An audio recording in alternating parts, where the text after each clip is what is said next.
He got like the pocketed.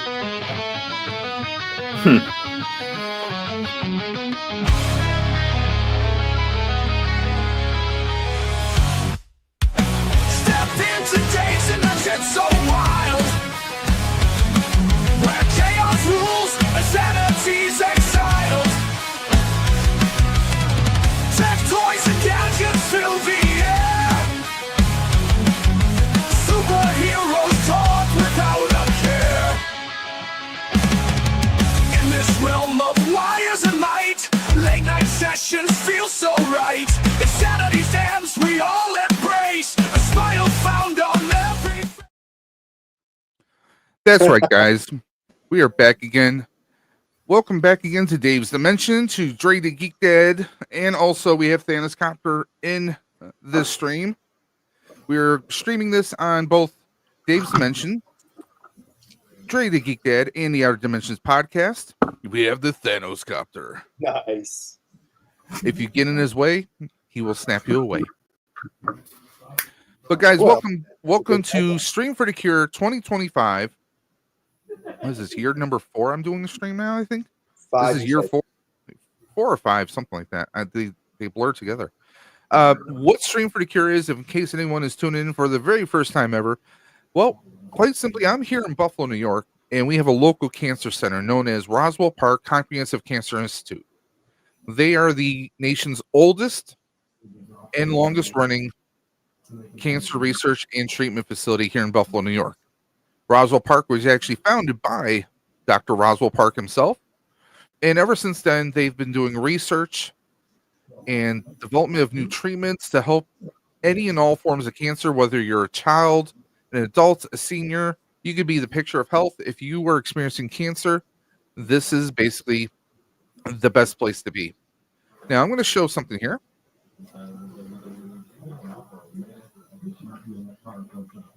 You think I would already have this queued up? So here it is, Roswell Park Comprehensive Cancer Institute. This is the Ride for Roswell. Every year, they do an annual bike riding event. And we raise money. Last year, I think it was 5.6 or $5.7 million we raised last year just through the Ride for Roswell itself. Not Dave's Dimension, but as a whole. Usually we do an 8 or 10 hour stream, but it's year 30, so we decided, hey, let's be insane and go 24 hours. Actually, Dave wrote me into this. Yes, I twisted his arm, and I said no more turtle wax for his bald head, so But guys, we're going to be doing 24 hours straight. We have a ton of prizes, and I'll actually run down the list of prizes here. Can I start with number 1 because I have it right next to me? And let me see if I can fix this, because I I'm have gonna go with multiple this lists here. So what we have is the very first one. That's not the first one, Dre. I know. I just wanted to show it up for TOYCO. Oh, let me remove this very quickly then. Dre, put it up. All right. So for those of you that do not know TOYCO, Andrew from TOYCO, he is awesome. You can go to his website, TOYCO. And the links are in the description below, by the way. And this is what he has donated to the channel. This is my personal figure I bought a long time ago, but this is one that he has donated to the winner of the wheel when we run this. This is Tanjiro Kamodo from Kimetsu no Yaiba, which is Demon Slayer, for those of you that wanted to get this. It is a dope figure. If you are into the show, and the movie's coming out here in July, so you'll be getting the rest of the TV show. It is a great figure. I've gotten to see a prototype of it and getting to play with this one, having my own collection. So the winner will get this. All you gotta do is get me your name, and you will get in contact with Andrew, and he will take all your information and ship it to you on him. Okay. That's how important this was. Now, let's go down the list. Our prizes will be as follow. Our first prize will be a G.I. Joe Classifieds Mystery 2 figure pack. We have two G.I. Joe Classified figures still in the original packaging, never opened. And that's going to be a mystery box being given out, courtesy of Dave's Dimension. Then, our next giveaway will be courtesy of Ed, a.k.a. Action Figs. Through him and HELLADOPE Toys, he is donating a $25 gift card to HELLADOPE Toys. Then, our next box, our next wheel will be a MOTU Turtles, sponsored by Dre the Geek Dad. So we have you have two brand new MOTU themed MOTU Turtles themed figures still in packaging that we're going to be giving away. And then we will be doing a GI Joe classified figures, two more figures still in box. Those are being donated by Dave's Dimension once again. And then we have Andrew of TOYCO, SH FIGUARTS figure that we are just talking about. And by the way, again, all his links are in the video description below. We highly recommend checking out his site. He is currently, I believe, as far as the T riffs are considered, he is doing everything. He's eating them right now. And then our grand prize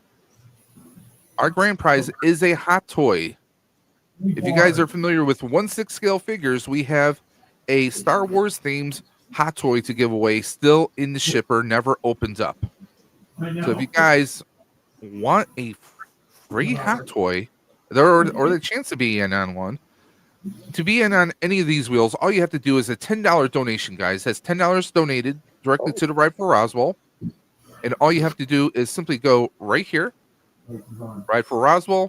There is a link in our video description below, by the way, guys. So let me go directly to that. Again, you'd think I have it queued up already. So all you're going to do is you're just going to go here, go into the video description. You see there's the link. We got a donation link right here. That's going to take you right to the donation page. You just have to type in $10, fill in the rest of the information, take a screenshot of your donation, send it to either Dre the Geek Dad on Instagram or Dave's_dimension on Instagram. And that one $10 donation gets you in on all the wheels, not just one wheel, but all the wheels. Do you want multiple chances? Every $10 you donate equals another chance. Okay. So that's all you have to do to be in it. Every dollar, every nickel, every dime goes a long way to sponsor Roswell Park Comprehensive Cancer Institute. Every one of us has either had a family member, a loved one, or known someone who has a loved one that's been affected by cancer.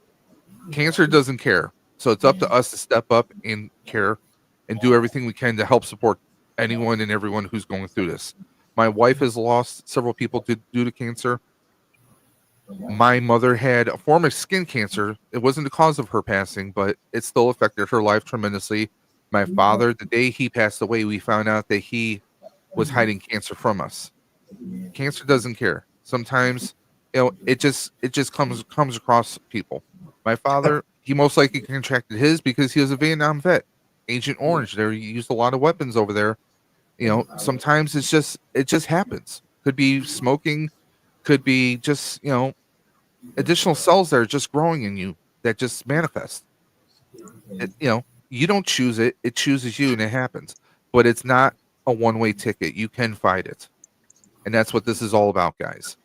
So please consider donating. We have some amazing prizes. We're going to have a ton of guests, and of course, our first guest, THANOSCOPTER.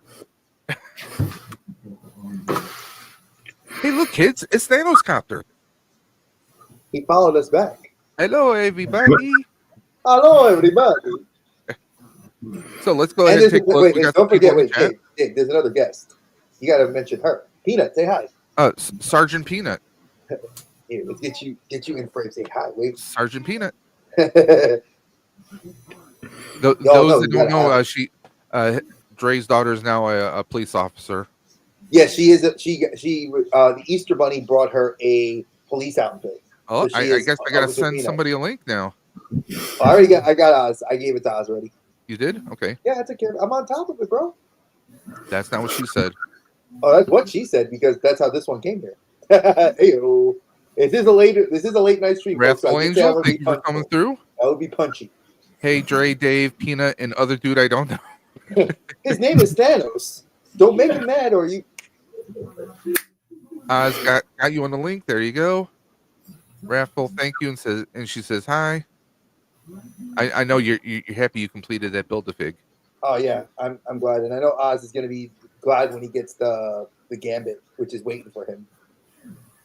Oh, you hooked them up with that Gambit? Nice. Yeah, Yeah, he want. I was like, I don't really want it, and I was like, I just wanted to build a figure piece, and he's like, dude, I'll buy it from you. He needs it for his collection, so he's gonna be happy. Matt, it's good to see you.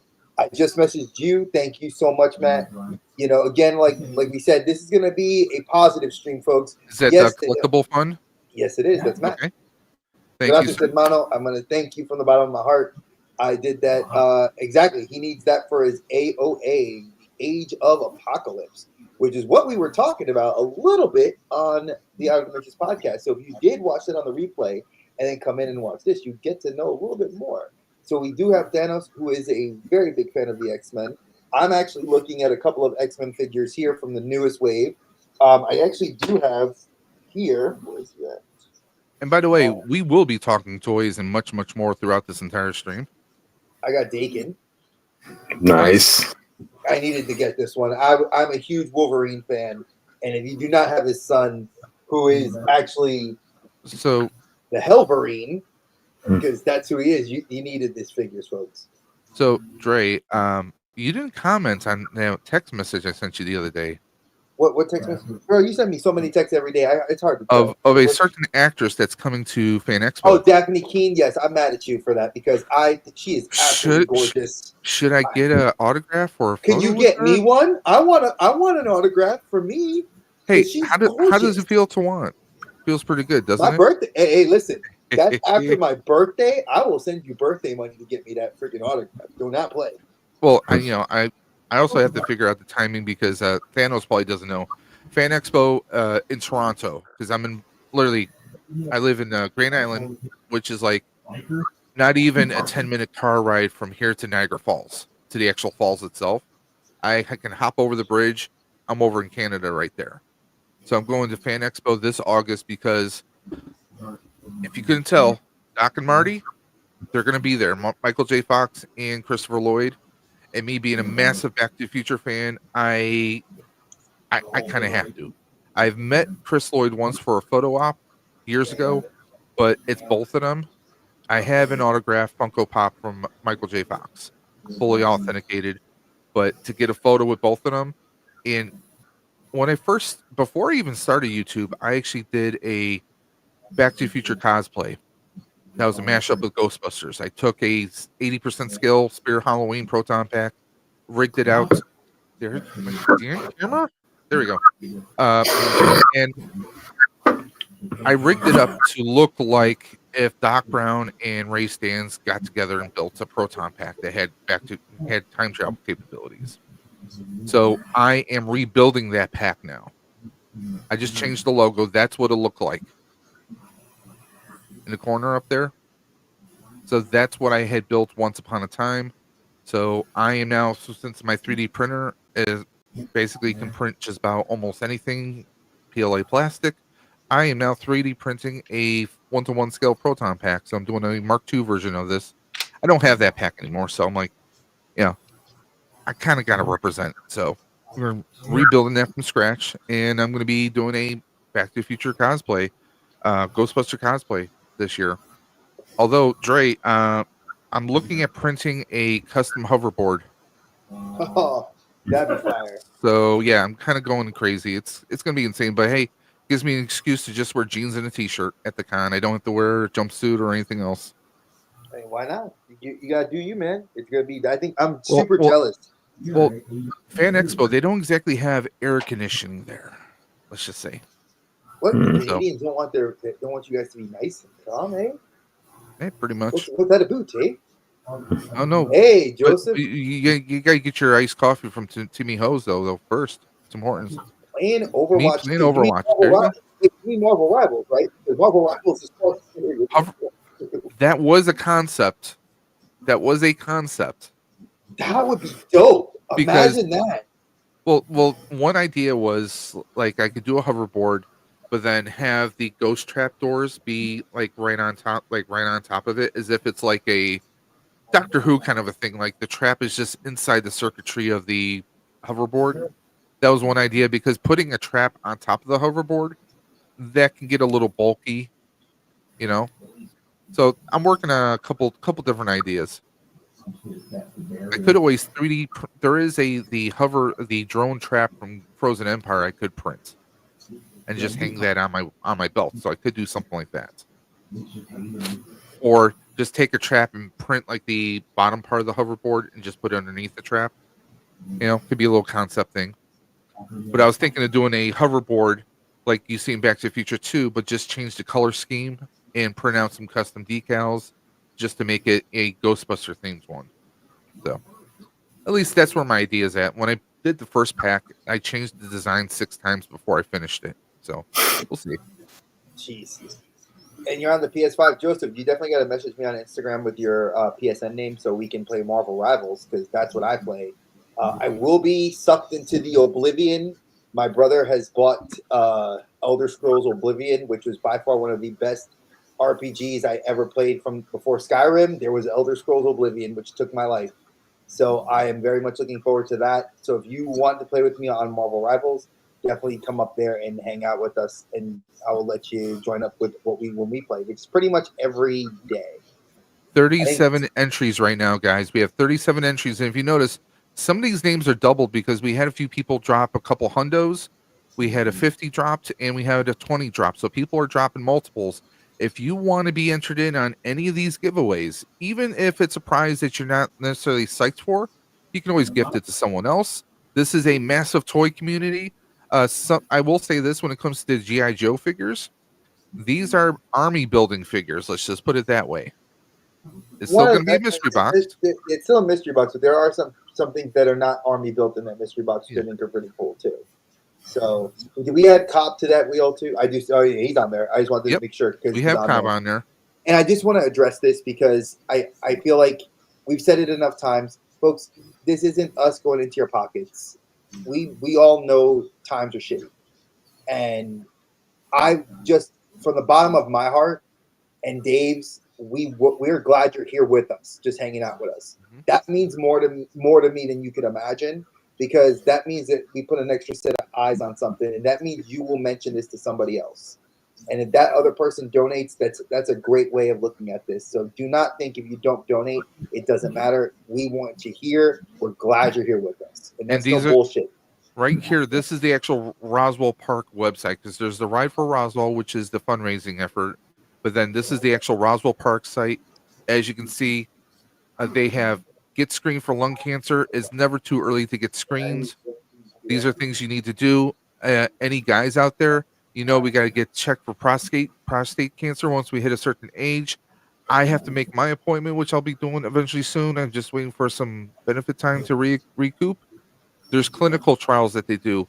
I mean, no matter what kind of cancer you have, they're doing research on it. They're improving, creating better vaccines, better treatments. They're making people. I know someone who has stage 4. They were diagnosed as stage 4, and they are now back to they're not cancer free, but they're keeping it at bay with their medications, with the treatment at Roswell, and they're able to be back to work, back to having a life again while they're battling it. So if you hear that, stage 4, that's not the end of the world, guys. It's not the end of the line. You can keep fighting. Every year when I do the Ride for Roswell, one thing that they do before the ride actually starts is first thing they do is they announce how much money they raised last year. They tell you how much each year that they've been improving in fundraising. And then they also ask for anyone to raise their hand if they are a cancer survivor. You might expect maybe 10, maybe 15 people to raise their hands. Every year I'm seeing more and more. Like there was probably about 20 to 30 people around me when I did my route last year. To see that many people just who are surviving, and they're actually out there supporting this fundraiser on top of it afterwards, it blows your mind away. I mean, more and more people are living because of Roswell Park and other cancer centers across the country. So I don't need on the wheels. Just donated for the cause. I'm out of room for toys. Unless it's more mythics. I mean, there is a $25 gift card for HELLADOPE Toys. I'm sure you could use that. And hey, if you win on the wheel and it's something that is that's something that you don't want, we may be able to try to substitute for you, because you are a brother to everybody on this channel, and you know we'll figure something out. If you win the Hella Dope thing, use that towards that. But if you don't win something, I will see what I got. I mean, they do have Mythic Legions at HELLADOPE Toys, a $25 gift card to HELLADOPE. You know, if you're saying you know that can take some chunk out. And this stream is not sponsored by HELLADOPE, but Ed from Action Figs, he has donated a $25 gift card. So whoever wins that prize, all we have to do is pass your information on to Ed, and he's going to make sure you get that gift card. So there you go. I mean, they got a lot of great stuff. They got the MOTU Thundercats in, and I'm actually interested in this. Yeah, I like the scaling looks good for those figures. I pre-ordered the Lionel and the Shatara because I think those are two of my favorite characters to get. The Battle Cat Man, awesome. Is this supposed to be kind of like a cross between like Panthro and Tigra? You know, because he is a tiger. Huh? It's just Battle Cat. They actually in a couple of the comics they've shown like that version of Battle Cat. Like one was the multiverse, and I think one was like concept for the Thundercats crossover. But yeah, it's cool. It does look very cool. I mean, and I like that the armor is modular. Damn badass. I love that they made for a $25 figure.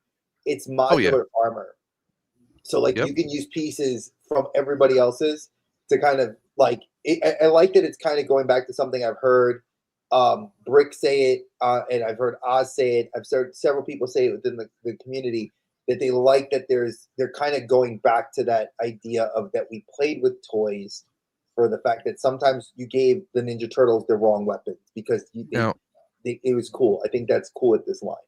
Dre, tell me you're not vibing with a little Red Sonja kind of vibe with the. I totally see people doing a custom of her, especially with the fact that Oz's sister posted that she got the Red Sonja by Vitruvian Hacks, their 1/12 scale version, and she said out of the box it was an absolute shit figure. So I had no issues with mine. So I would like to see it because it's not a bad price point for $50. I was like, it's not a bad price point. It looks good. I like Vitruvian. I love that they have the what would you call this? The stowed away version of her staff. Yeah, the unawakened version and the awakened version of it. And I do like that they give you the actual arm joints too. Like they really went out of their way on this line. I think it looks amazing. What more can you really say about it? It's gonna go good. Hell, even the Skelra. Cobb, just so I can interject that if I can definitely sweet talk the person that's over here that has it up in her room because it's literally sitting on a shelf. I think I could finagle her to give it back to me if I just throw a couple of $bucks at her. Lana? No, this one took it. Oh, really? When we moved, she was in here when I was not home one day. And she was playing with a couple of loose toys that were on the bed. And she took one of the packaged ones and said, that's mine, because she wanted to open it. So I was like, my wife had let her open it, thinking that I was going to let it be. I was okay with it. I was totally not. And she has laid claim to it. But I think I can try to finagle her to pass it on. Now, is this two figures or is it just one figure? Azar, no, it's the skeleton. It looks like it's one. Skelra. Because there's only 35. That's what I'm asking. Yeah, it's only one. Yeah, but it looks dope though. Well, not they show it like, or is this just as like a different head, like different stuff you just? It's different armor swaps. They just swap. Yeah, you switched it up. Okay, it was throwing me for a loop for a second, but the Lionel looks cool. I'm looking forward to this line, especially that I didn't like Super 7, so I'm hoping that this will scratch the itch. I don't really need a new toy line to get into. I actually had to fight myself buying Ganesh. I'm not going to lie. I wanted to buy Ganesh for the Figura Obscura. and I didn't. I don't mind this. I don't mind the that we have storage basically, and I get that it's canon for MOTU. But his his sheath, what he would usually use as a sheath for, just the sort of moments when it's in its dormant state. I almost wish this was a bit more metallic looking. I mean, I get it's plastic, but I almost wish this was more metallic for some reason. But I love that we have, we got the MOTU belt, but then we have the actual belt here. And I've seen some people comment about, not being crazy about the yellow. I don't mind it. I've seen like some of the Super 7 stuff that they did. Some of the skin tones look a little off. There we go. Well, there he is. hello. Hello there. Yeah. Arrived. Ladies and gentlemen, AHSOKA Toys. Oh, look at that. The echo. He gave him a freaking look at this. I love Dave is killing it with these entrances, bro. Look at that. Ooh. Tingles from hearing that. Yeah, I'm surprised that she's let me since she hasn't tried to take my Hot Toys when I'm not home. But thank God they're too high up for her. Hey. The day you come home and see her playing with one of the Hot Toys, I'm gonna cry. I know words will be Oh given. no, I will. The one that like the ones that are hard to replace are right here. Those are the more expensive ones. These over here, the most expensive one is that Captain America, because he was like 400, and I do not want that one to be broken. That's why he's high up avoided. The newer cap? No, that's the old one. I have the new one coming when they release them later this year. He'll be on that side of the shelf. The all blue one. That's what I'm talking about. The newer one. That's the old. Yeah, the newer one will be over here on this shelf, this side. They're kind of bookend them until they make another version with the new outfit. Then I'll have to get that one too. No, there's going to be a stealth version of it. That's the one he's missing now. He needs a stealth suit. No, I don't want no Hot Toys. Don't make it. Don't make it. I'll probably buy it because you guys are assholes. But still, they're already listening to the stream. No, they're still at Star Wars Celebration dealing with that line for their booth. I'm even digging this one here. Yeah, the cartoon collection ones, they did a really good job. Like, they look really nice. Yep. Yeah, I haven't been collecting the cartoon collection. I've been sticking mostly with just the original Origins stuff. I have deviated for a couple things. Like, I got the Stranger Things 2-packs because that is the best looking Skeletor and the best looking He-Man they put out. But, like, getting this Catra in the collection, it's kind of like, ooh, yeah, I'm really kind of leaning towards getting this. Because, it was one where the original toy, like, I don't know, it never felt like Catra from the show. This is Catra from Filmation. She's perfect. And like you guys were just showing, like, I wasn't crazy about all of the Turtles from Grayskull stuff, but there was several figures I wanted to get. But the more I keep seeing of the Thundercats crossover, like that one's like, oh man, I'm really going to need to get these. And it's like, I've been backing off from collecting Origins for like 2 years now. You guys know me pretty well. I've been pumping a lot of my money into Mythic Legions, and Figure Obscura. But I don't know, man. Every time I think I'm like, I don't have that much left. I don't need to worry about it. Like, I already stopped collecting Masterverse as a whole, but then they keep flashing. I had to go for Revolution. Hey, man, look. Power to you. The only reason I've stopped collecting any parts of Masters of the Universe right now is just because of how difficult it's gotten to collect it. But again, with like HELLADOPE, I go on here and I could just pre-order. So like, it's not like I got to go hunt at 10 different stores and then go home empty-handed. No, I could just pre-order direct from HELLADOPE, and I'm going to get it. It once they get it in stock, it's going to ship in 1 business day. And I know I'm going to get a little piece of Ted's DNA because he licks everything before he sends it to you. Oh, whoa. That's actually a joke. He doesn't actually do that, but I'm going to keep perpetuating the rumor that he licks everything before he ships it. And you know that it's funny to just say that, and then Of course. eventually I will clone an entire army of Ted. There you go.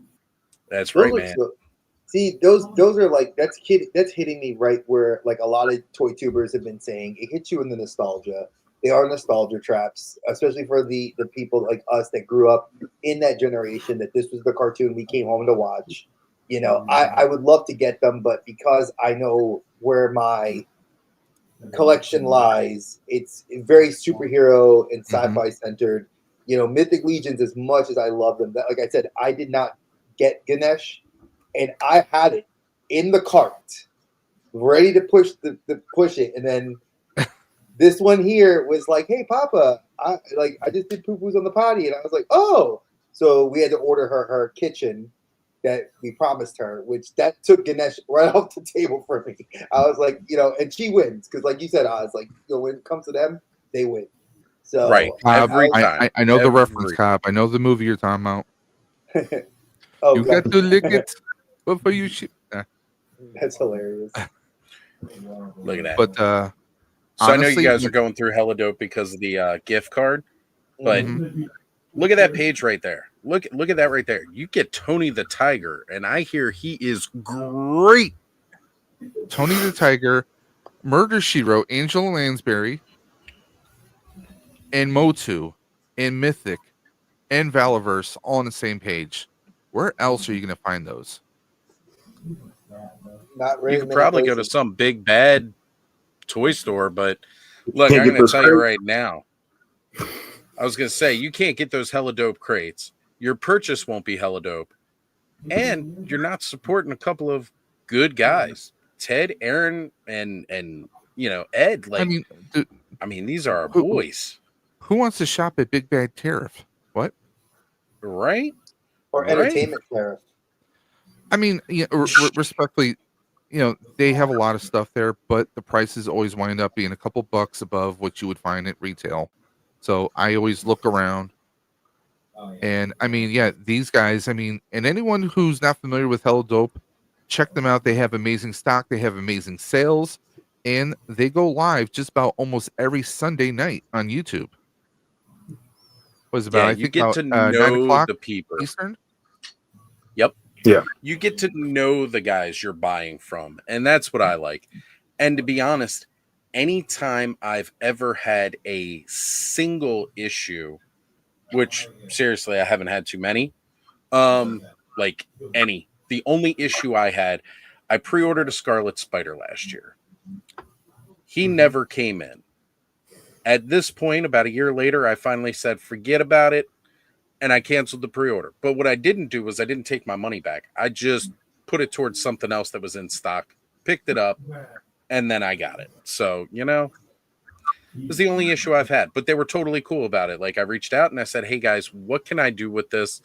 Because at this point, I don't think you guys are going to get him in. Like, everybody else has got him in, and he's, like, you know, sold out and all that kind of stuff. But, you know, what can we do? And they were like, yeah, here you go. And we went through everything, and boom, now I'm all good. Look at that. If you need some more of those uncanny X-Force figures, look, you pre-order the Angel, you pre-order the X-23 Warpath. Like, come on. I guess I could order that and then take that with me, Dre.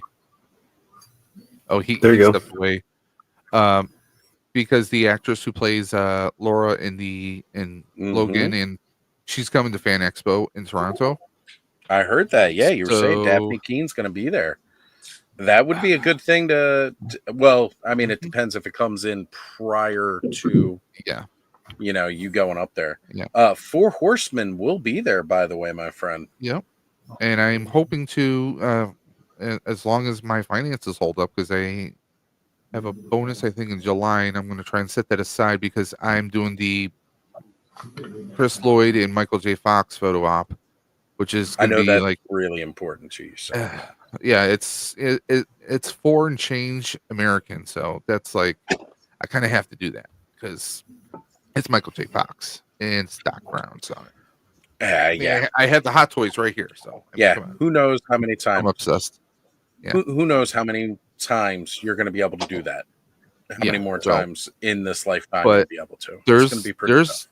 There's some good people coming there so far. I mean, they have let me see. Let me actually pull it up here. I mean, we have 24 or 23 hours to kill here, so why not? Might as well. Right. We got time, folks. We got time. Speaking of time, hey y'all, it's out. No, It's Allison Troy, the retro Troy princess. What is up, Allison?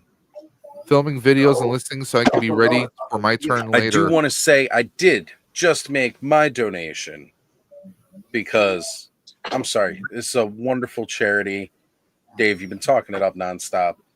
Honestly, at this point, if you're not donating, I think you just hate kids. But and adults. I kid. They do cancer patients of all ages. It's true. It's damn true. What? But no, I aside. I joke. We understand. Time is tight. You know. Yeah, I mean, times are tough right now. I mean, price of eggs. Don't get me started. So. Man, that's why we have a local farm here on Grand Island that we go to. That's where we get our eggs instead of going to the stores. And sometimes they have like other baked goods and other stuff we'll get from there, you know. Fortunately, we are very gifted here. Good friend of mine, a family friend for many years. He works a farm. That's his job. That's his family's like livelihood. And we've been getting eggs for free, fortunately, but you never know when the hens are going to stop laying, and you know sometimes they do, and then it's like, okay, well now we got to pay full retail, and look, none of us like paying full retail for these toys, but it's even worse when you got to pay that much for something that is like a necessity, you know, like food. Like I'm okay if I don't buy a luxury item, but I can't stop eating, even though, well, I mean I could, but. It was easier said than done. Oh, let's be honest. Yeah, it's easier said than done. So food's good. Keep eating. I have to ask this, Oz. Did you ever get that the Scarlet Spidey? No, never did, and that's okay. Like, I still need to pick up him and Kane. I'll get him. Do you care if he's out of the box?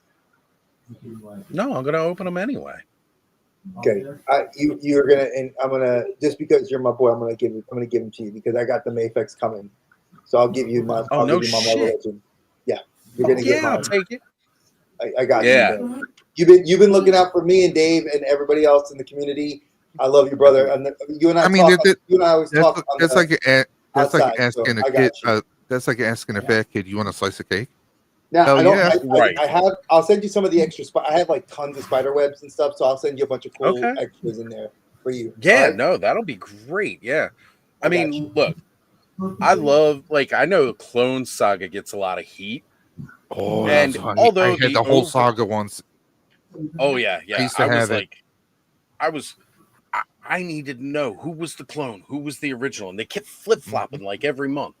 But you know what? Like at the end of the storyline, I was bummed that Peter Parker wasn't around anymore. But Ben Reilly was kind of cool. I liked that they were keeping him the Scarlet Spider at first. Yeah. The all red suit was kind of like but like once he put on the hoodie, like once he got the hoodie from the Planet of the Symbiotes, I was like, oh no, this is it right here. He's got cooler gadgets. He's got this hoodie. Heck yeah, loved it. Absolutely loved it. Hey, look, kids, it's just Jeff. Jeff.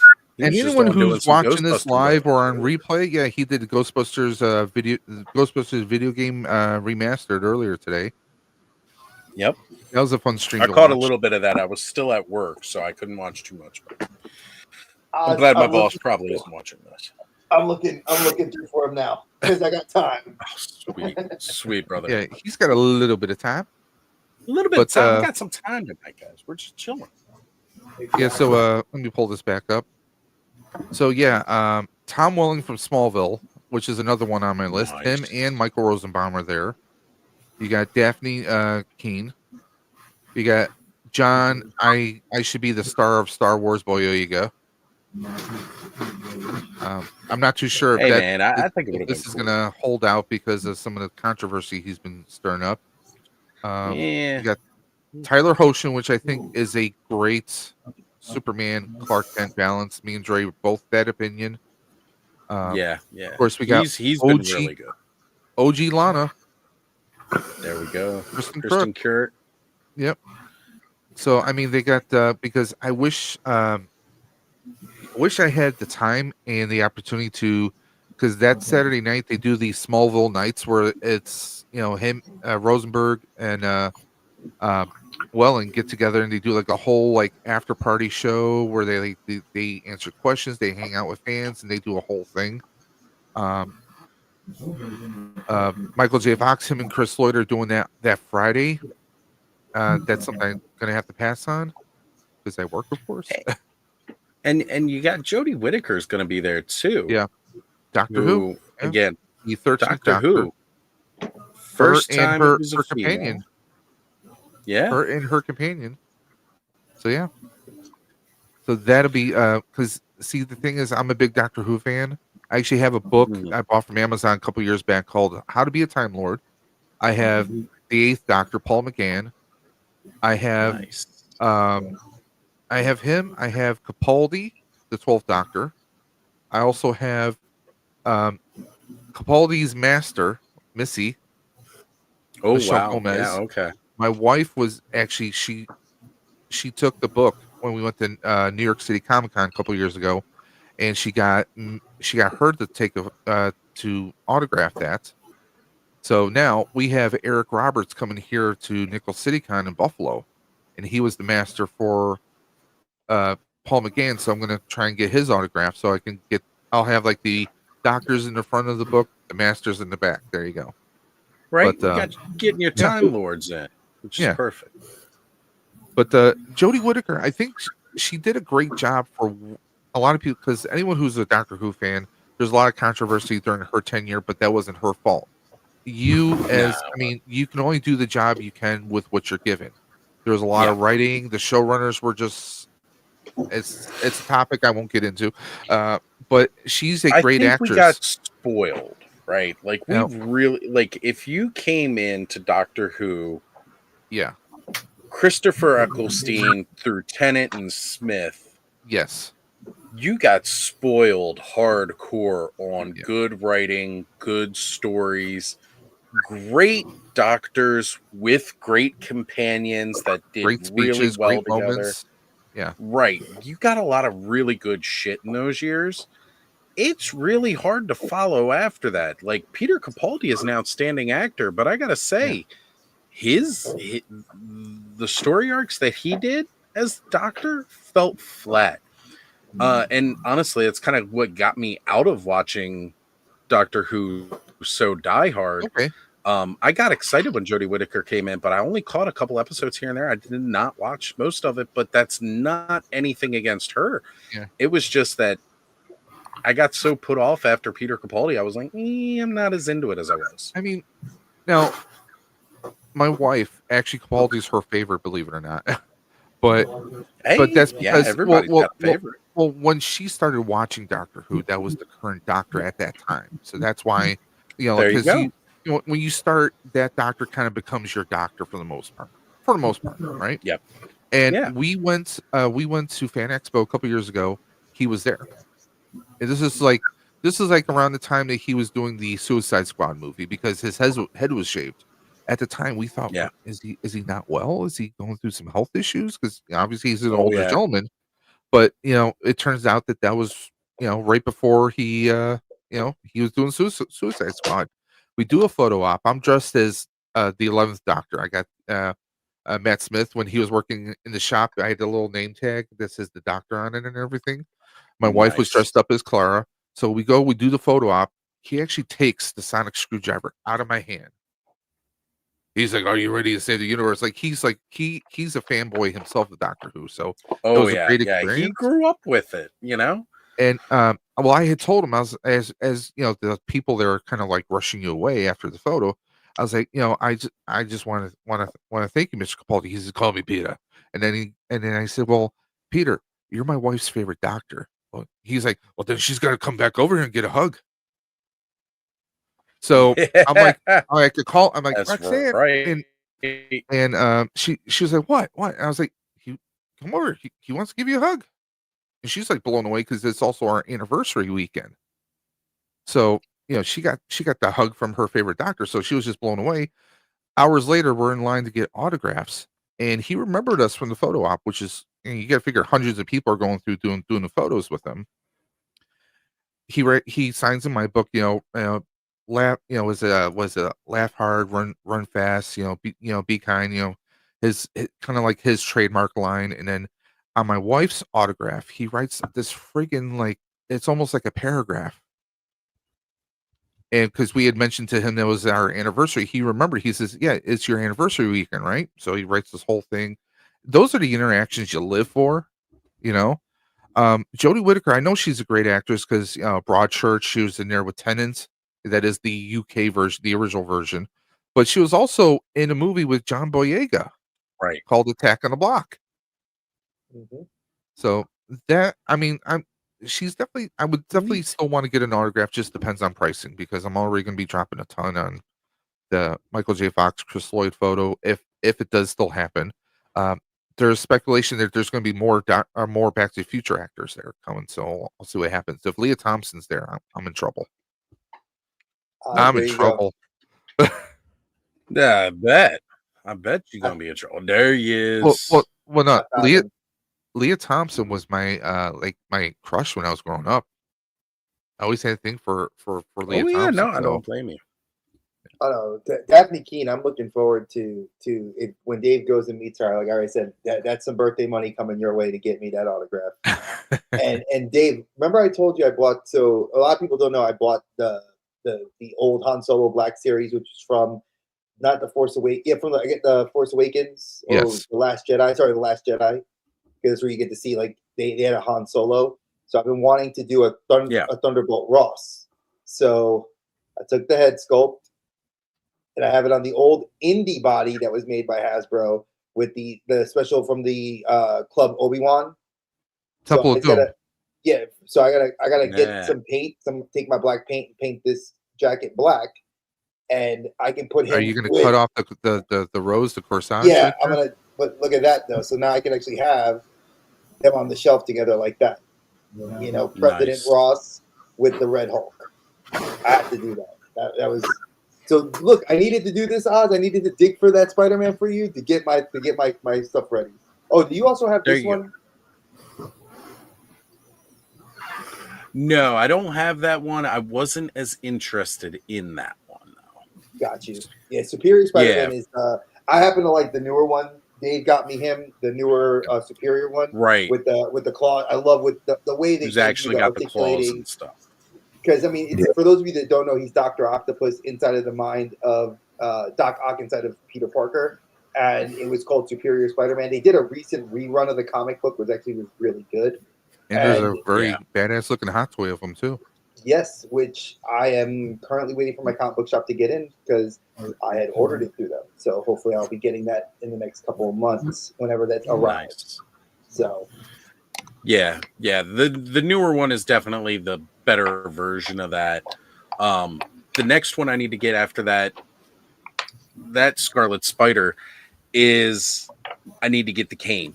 The cane that I've been waiting for that Clone Saga cane forever. The last time they did a version of him was just regular Toy Biz. Mm-hmm. So, like Marrow, it's been a while. And I want that freaking figure. That there he is. He is badass. And when you said Marrow. Yep. There you go. Two badass figures. Yeah. Well, because see, that Kane to me, man, I loved Kane. The idea of a degenerated clone who is a bad guy, but like when it comes down to it, he wasn't really a bad guy. He was just trying to protect Peter.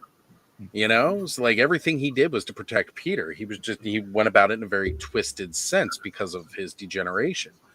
But the idea that his spider sense gives him future sight, his touch to be his ability to stick to walls gives it's like amped up so high that it twists to the mark of Cain. And again, that idea of brothers like Cain and Abel and everything like that. It was like he was a very well written character for that story. Yeah. And I kind of like his hero redemption arc, but I never liked him taking over the mantle of the Scarlet Spider. I don't know. I always needed my Ben Reilly Scarlet Spider. So to finally have those guys together again, like in a collection would be. Yeah. For me, now I just need my Build-A-Figure Spider side. Give them to me. Give them to me. I want Spider Hulk, like because that was that Toy Biz figure that they made. I would love to see that one, especially now that we're getting that Maximum Hulk. I would love for them to be like, hey, give us some of these odd Spider-Man figures. Like, I would love that red black suit Kane with the tentacles, like the Omega Red. That's one I'm missing. I'm missing the Cosmic Spidey that they did. I need that one as well. So yeah. I mean, some reissues some of these Spider-Men that have been out for a while would be fantastic. Yeah, I mean, my little Spider-Man is obsession. It makes me happy to see that. Right? I mean, I even have the Cyborg Spider-Man there. I got him too. Yeah, he's not my favorite, but I know. You feel kind of rough about him. No, I don't like the hot toy. I would love to get the Ben Reilly Spider-Man again, or at least get the one that came out with the Spider Carnage parts. Because that was really cool. Yeah. Man, honestly, that Spider Carnage story was sick. No, not that one. There was the old one that came out. God, how many years ago was that now? 2016, I want to say. So 2016 or 2017, maybe, where it was Ben Reilly Spider-Man from his original run after doing Scarlet Spider and became the Amazing Spider-Man. And then we would get, like he came with a Spider Carnage head. And then the Spider Carnage hands. Yes, that where he had the claws like 10 years ago, maybe. Yeah, that was 2016. Yeah, 2016. Yeah, right. I know the like I said, it was a couple of years back now that it came out. At the time, I wasn't actively collecting, and I was like, "Oh man, that's really cool." And when I got my Diamond Selects Venom figure, I started looking for that one again. I was looking at his price, and I was like, I don't think so. He's still expensive. He's like him and Cosmic Spider-Man for whatever. Him, Cosmic Spider-Man, and there's some fan favorites. That's why they spiked in price. Like I remember back when they did the Rock-Con. Yeah, that's the one. $50. Yep. I mean, that's honestly, terrible. that's actually pretty cheap. That's not bad. Because last time I was looking at it was like 85, and I'm like, I'm not into collecting this that much, Cool. But I mean, yeah. And all it is, it's a Carnage head with like Carnage hands. Just the paint deco on the hands is a little bit different. That's it. That's literally all they needed to do for this. But that was I didn't like it when Ben Reilly switched over into that spider suit. I was like, I liked his identity as I could get him open for $37.79. Free shipping. I might be doing that. That's actually not a bad deal. Yeah, that's not a bad deal at all. I might be doing that. Especially that he was $85 to $100. Right. Yeah, not too long ago. He was not that cheap. Yeah. I mean, I get it's been a couple years, and every once in a while you got to go back and look at these things because they do fluctuate. I might actually go ahead and just pull the trigger on that tonight. I would even pull the trigger on that. I wasn't trying to spend that much money on toys this weekend. I wasn't. I say that every week. Heck, like last weekend, just dropped $90 on the Ganesha All-In, which finally shipped today. I've been waiting all week for that email. I was tempted because, like, when Ed and I had talked about it last week on the show, it was one of those things that I'm glad that they touched on it for the culture, and it's something we'll probably we'll never see. And only guys. I would love to get it. Hey, guess what? They're gonna do a second drop next month, so you got time. Yeah, I'm gonna get it again, and that'll be closer to Father's Day, so I can always I convince appreciate you, Dave. Yep. Be like, hey babe, can you get Can me we this? find it cheaper? Let's look. Do I Yeah, hear? why not? While I we're actually on have the that. subject, let's go. I actually have this, it. But yeah, this is just it without the Carnage head, but no. but that's the whole reason I want it. I want the Spider Carnage head. Like, Yeah. you know, that's the version that I want. Like I said, I've already got the Diamond Select Venom, which to me will always be the best Venom figure I think they've ever released. Huh. That's an interesting pick. But yeah, next month, you know, what, the Diamond Select Venom? I think Diamond Select Venom is a great figure. I don't know if I think he's better than the, and I'm trying to pull him to find him here because I have them in my Spider-Man box. There he goes. I think this is that reissue of the Build-A-Figure. I think this is one of my favorite Venoms that they've made, because of the fact that he maintains articulation that the Build-A-Figure didn't have. Right. Like I like his joints better on this one. I'm not saying the Diamond Select one isn't bad. I just think there's a lot less POA on that one versus this one. I don't know. I think he's got, again, he's got as good of articulation as I feel he truly needs. My other part about it is his build, right? Like, I am a fan of that very beginning Venom through the first several years through the 90s. He was big, he was monstrous, but he wasn't. The only time he was ever drawn really huge or bulky was when they did the Madness, which I always felt was kind of weird, and I never liked that art style from that particular artist. So like that didn't bother me as much as a one-off, but I always preferred Venom as being bigger than Spider-Man, but not bulky, right? Like, and I just feel a lot of what they put out over the years with Legends, it's either been really big and bulky, the head sculpt doesn't necessarily look right. One of the more recent ones they put out, the King in Black one, is really good too. And if you do the alternate head, not the one that's got the kind of movie eyes, I don't like the movie eyes. That one I can agree with. I like the comic book eyes. I like, to me, I like my Venom to look like either McFarlane's Venom or Tom Lyle's Venom. Like, that's not bad.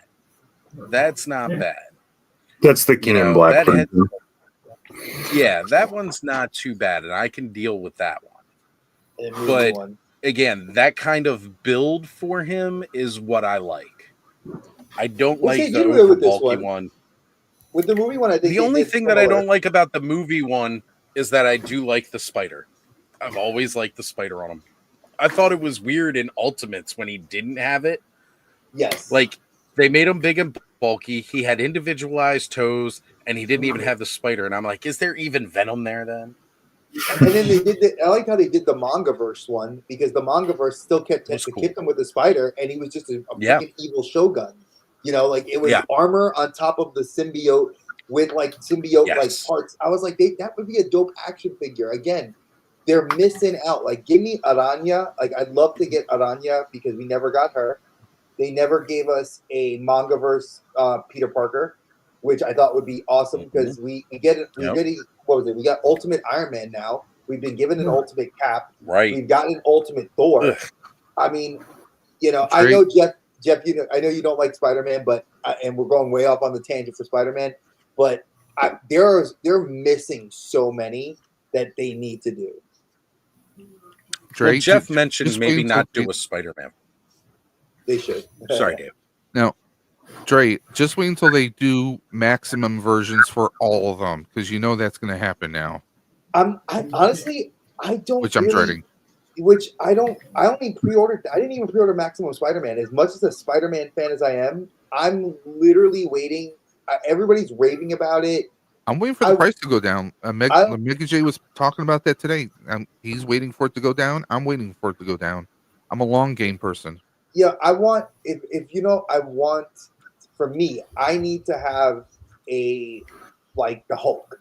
That Hulk maximum version where it's like they took the Marvel Rivals, they took all the versions of Hulk prior, and they're like, yeah, we get that. Like that's what I'm looking. No one's putting words in your mouth. I've watched your videos. You have said that you are not happy with them putting more and more and more Spider-Man. Yeah, I know you like Spider-Man.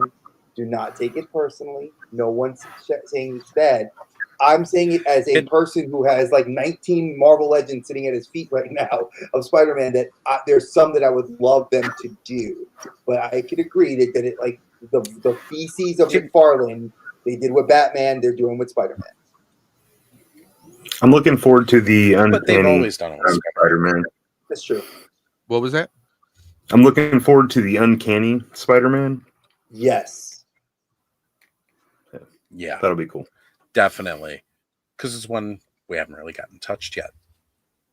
Did you see it with the new wave that's coming out this year? What they with the all the Spider-Man suits that they took from the video game, from Spider-Man 2 with Miles Oh Morales. yeah, I did. The Boricua suit from the first one, I love that suit. Obviously, I mean, being Boricua, I get my flag on my favorite superhero, so double win for me. But I love the Black Cat because the Black Cats we've gotten have not been good. And I told Dave I'll give him the one good one that they made, which was the retro card one that came with the little Black Cat. I need Felicia. That one. Yep. Yeah, I'm gonna give him that Felicia. But I was like, I'll take the new one when it comes in. Oh. I'll give him my old one. So Dre's gonna say bye, Felicia, and send it bye, Felicia, and send it your way. So, talking about that Maximum Hulk, right? You know which Hulk I'm still waiting for them to do? And again, this is mostly because I was a big comic nerd in the 90s. I want the Smart Hulk with like the high insight where he kind of had like the long hair coming back, but the sides were kind of shaved. Black tank top, blue jeans Hulk. Mm-hmm. Right? And this head sculpt is close. So I have hope that we will get a better one that is just closer. Because that head sculpt that they have on it, it's pretty close. But again, give him the black tank top. Give him the blue jeans. And for that matter, one of my favorite storylines in the 90s was when Doc Samson got all like supercharged with gamma and became more Hulk-like. Like he was like a super rage beast. And Spider-Man had to go fight him and take him down. I want that version of Doc Samson, like a Build-A-Figure Doc Samson. Please, folks, we literally the green mullet and exactly. I wouldn't mind having him with the ripped for obscurity. Shirt. Exactly. It's like bring me characters that are. If you could bring me Dakin, because Wolverine's popular and Helverine is Dakin, so I get that there's that relevance of bringing him back. Give me weirder, obscure characters. Just the fact that it took this long. True. What New Avengers was Dakin 2000 was a hot commodity, especially during New Avengers, Dark Avengers. Like, come on now, it's been how many years? And like now we're just getting a good Dakin like that. Yeah, why did it take this long for us to get that figure? I'd love to know what the year was on this, the book, because I remember when New Avengers came out was like 2000. And by the way, 8. Why don't they give us that whole wave? Give us a Mac Gargan freaking black costume Spider-Man, but it comes with like the attachable symbiote scorpion tail for the back. Just do that. Give us an Ares rebuilt. Give us the Ares with a new Ares sculpt. Jeff, that would be fire. Yes, smart. Now I will say, I'm stupid excited that we're going to get Amadeus Chow. Yes, the totally awesome Hulk. About damn time for that. Like, they need to build a figure, which I have. It's not great. It's not great. Like, they've come a long way with how they can do that, and I'm ready for it. Like, in that case, we're going to need a lot more new Hulks too, because that A-bomb wasn't all that either. It'd be about time we got some A-bomb again. Well, then Maestro was fire. Like, yes, I have Maestro on the shelf. I love Maestro. That Maestro, like, I saw somebody do. They took the feet off of the Toy Biz put them on the Marvel Legend, and then they put him on a throne with a fur-collared coat to imitate the comic book where he had all the heroes that he defeated at his feet. Yeah. And I was like, that needs to be on my shelf. Like, I want that. Because it just looked awesome with the Iron Man helmet, the broken cap shield, like the Wakandan arm, like the helmet of Black Panther crushed. I was like, this is fire. Like, Marvel, you're missing the freaking opportunities to bring these, like you said, obscure characters to the forefront. I would love to see that. I mean, I get it though, right? Like, they've got to go a certain route. They weren't necessarily pushing the comics. They were pushing the MCU for a lot of that, you know, the different storylines, the different characters that were going along with the MCU at the time. That new Bernthal Punisher, man, that figure looks great. I'm going to need to get that. If y'all don't know, Johnny Bernthal's from Maryland, and I mean, him being the Punisher just takes it up to a whole nother level for me. It's probably one of the best ones I've seen yet. I am totally excited for that one. Yeah, they've had a couple of the Dark Avengers. They did the Iron Patriot. They did Iron Patriot with the Osborn in that 3-pack. I mean, they've given us it looks Ares. like him. It seriously freaking looks like him. And they gave him the tomahawk too, which I didn't get when I first saw the pictures, but then I watched the episode last weekend and I was like, oh yeah, okay, that's awesome. Now, I told Dre I'm thinking of putting some red on there to make it look like it's blood soaked. Yeah. And can I also just say, as far as that goes, I mean, at this week, if you guys have not watched the last episode of Daredevil yet, that's on you. So I don't care about spoilers right now. That shot that they did with the Punisher Task Force as a way to get every single version of the Punisher skull on screen at once. It's fire. Yes. Oh, man. And if you don't know what we're talking about, go back to it right now. It's a good segue for his solo special that they're going to be doing too. Like, they mentioned Matt, they were like, the Daredevil will return, but they didn't say anything about Punisher till, like, you know, obviously if you guys watched the last episode, there is an after credit scene. Watch the after credit scene, because that definitely is going to probably be how his special will begin. Because I 100% know that he is, and I've been trying to stay away from the Doomsday like information that's been leaking, because people have been taking set photos and posting pictures. I've been ignoring the hell out of it. I can't, because sometimes it's like I'll see the pictures, like they've already said, like, oh, Shang-Chi's on the set. And they're like, oh, like, okay, cool story. I'm like, he's already a chair. I knew he was going to be in it. But then they're like, hey, wait a second. Like, people that have not had a chair are showing up. But so Dre, that's what's bothering me. Flip side of that, Seth Rollins was in Captain America. Oh wait, he was left on the cutting room floor because they reshot a bunch of stuff. So I mean, who knows? Well, that was the whole Serpent Society angle that they ruined. And like, that's another thing too. People were like, oh, are we going to ever see Serpent Society? I was like, well, I mean, we're supposed to see Agents of Atlas in Shang-Chi in the Wreckage of Time. That's another big thing, a big angle we all care about. And I want to see, that's what we're going to see, Amadeus Cho in the MCU. We've already, if you saw Brave New World, Dave knows this guy sent him the picture. Because I am that kind of crazy, folks, when I watch a movie. If you look inside of Brave New World, when you go into the leader's office in that lab that he has, on the wall, there is a picture. I had to zoom in, and Oz knows because he's in the group. I sent it to the group chat. You see, I didn't circle it, but you see a picture, and if you can break up the text, it says, Cho Amadeus. Yep.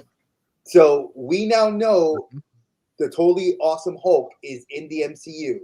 It is not canon yet till we get him, but we know that he's been run tests on with Gamma, and we're going to see how he shows up in the... I can't wait. Agents of Atlas, if he's a sleeper agent in South Korea, which could be a total thing, because we know that the doctor that worked on the nanites for what we now know as Ultron and Vision, she was from South Korea, and she was part of Stark Enterprises' office there.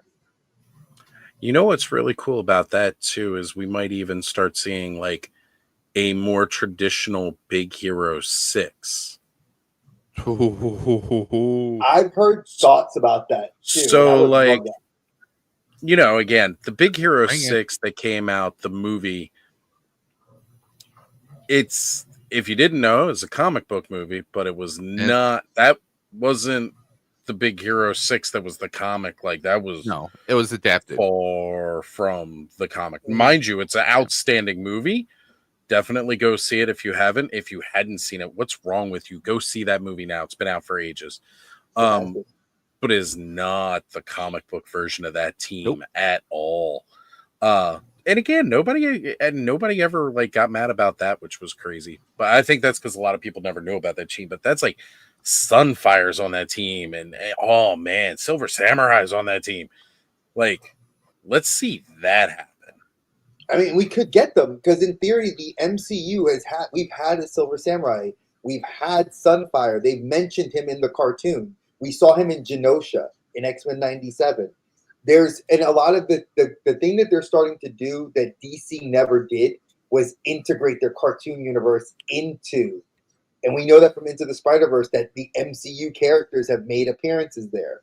So it's very plausible that Sunfire would be on that team and we'd see him on Agents of Atlas. Also, don't forget, if you play, again, I know I plugged this, Marvel Rivals.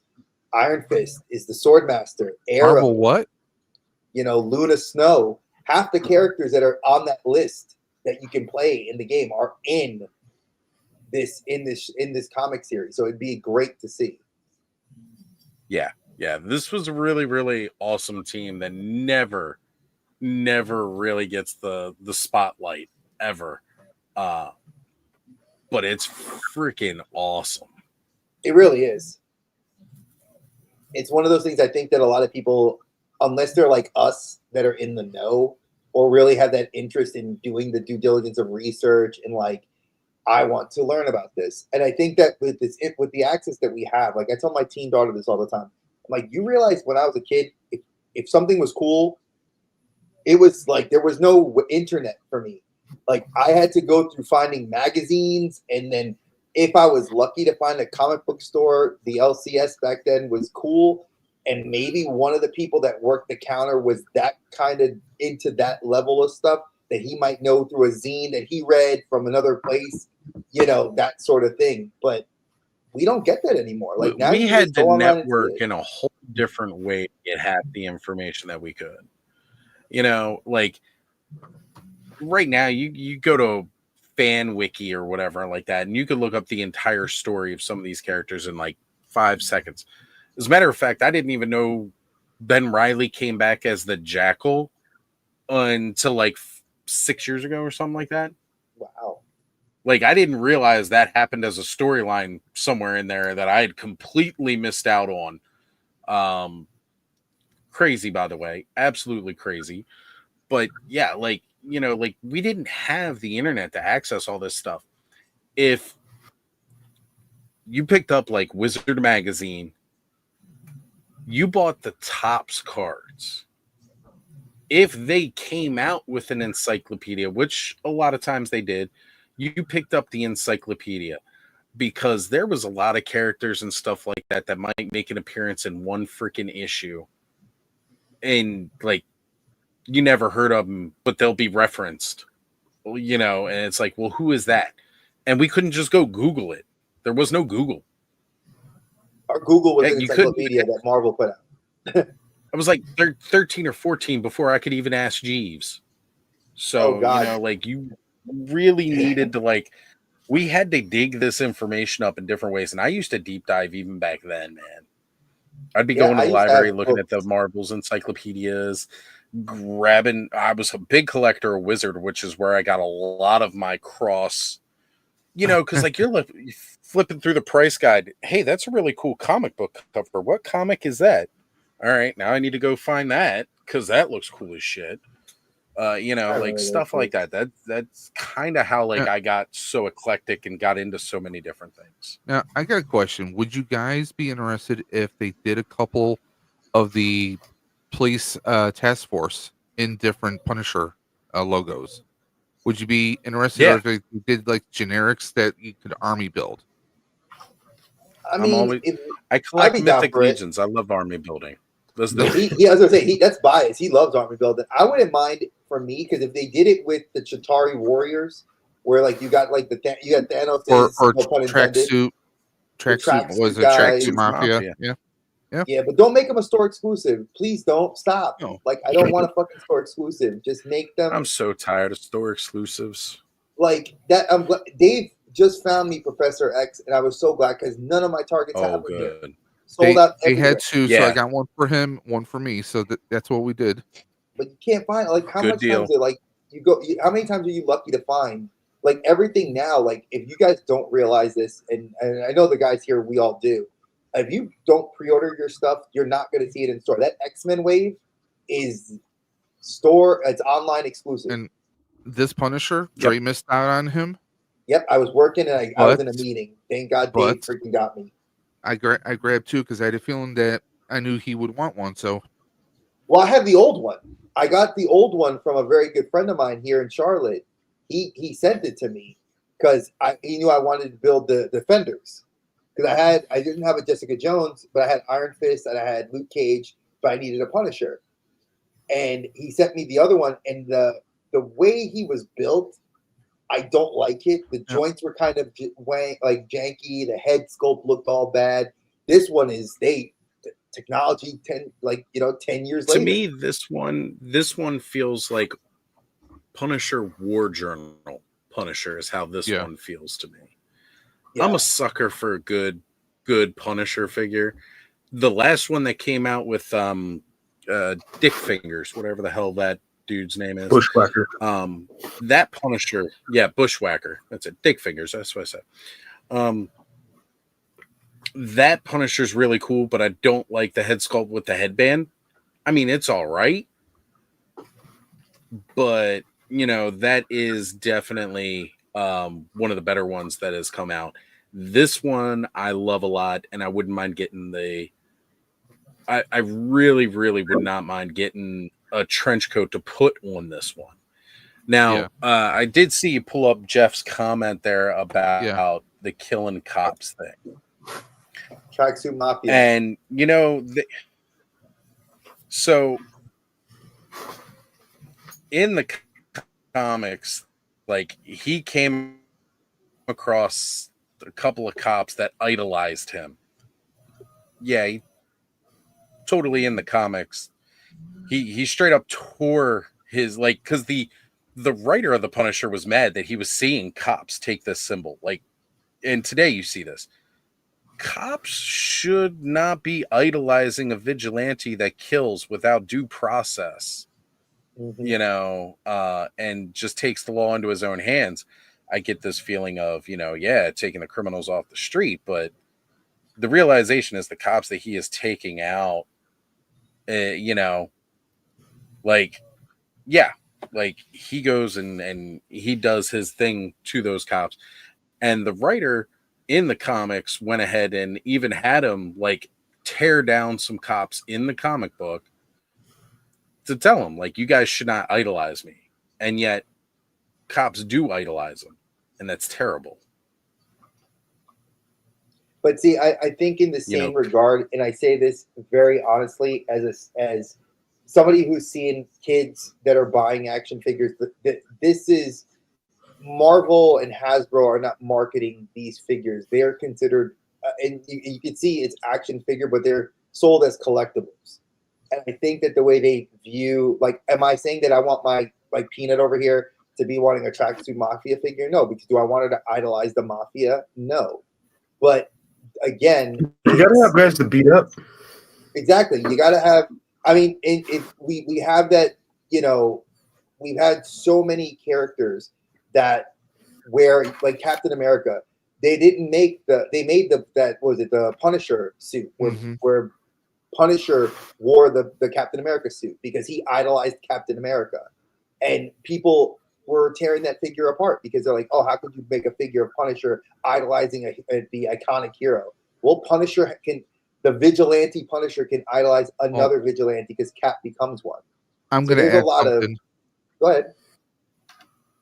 Video games, Grand Theft Auto, among many, many others. Video games, there's games where you have to fight cops. You're a bad guy. You're you're stealing cars. That doesn't necessarily mean you're going to do that in real life. No, but I mean, what Jeff's talking about too, and a comment a little bit further up is talking about when he had to deal with cops that were putting that stuff on their gear. Jeff's saying exactly that point. Like shitty cops, shitty cops are the ones that do that. Like, it is horrible for a cop to think that it is okay to idolize somebody like this. He's saying that exact point. Like, these are the kind of cops we don't need on the street. Anytime like that thin blue line thing pops up and it's got a Punisher symbol with it, first off, you're already breaking the articles of the flag by making the flag black and white to begin with. That's not patriotic. That's actually terrible. Putting something like that, you are defacing the American flag by doing that. But to put the Punisher symbol and say it's to defend cops, like, no, Punisher would disagree. You're supposed to be better than that. You're supposed to be the guys. No spoilers for those that did not watch that. He says that you're supposed to be better than me. Well, like I said, this story arc's been done in the comics ages ago. So if you don't know what's going on here, then that's on you for not reading comics too. But yeah, like, like, I was kind of glad that they put something like this in the show. And again, this is not one of those shows they want your kids watching. And that was it. Like, I liked the fact that they had Frank taking out these asshole cops, and I was kind of hoping that's where they were going at the beginning of the season with that, just with the interaction with the White Tiger. And I appreciate that, Jeff, because like, you're exactly right, man. Like, if you're supposed to be supporting the law, don't support the Punisher. Like, that's not it. Punisher's one of my the character in the comics, the cartoon, the movie, video games. But that's not something that don't make him your mantra. Like, I know soldiers in the military have done that too, and that's a little bit much because you're, again, defending your country. There's a limit to where the realism and the fantasy you have to stay within that line. And I love the figure. I love the character in the show. I mean, Bernthal's the nephew to Kurt Angle, the guy who was an Olympic gold medalist. So if anybody wants to say that his character has not been somebody who's also played a law officer in Walking Dead, Bernthal has, he even says... It's not a good example. He was an asshole. I know. I mean, he was his best friend's wife. He was morally corrupt. The Punisher would have killed Shane. Shane was an asshole. You can't beat that. Shane was a dick. That's actually when I really found out how much I loved Bernthal, was because, like, I'd seen him in some other stuff, but when he's playing Shane, I'm like, this guy is an absolute dick, like a complete fucking asshole. Mind you, Frank is an absolute dick, a complete asshole. But yet, he's good at being an asshole. Just so good, you love him. Yeah, he is lovable. He's great. Now, speaking of Bernthal, I'm actually kind of want to see The Accountant too now. I've been hearing good stuff about it with him. And have you ever seen The Accountant? Oh, the first one, yeah. I've seen it when it first came out. I freaking love that movie. I'm just a little surprised it took so long for them to do a sequel. It's movie, So he had so much shit going on. Finding out they were doing a second one, yes. Yeah. It's Did you know about that coming out? The Accountant 2? I didn't pay any attention to it. I saw that. But Thanos, have you seen the first? I'm not a movie guy. Like, I watch a lot of TV shows, but movies, like, here and there. I miss a lot. All right. So that poses an interesting question. What about movies doesn't draw you? I don't know. I think it's almost like a mislead where, like, TV, it's like, it's not as big of a time commitment, but then I will sit and watch like 4 or 5 episodes. With Predators, you got to kind of tie it in with The Predator. They give you parts of the culture, but they don't explain that culture, right? So, like, when it comes to the Yautja on the hunting world, the game world, right? The 3 that are hunting the humans are bad bloods, but they never explain what a bad blood is. They never explain, why they were different from the other Yautja. Like there was no explanation of that. Now you see there are these super predators, as they kind of called them, and then there's the regular ones. And they kind of talk about that, but super predators or bad bloods, they do genetically modify and test and they do these things to upgrade. They make themselves more elite hunters, but there's no honor in what they're doing. Like, the regular blooded hunters and all like that, like you train and you learn your hunting prowess to become a more elite a more elite hunter, not through experimentation or tech or gear. Like, that is not the way that you do this. You become a better hunter by hunting more vicious prey. Like, you take the honor out of it, and that's what makes you a bad blood. So all the super predators in the Predators were bad bloods. The huge hunter in the Predators, a bad blood. And like, they give you all these parts of that culture, but never explain any of it. They kind of explain with AVP what it means to become blooded, or, what it becomes to be a hunter with Scar getting the mark and everything like that. Hopefully with this new Predator movie, we're going to see them explore that a bit more. It's by the same director that did Prey. Mm-hmm. That same director is going to be doing the new Predator movie, as well as Predator Badlands, and then also the animated Predator, yep, which is going to take us through different time periods. We're getting our samurai that we wanted. Samurais, you're going to get some old ones. Now, one thing that I got to say here about this, I first see the look of this, and I'm like, what the fuck is this? Yeah, I was wondering what was wrong with this. I'm kind of hoping we get some type of explanation to why this Yautja's hairline is all the way up his head.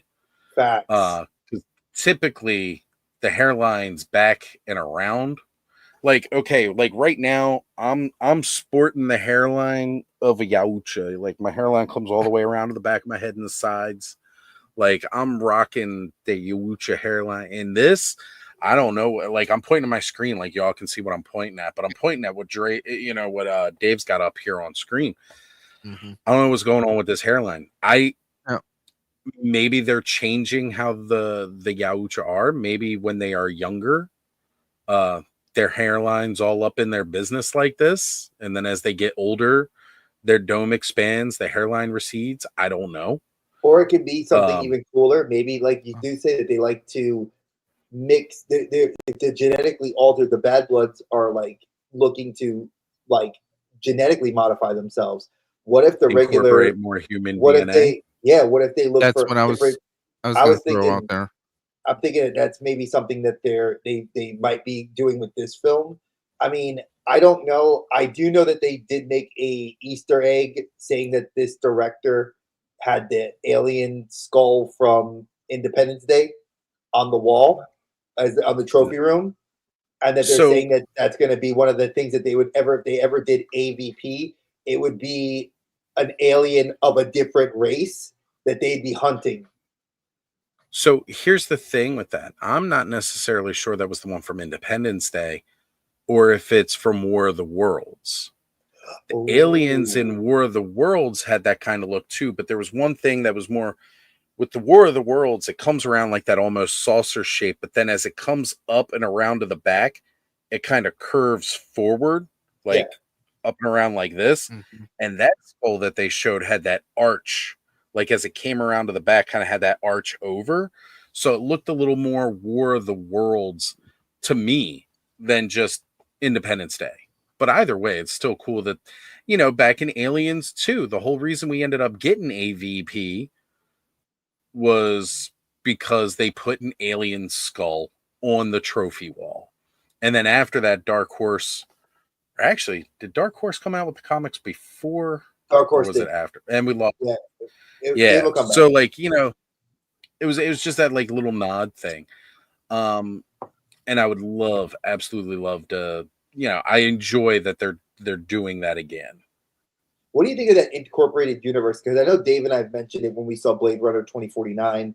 Garrett Leto had the Weyland Yutani logo in his office, and we know Weyland Yutani is all over Aliens, all over the Predator universe, and we do know that there is a tie in Blade Runner to that universe, not directly, but because of the synthetics. That's how they think that the synthetics were kind of created and brought into the Aliens universe.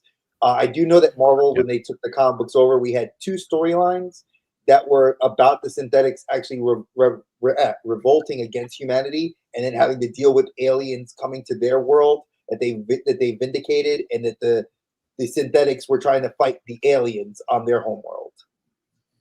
So what do you think of that kind of shared universe concept? Well, that is definitely cool. And then another thing, the Weyland Yutani symbol is in Firefly as well.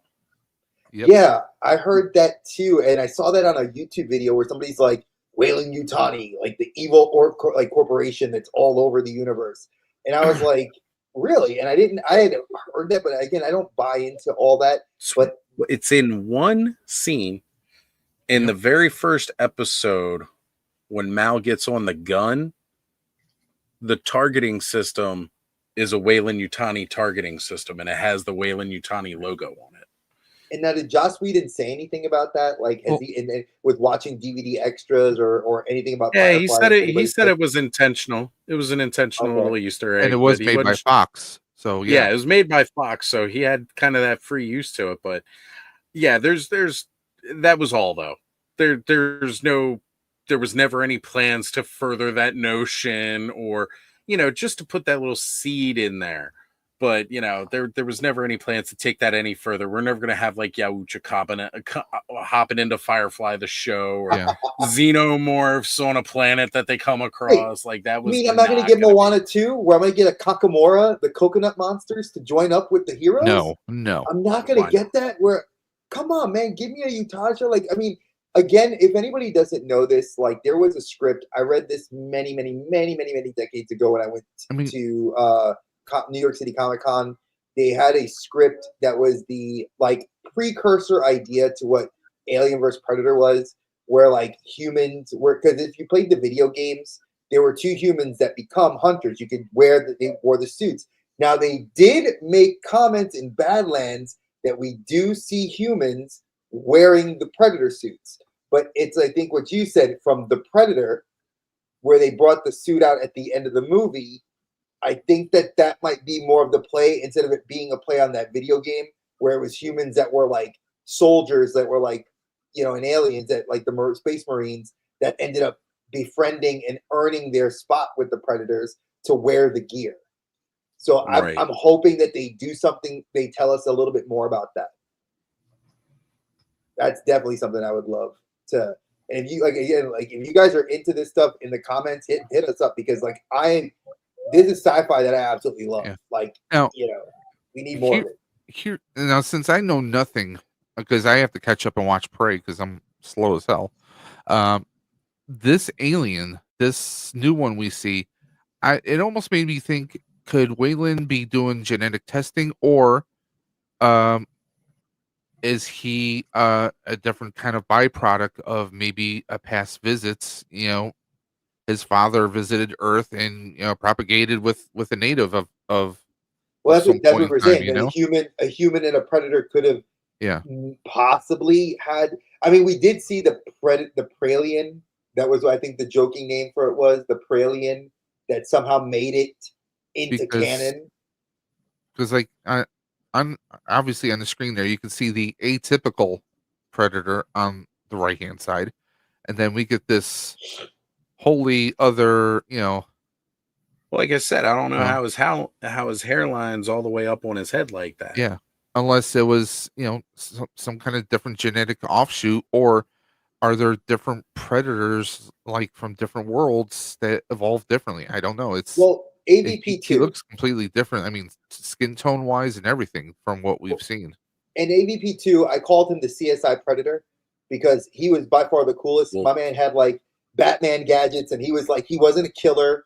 He was like the I clean up the messes, and he was a slender built predator. He was more like the build Yaucha something. But I feel that like I feel like this predator was very similar to that one because the builds are very like he was slender, he was smaller. Then you saw the other predator, like you said, the other bigger one that was in AVP2 that was like bigger and larger and meaner. It looks like the blooded one that we see him fight with the sword, the laser sword, in the trailer. So I'm, like I said, there's a lot to this. And I know Marvel's been doing a damn good job giving us the crossovers of like the Predator versus aliens. And then they're doing like the alien storylines. And they gave us like a whole like kind of storyline about like a human that saw the encampment. Her entire village was killed, or like the community was killed, and she went into space and like started hunting and collecting predator gear to predate herself out. And she was going after them, and she was counting the numbers, and they started hunting her. And I thought that was a great series that they did recently in Marvel. If y'all haven't picked it up. Yeah, dude. I'll be honest, I haven't read much of any of the Marvel stuff. Not that I've been like hating on it or avoiding it. I haven't been actively collecting comics for quite some time. So I think I'm gonna have to go out and get some omnibuses. I know that right now I think it's like $15 a book, and it has the collected issues. Because they just released Predator versus Black Panther, which I thought was awesome. Nice. I have the Predator versus Wolverine, which for you Thanos, that's an X-Men fan, probably some of the best artwork. Oh, you have that? No, I said I imagine it's a fun read though. Oh, it's awesome seeing Wolverine, and it's kind of like it takes you through the ages of him, of Wolverine, of like him kind of reminiscing, like I fought so much shit, like now I'm fighting an alien. Like a predator, like this guy is a badass hunter that's we've seen their gear, and I think every iteration of Predator we've seen, the gear just gets cooler. Like Prey, even if it's an older film, that shield boomerang was badass. Agreed. The grenades, the whip, the what was it, the net that like it like constricted and then like started constricting even more the more you moved in it. I think there were so many cool things. I'm like, Predator confirmed. I mean, if he starts going like, you're one ugly mother, I mean, then I'm gonna start laughing, But we need more figures. We need more figures. Haya, could you make me a 1/12? That's all I want. A 1/12 version. There you go, Oz. You are a predator. Yeah. Alien versus Oz. I was gonna say, Thanos, thank you so much, brother. We appreciate you. Take care, bro. Yeah, thanks for having me. Good luck. Take it easy. Thank you, brother. I'll probably pop back in during your 24 hours. So hey, you're more than welcome to, man. Please do. Later. Bye. So I would love. I like the next comment under that too. Alien versus Oz, summer 2027.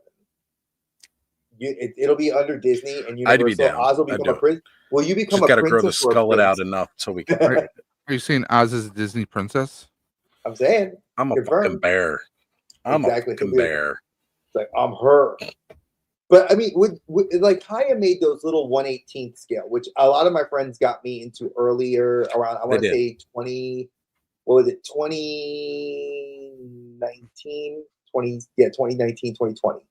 A bunch of my friends started getting me into those 1/18th scales, and I was like, "No, Joy Toy, can't do that. They look awesome." And then I was like, "I don't want NECA's 7-inch scale," even though we know Colin of EC Collecting, he is all about that life. Give me a 1/12 scale Predator figure by Haya. You gave me Universal Soldier. You gave me Rambo. You gave me Judge Dredd. Come on, folks. The IP's there for you. Y'all have it. Just shrink the scale right to 1/12 and you get me. Hey, I just want to say hello to Vagon. We're doing a 24-hour stream to help benefit Roswell Park Comprehensive Cancer Institute. So that's what's going on with life. We are doing a 24-hour live stream. We're only in, just Hour under one. 2 hours. Yeah. Or hour and 41 minutes we've been streaming. So another 22 hours to go. And here where I live in Buffalo, New York, there's a cancer center called Roswell Park Comprehensive Cancer Institute. Every year they do an event called the Ride for Roswell, which all the money raised goes to, well, cancer research and treatment. And we're actually doing tons of prize wheels that are going to be given away over the next 22 hours. If you want to enter, it's a $10 donation. The link is actually in the video description below. All you got to do is make a $10 donation to the actual Ride for Roswell website, which do I still have it up? Close some of your windows. No, I will never close my windows. So all you got to do is click the link. It takes you right to the Ride for Roswell. Donate a $10 donation. That $10 donation gets you in on all the wheels, including a Star Wars hot toy we're giving away. So one $10 donation gets you in on all the wheels. We are doing 6 prizes, 6 prize wheels, and you could be the next winner. On The Price is Right. No, the price is wrong. That's The right. price is wrong, bitch. Oh my goodness. I did say I'd be a little punchy. But I do like this Predator Aliens. I would love to see Badlands is one of those that definitely was, when I saw the trailer, I thought it was a bootleg trailer. I was like, nah, this ain't a real thing. And then I watched it, I was like, oh shit. Right, this ain't real. They just announced that animated thing. This ain't real. And then it was like, oh no, this is when coming. I saw this Predator, I thought, what is this? Is this like when they tried to, bring back Nightmare on Elm Street with that very poorly looking Freddy Krueger? Right, the remake. Jackie Earl Harrell, the guy who played Rorschach, and then but he's been in a lot of different stuff actually over the years. Yeah, he has. He's actually been very active in the community, like for acting and stuff. Like he's one of those that like he was in Dark Shadows with Tim Burton, but he did like a lot of stuff from the 80s because he was like more of a teenage actor, and then he's just coming back now. Jeff, you are 100% right. We talked briefly about this, but Samurai versus Predators, Prince, it'll market the living crap out of toys, especially with their honor codes, right? Facts, like, come on. There's a viral video where these two guys are talking or coming up with like random ideas, and they brought up this kind of idea where you have what's the dude from Hiroyuki Sanada. Yeah, you know who I'm talking about. So I already knew. we're like he's like an elder samurai, and he's supposed to train like a nobleman's son or something like that. And Shogun. The whole thing, like the two of them are battling predators. I mean, hell, that would be a badass concept right there. Well, yeah, because it was supposed to be like I know exactly the samurai storyline you were talking about, where it's going to be like a elder predator and a younger predator teaching the younger predator the hunt, and then also at the same time Shogun teaching beneath him, and kind of doing like this very parallel between the two and the honor codes and all like that. And yeah, that would be a sick I don't even know if I'd want that as a movie or a series. Like how much time can we dedicate to that story that we think will be feasible and make it work, right? The movie is like the first wave of an invasion, and then you got more predators coming, and that's the TV series. There you go. I'm 100% down for if they made toys. Like I even thought about like because they lowered the price on it finally, which was the Ghost of Tsushima action figure from the Samurai Jin, I think is his name. You put him on, like you have that figure, and then you get a Predator like NECA figure. Like you can do so much great photography with that. But if they did make a suit of armor, like I said, this cartoon, if everything goes well, which I mean it's going to, again, like Jeff said, it's going to print money. This cartoon, with giving us that, if they don't make action figures off of that, I will be surprised. You know, it didn't take what long kind for of us to get action a play figures figure. are we going to get? Right? Like what kind of action figures are we going to get? How much advance notice does? Well, because like, okay, look at it. Prey came out. NECA had a figure ready to roll, right? Yes, it did. So how much advance notice do they have of what's coming before they're going to put it out? Because NECA right now, of course, still has that license. But what are the different scales? What are we going to see? Like, who could possibly win, you know, more, right? Like, and that's kind of like, I don't know. I'd love to see, and not that, I don't want to say that, you know, like even what's the word I'm looking for here? That, you know, NECA in the grand scheme of things, since I started buying Four Horsemen products, NECA seems a lot more moderately priced.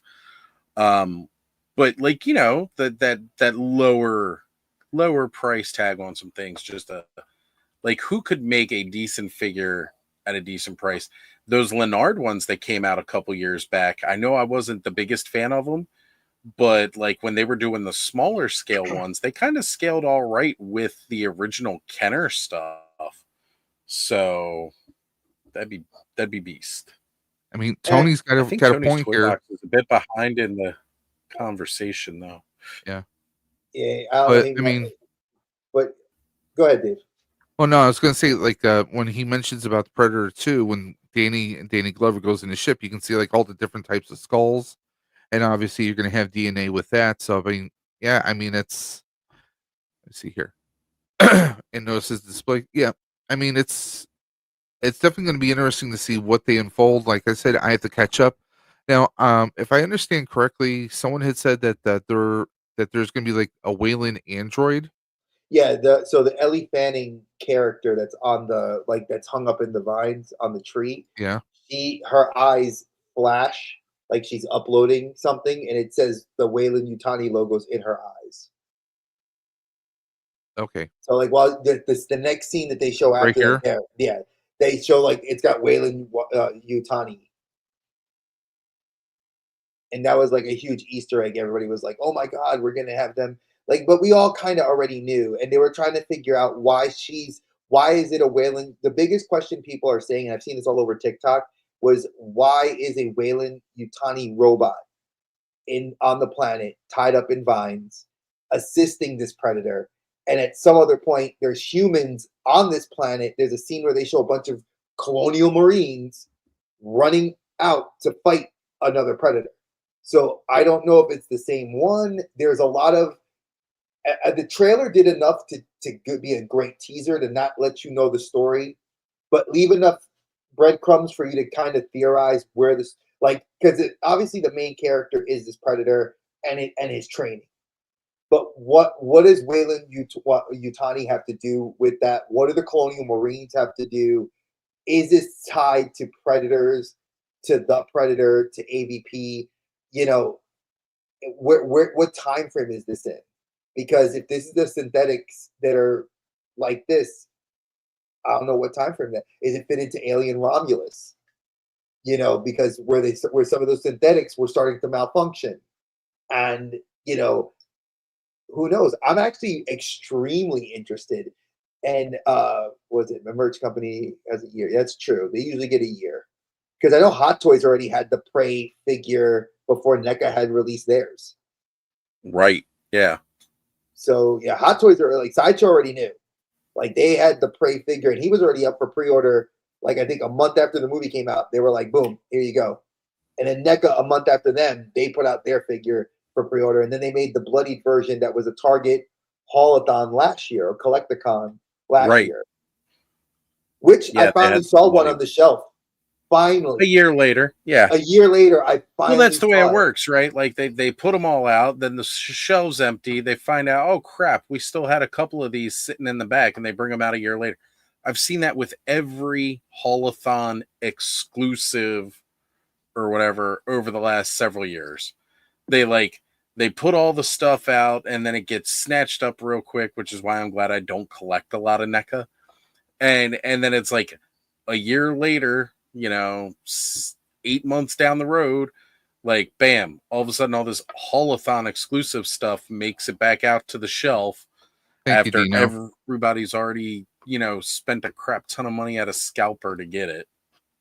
Which kills me because like the Target down the road from my house, because I live a lot closer to one now.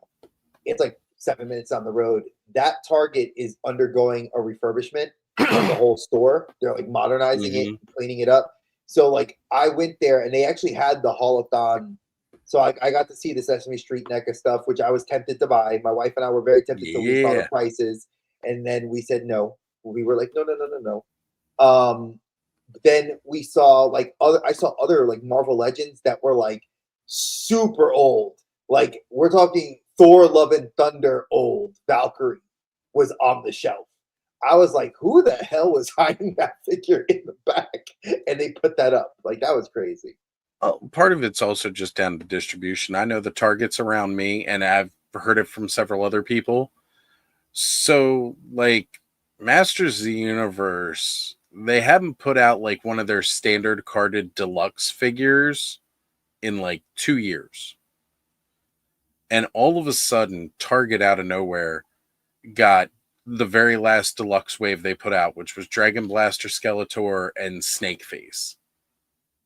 And every Target I've been to has these two characters like 2 years later. Yeah. Are they clearance yet, or are they regular? Nope, not clearance, regular price. And it's funny though, because I thought I'd picked up a Dragon Blaster, but apparently I didn't. So I might actually just go pick one up since I don't have it. But I'm also realizing, where the heck am I putting too many more of these Origins? Now I want to buy all those freaking Thundercats, I'm like, great. K-Roll, favorite brother, I'm your only brother. Oh, I love it. So, I guess that makes me favorite by default. I guess I got to be favorite by default. Wasn't like there was a big choice there. Dino picked up the Sesame Street count. I'm going to say this. I want one for her, my littlest one, because she loves Sesame Street still. And I was very tempted because they had the Bert, the Ernie, and the Count. I just could not justify getting my 5-year-old $100+ worth of three figures. I just, could not do that. Geek Strong has a very heavy retro collection. Yes. Dino, aka Dino the Machino, he is a massive fitness nut, and he's got so much retro Ghostbusters, you would pass out. Oz, you would pass out at it. I mean, he collects everything. Star Wars, he's all over the place. His toy room is just like one big hell. It could be a museum. He's got tons of retro stuff. I've still got to figure out who I gotta blow that's going to SDCC that can give me them ecto glows. You and me we might know somebody. We know so many people in the community. We got people that are going. How cool would it be if I can get the 4 horsemen that are going to be there to go pick it up for me and be like, hey guys, hey, I'm buying your dragon. Could you just throw that in my dragon box? Hey guys, I know you're the 4 horsemen. Can you go to this other vendor and get me this? Jeremy, listen. Look, I'm not trying to ask for much, but could you just go walk over to Hasbro and get me that 4-pack of Ghostbusters, please? I need them ecto glows. Never got them as a kid. Need them ecto glows.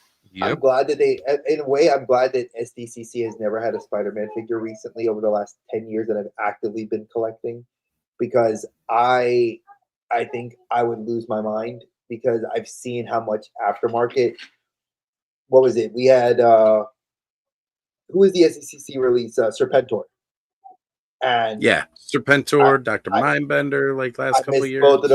I missed both of those. Crystal Ball had him till they did the little big screw up at Walmart, and then I canceled my pre-order. After I was like, hey, they're shipping it. And it's like, I got Dave knows. I was so excited because it combines 2 of my loves, toys and horror. And I wanted to use the pieces to play with Doctor Strange. And what did they do? They're like, we don't know when we're getting it. Did you get Moon Spider, Dre? Moon Spider. What is this? Dave, Google that, please. I've never heard of this. Sounds like a Moon Knight and Spider-Man. Oh, that was okay. That spider, the Arachnite, that is actually you could get that through the Marvel Collector Corps exclusive. It was like a Marvel exclusive figure you get if you're part of their like distribution service. They send a figure out every month or every 2 months, I think it is. Arachnite was one of those I never picked up. He's on my list. Yeah, it's this one right there, Dave. It's on the second row furthest to the right. There you go. Here? Right there. Look at the retro card. No. Go to the one with the retro card. Hold up. No. This? Below that one. There you go. That's the figure. Yep, the Arachnite. That one is dope. I would like to. Yeah, he was. You could only get him if you were in their figure distribution collector thing, which they send a box out every. Like I said, I think it's every 2 months. That shit's expensive though to get into, but the figures they put out of that thing are amazing. They've given us some really exclusive, cool Wolverine figures, some of the weird, obscure X-Men characters. I've never seen anybody sell him though. Yep. You mean this guy right here? This guy Yeah, right that here? guy. This guy right That here? guy. He is fire. I love him. I'm just saying that is the kind of obscure He I looks get like into. he's metal. He does. That's why I love when I got this in hand. Like that Adam Warlock. I remember going to GameStop. I told Dave this. I texted him. I was at a GameStop, which he knows I hate going to, and I went inside and they had that Adam Warlock, and I was like, "Oh, let me take a look at this." And up close, the figure just looks terrible. It does not look good at all. Like I don't like the way the face was painted. I didn't like anything. The gauntlet looks cheap. Like the gauntlet's supposed to be larger than life. You know what I'm saying? Like it's not supposed to just look so tiny. And the way it's built on him, I just don't like it. It doesn't remind me of the Infinity War, the Infinity Watch that I got from the comics as a kid. So I passed on him. And the Marvel Legends the Miles, I passed on too. The Ultimate Miles. I didn't like that one either. Yeah. Big surprise for me. Rom for me, it's crazy. Like he was one of those niche comics that going around different yard sales, throughout the summer as a kid. Like he's the one that, like I could always find a couple issues for like a couple issues for like a nickel. And this isn't some like back in my day speech. It's just that no, these were like these comics weren't worth like anything. Nobody was actively collecting. So like you could get a bunch, and I would find like the first one I ever picked up, it was a ROM crossover with the X-Men. And we're talking like Kitty Pryde, Pietro, like, that 80s era kind of like X-Men thing. And like I just went back and I started like looking up more ROM comics because I could find them dirt cheap from people that are just getting rid of comic book collections. So like I fell in love with this Space Knight character and his battle against the dire wraiths across the Marvel universe. But like by the time I'm like looking at like modern storylines, nobody's talking about Rom. Rom doesn't like even exist anymore. He was like his own little hero and his own little comic line back then, and that was it. Like he never appeared in anything else, but other characters crossed over into his comic line. So like for years, I just, Hasbro's had Marvel Legends. Hasbro is the one that made the original ROM toy way back in the day because they used to get ads for him in the comic books. It was like you paid your money kind of thing. He was this huge, clunky figure. He wasn't really that great. He came with his gun. I can't even remember the name of his gun anymore now. It has a special name. Let me see if it says it on the pack. Displacer Ray or something like that, because it reveals, the dire wraiths in there. Let me see. All it says here is that it shows the first issue, and it says in ROM number 1, the Space Knight ROM tracks the vile dire wraiths across the cosmos, arriving on Earth to continue his pledge to the people. And then it shows you the first issue, what it looks like. You get a copy of it with the figure right there. The little mini version. Yeah. Yeah, Ultimate Iron Man's my favorite out of these besides Rom. Those are the only 3 I picked up. Oh, so apparently Punisher is still available for pre-order on Amazon. All right. Yeah, but they Probably pushed gonna it though pre-order to that. December. Yeah, but look, it Yeah. got pushed to December instead of July. Yeah, and sometimes you got to worry about when they have that gap, whether they're actually going to get it or not. And I'm still debating on Electro. I've seen it in hand. I do want it because I like the fact that it's a Jamie Foxx head sculpt that we never got. And again, it's Well, me, part of a and- Jamie Foxx head sculpt. well, and you know me, I need my villains and heroes of color. I'd like to have more of that. We didn't get one. I wish he had that arc reactor part.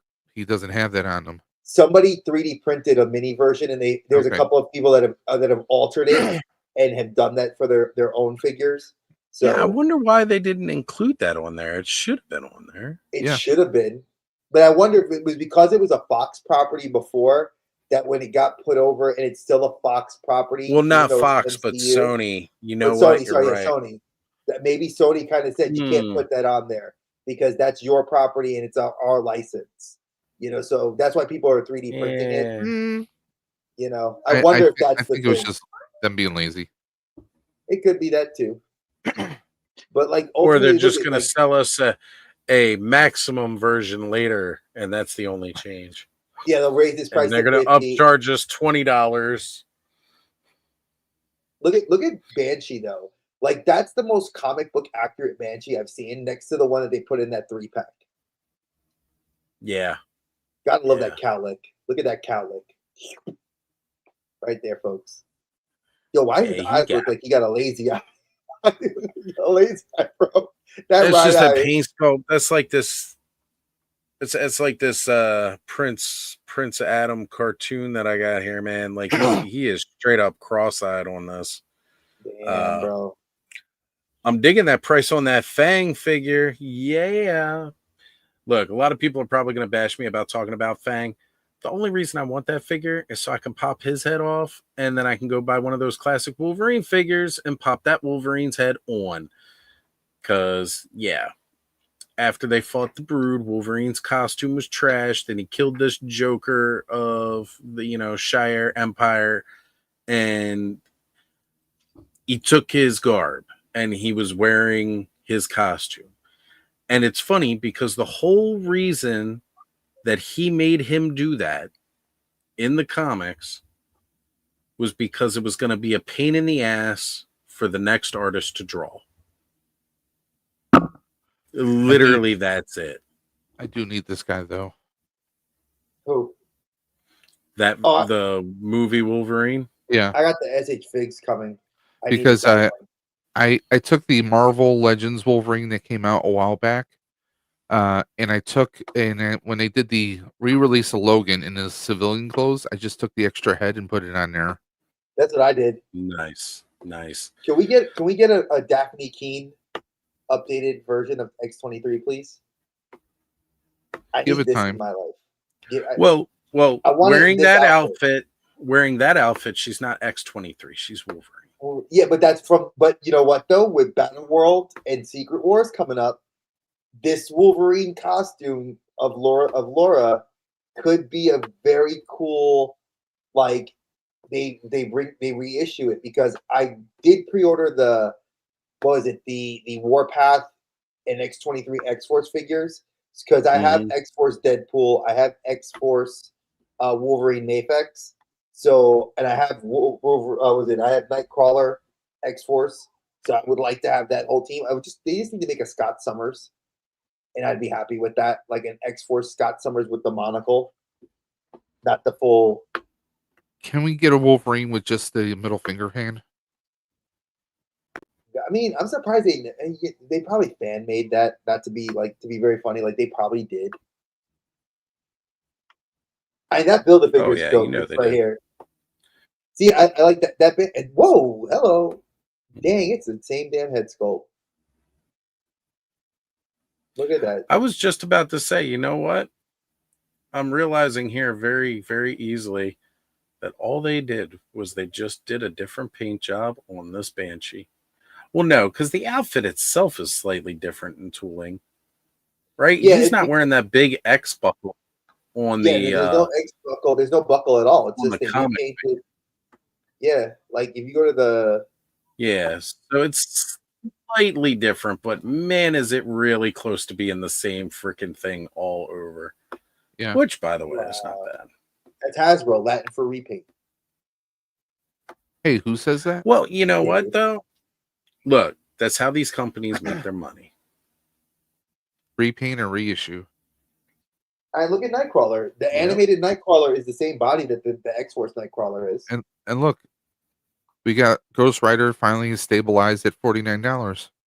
Thank you, Dave. He's on Which my is shelf cool now. because now I can finally buy mine. Because for absolutely love a that. good Guys- minute, people were trying to sell them for a lot more. Oh yeah. He was going for, well, because you couldn't find them anywhere for retail. Now it's calmed down a little bit and the market's evening out on it. But guys, I do want to say I have been streaming since 9 o'clock tonight. I was doing the Let's Go Off World, hopped off of that, took a short break, and then I jumped over here to hang out with you guys for a couple hours tonight. Look, guys, I Thank think you, what you're brother. doing is amazing. I put in my donation. Yes, sir. Thank you I for that. encourage everybody drop a donation. And you know what? Like, you don't have to drop it all at once if you don't want to. You can put 10 in now and then later drop another 10 and then later drop another 10. And that's pretty cool because then like maybe you might encourage somebody else to drop some money in. You know, if they were like sitting on the fence. But you know, hey, if you got $10, drop it in. Make that donation because it's going to go a very long way to cancer research. You know, it may not seem like much, but it all adds up and it all helps. Plus, there's some pretty cool prizes on the line, folks.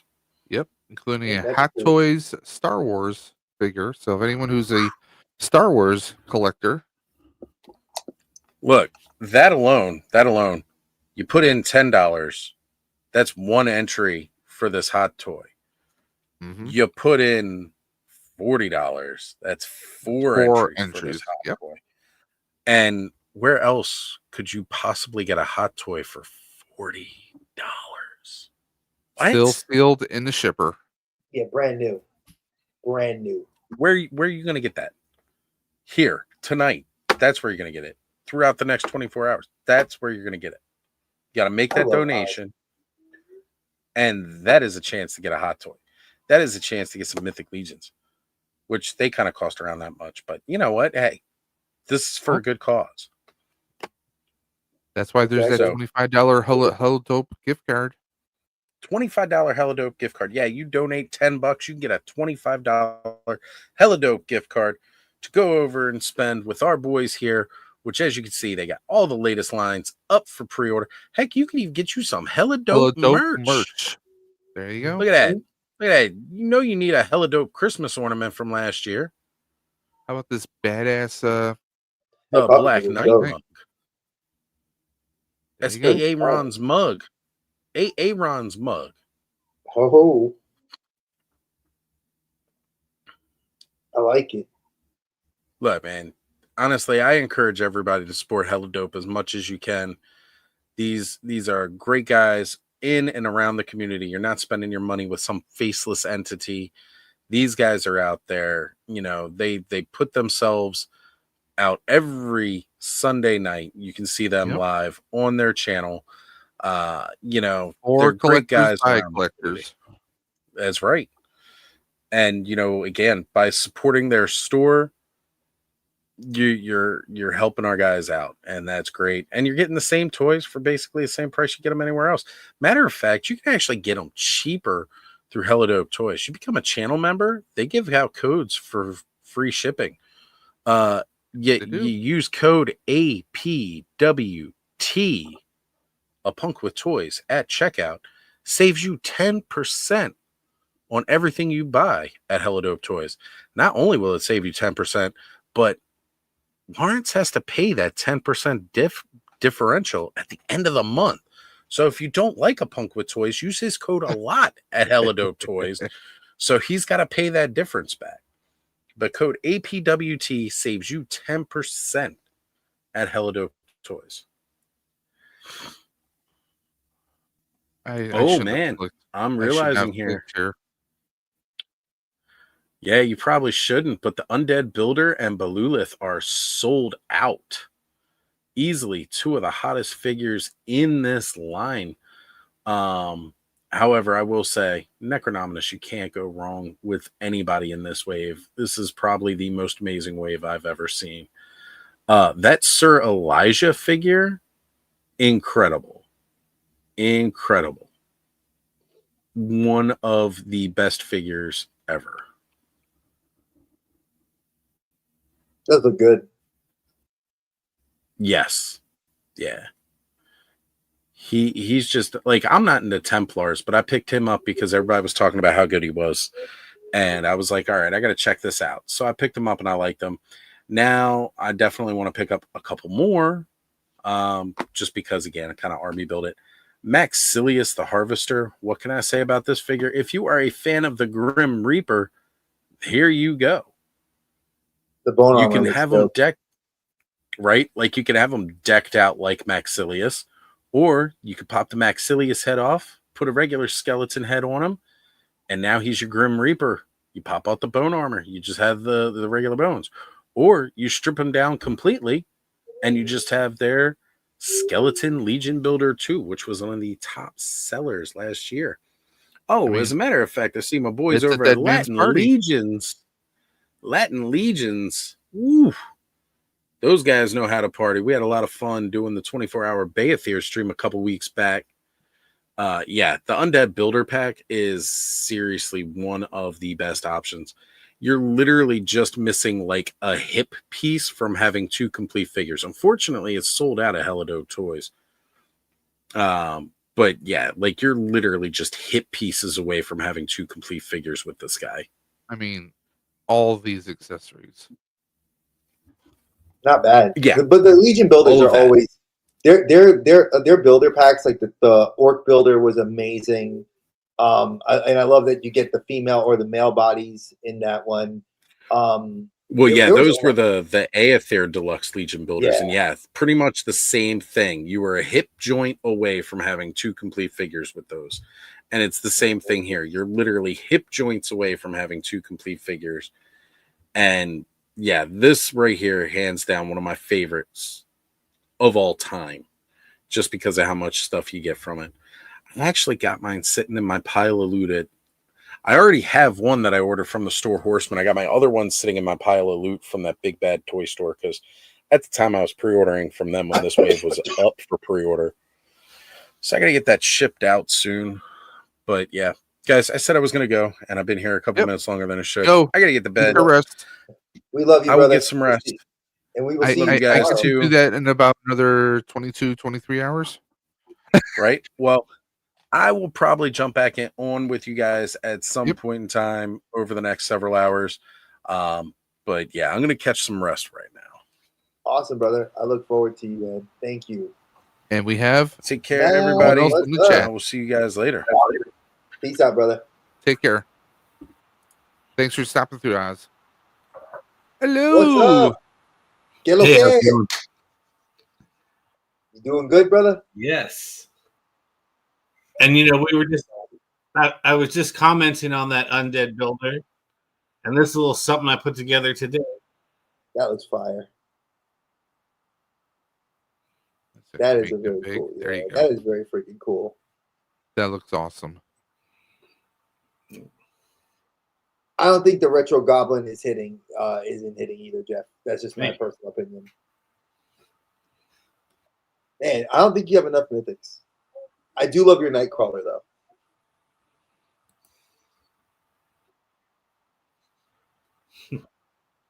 You look at his background. Look at the Nightcrawler just chilling on the shelf. Just sitting on the shelf. Yeah, I was like, you need another Nightcrawler, though. You need to get this one. I think this one is. I love this one with the angry head sculpt. I do want to get that one. This is by far out of that whole wave. I think this figure and Marrow are the two best figures from that wave, hands down. Main reason I got this. So Oz said he hopped up at the wrong time. I know, a fellow Legionnaire, man, a guy that loves the Cabal, you know. Well, see, one Legionnaire taps out, another one takes his place. I swear, is it like what was it, the Hydra? You chop off one head, two take place. So I have a question for you, because I am not. I feel like I'm Cabal adjacent. I love the figures. I have a few. I had a lot at one point, then I had to get rid of them. Then I got back into it, and I've kind of kept myself at bay because Marvel, it hits me. Like, as I look at my desk, there's just a ton of figures. What got you into Mythic Legions?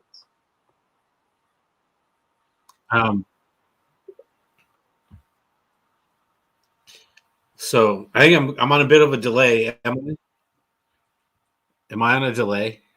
It seems like a you delay. shouldn't be. You shouldn't be. Unless you're watching YouTube. If you're watching YouTube, then you're on delay. Did I not turn that part off? No, you didn't. I've done that too a few times. It's all right. I've never done it this way before, so well, welcome. Now we're on the same page. I've been, it's midnight Friday night here, so let's just say it's 3 in the morning, my friend. I may not, I thought it might have been me just seeing double, but instead of seeing double, I was hearing double. But so yeah, I got into Mythic Legions really via Cosmic Legions. I'm a Star Wars guy. Ooh. So very nice. So that's kind of I saw those, and it was kind of they're raising their prices. I'm like, well, let me check out I think it was book 2, and it was like I like a good deal, so I did the all in, and then I ended up some of my toy photography buddies were going to Legions Con, and it was near where my sister-in-law lived, and so I convinced my wife to go. So then I was like, well, I should get some of these Legions figures if I'm going to go check it out. So like it was when like the Headless Horseman came out, and I got a Sura Wayne, and I'm like, oh, these are pretty cool. But I went to like the Legions Con just to like, meet up with some toy photography buddies I'd known forever, like Blitz Figs. I hung out the Realm of Toys there. You might, know them. So like just some of those people, and I wasn't really that into the Cabal community. And then I went there, and it was just like you get swept up in it, You're hooked from there. The Cabal definitely is extremely welcoming. Like, I've known Ryan, I know the Purple Gang guys. I know Ish is a very good friend of mine as well. I think that like parts of the Cabal that like I love was just like meeting these people, and like Ryan instantly just took me in. Like, he was just like, I felt like I've known Ryan for like 25 years. And I love that with you and Tony and the other crew. Like, you guys, like, I felt like I've known y'all for so long that we just sat there talking. Yeah. It was just like, I think the Cabal does such a great job. And it's one of the few things, there's toxicity like with everything in every toy community, but it's a lot less in the Cabal than I've seen anywhere else. Yeah. Well, before coming in here, I was in the Legions chat in the Cabal. So I was, talking in there with like some people like, Brian from Carver Customs is in there every week, David Williams, some other people, Joe Martinez, and we, we're in there. Like I go probably 3 out of 4, Fridays I'm in there. Colin's in there. We had Walter was in there today, nice. Chatting with us. He lives like 30 minutes from my house. Oh damn. Yeah, so you just get some people going there, and we chat about Big G, Greg is in there, like, and we just we chat about not just Legion stuff, we just chat about whatever stuff, like what's going on, and so those guys are super cool. Yeah, so like this is usually Fridays I'm in there chatting with them after the wife goes to bed.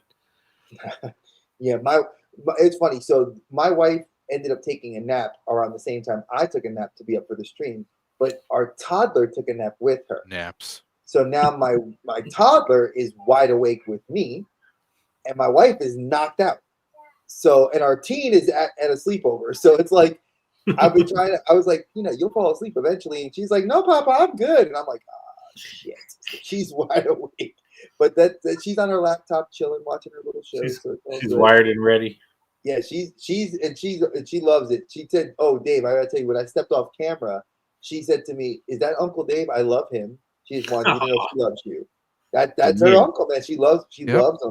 And I love that. That's another thing that I think Toys has been, I've met you guys, like I said, Matt, when I saw you guys on stream and I started being in your chats and I started watching your videos. I loved it because I felt like it's this distinct brotherhood that we, you know, has been lacking in a community where there is a lot of, like we said, there's a lot, but we don't want to focus on bad. And I'm glad that when I found you guys, it's just, I was welcome. And like I said, I've talked with you, I've talked with Tony, and I talk a lot. I talk to him every day. So it's like I've been blessed to meet people through the cabal that are now like lifelong friends. And it's a great feeling. And I think that that's something that I like, that for Horsemen, they themselves like nurture that love, and they support that. I wish that Hasbro, and maybe it's because it's a grassroots company, that they nurture their community better than I think Hasbro or NECA, or where we're $1 billion company, or we're a multi-million-dollar company. You guys will buy our shit regardless, instead of like actually giving a damn about like what we're doing and how we're doing well with the figures and supplying you with the templates. Because like I said, I have several. They're on this shelf here. I have to take them out of their box. They need to breathe. But I felt bad about missing out. Did you get Ganesh? Yeah, I got that ordered. Yep. Nice. I did not yet. I will have to get on the next wave, because I did want to get the whole. He said it with such certainty. I say that with certainty because I meant they're gonna release it again. I think in a couple months. Yeah, they said that and I think that when they release it again, I will get this. I'm hoping they release it with the pin, like they do with like all the other ones. They give you that whole specialty pack for like, I think like $90. I'm gonna go all in on that one because I want that figure for my like. I'm taking a Mythic Legions and I'm kind of doing like a D&D shelf. Okay. So I have different characters. I've grabbed like a Dark Elf. I have my Orc, you know, and I have like the Scar figure, which I absolutely love because he fits in with the Mythic Legions, you know, like amazing figure. I'm like, there's a lot. And then of course, just seeing that Maxilius, I'm just like, damn it, man, why do we have to look at that? Because I'm like, that figure looks dope, and I put him on the shelf too. But I didn't know you were into Marvel Legends as well. I do see the look at the Professor X up there too. So are you with superheroes? Where are you more of a X-Men fan? And I'm look at your shelf. Look at that high. Who's all up on that highest shelf over there? I see Wolverine. I see Omega Red, which is amazing. That's like basically my Wolverine shelf with, you know, Wolverine based, you know, Omega Red, some Deadpool. Nice. But yeah, Wolverine. Well, Star Wars is probably my number one, but I think Wolverine's my number one character. Wow, that's awesome. So, did you pick up the newest that Dakin? Did you pick up the Helverine? No, I haven't got any of. I don't really like. I haven't been buying Marvel Legends. Like, I really, even Star Wars. Like, unless I see it at Ross, I don't buy it. It's just it's kind of a space issue. And, you know, like, I don't need to spend, like, I don't need more, I guess, you know what I mean? So, like, unless I see it at Ross for $5.99, like, I'm not really getting it. Like, I don't get the FOMO. I only get FOMOs I get FOMOs for good deals. I don't get FOMOs for figures, but, like, you know, if there's something on sale and I miss it, then I get FOMO. Oh no, I think that's 100%. It's funny, Dave and I've talked about this too. I think the closest two figures recently I almost had FOMO and Dave got for me was the Professor X, that the Genosha Professor X, which I've been wanting, and then the Target exclusive, which Dave got me, and then the Punisher, the MCU Punisher, which that was Dave also found that one for me as well. He got them from me. So those two figures were like the ones I was like, damn it, I missed out the pre-order. Like, damn it, I missed out like this. And, you know, I'm getting them. So it makes me feel comfortable. But I know that a lot of people are waiting for Ross. And I think, and I'm going to ask you this, since as a collector that will go to Ross to get, like, to see the deals there, are you thinking that's part of why we're seeing a little bit of a trending away from the bigger companies, a little bit more of a rise in third-party stuff? Like lately, where people are like more caring about like what's Haya doing, what's Jada Toys is freaking killing it right now. Like, do you think that's what we're seeing a trend more towards now? It's because like that. All of those figures you mentioned are all really awesome looking figures. That I would have 2 years ago I probably would have totally pre-ordered. But I think it's more of a space. Like I have enough Professor X's, or you know what I mean. Like I have because I'm at a point where I look more stuff at in my toy photography, quote unquote my toy photography, where like I'm not going to shoot it all, and I don't have space to display it all. So it's kind of like if I'm not going to display it and I'm not going to shoot it, then what am I getting it for? And the thing with Mythic Legions is, and even some stuff like Savage Crucible or AWOC, is it's more project based. I look at it more as like I'm not buying a figure, I'm buying like something to create something else with. Of course. And mess around with it. And I buy 3D printed parts. I dabble in painting again. My painting's probably worse than my toy photography. But and I like to make dios. Do you do any 3D printing yourself? So I have a 3D printer that I've had for about 2 years that I have yet to put together. Is it an Ender? Be honest. Yes. But I got it like cheap one day. I'll get it and I'll screw around with it and see if I like it, and then if I do it and I'll upgrade. But I started with an Ender, Ender 3 Max. I hated it because leveling was the bane of my existence. That's what I heard. Because you have your four dials underneath it. You have to perfectly balance it, and I can never do that to save my life. So ultimately, I wound up selling that, sold it for less than what I got, honestly, because anything you buy is going to immediately depreciate. But my wife's job, there's a guy that she works with he 3D prints all the time, Bamboo Labs. So I said, okay, I'm going to get I got the Bear Basic P1P. Eventually, I wound up buying the casing separately to modify to what's called the P1S, so it's enclosed. And I also have what's called the AMS, which allows me to do multicolor printing. Oh, yeah. So, and I don't know if you can tell Ghostbuster Proton Packs behind me. So I'm a charity cosplayer myself. And Dre, I've been sending him 3D printed stuff. I'm actually printing a new Proton Pack for a new project that I'm doing. With the exception of this cap, this is all one piece. Oh, wow. So, I mean, there's a lot of amazing stuff. Like, you could print figure stands. You can print I would show you, but I already packed them up for Dre. I printed out some diorama pieces. They basically looks like part of the Fortress of Solitude. Yeah, I'll get it. Basically. I'll get it so I can show it. He has one. I'm sending him 3 more. But he's gonna custom paint them so that they have that white kind of frost look to them. But like there's tons of files that you can get for free, but then there's also files you can buy. Yeah. Because Dre, he's a limited G.I. Joe fan himself. So he had this one person boat called a Devilfish. So that's one of the things I printed up for him. So he was a big fan of the G.I. Joe Devilfish. So what I did was I found the files. They were upscaled to classified. So I printed him the boat.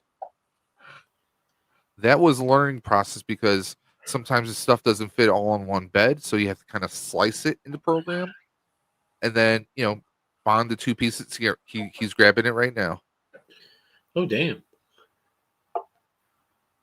And that's actually in half when I print it. I had to bond it and glue it together. Like top piece, bottom piece kind of thing, or half, or down the middle? Slice down the middle. Oh, damn. But you really can't tell unless you're really, really up close to it. I also printed the motor for the back, torpedoes, rockets, and everything else. So yeah, cool. There's a lot of stuff you can do, which is just, I mean, it's just mind-boggling. There's just not enough time. There's just not enough time in the day, though. I mean, the thing is, they what I love about Bamboo, and I'm not trying to push it on you, but what I love is I have an app on my phone. So I can monitor it. There's a built-in camera in the app or in the printer, so you can watch it. It's Wi-Fi based, so you don't have to load the files onto a memory card and then load it into it. I can just send it right from my computer to the printer's like right behind me, actually, right here. And I just let it run. Like some prints might be 2 hours. I actually have some prints that are going to be. I have to print a bumper for the Proton Pack. That's going to be about a 10-hour print right there. But I can set it and forget it, and it levels itself. Unlike some printers where like the extruder is like moving around, this thing, the bed itself moves up and down, and it does auto leveling anytime you start something. So you don't have to hassle with that. Yeah, so I mean, it's very user friendly. There is still a curve, especially if you're learning stuff at first. But like I tell a lot of people, YouTube.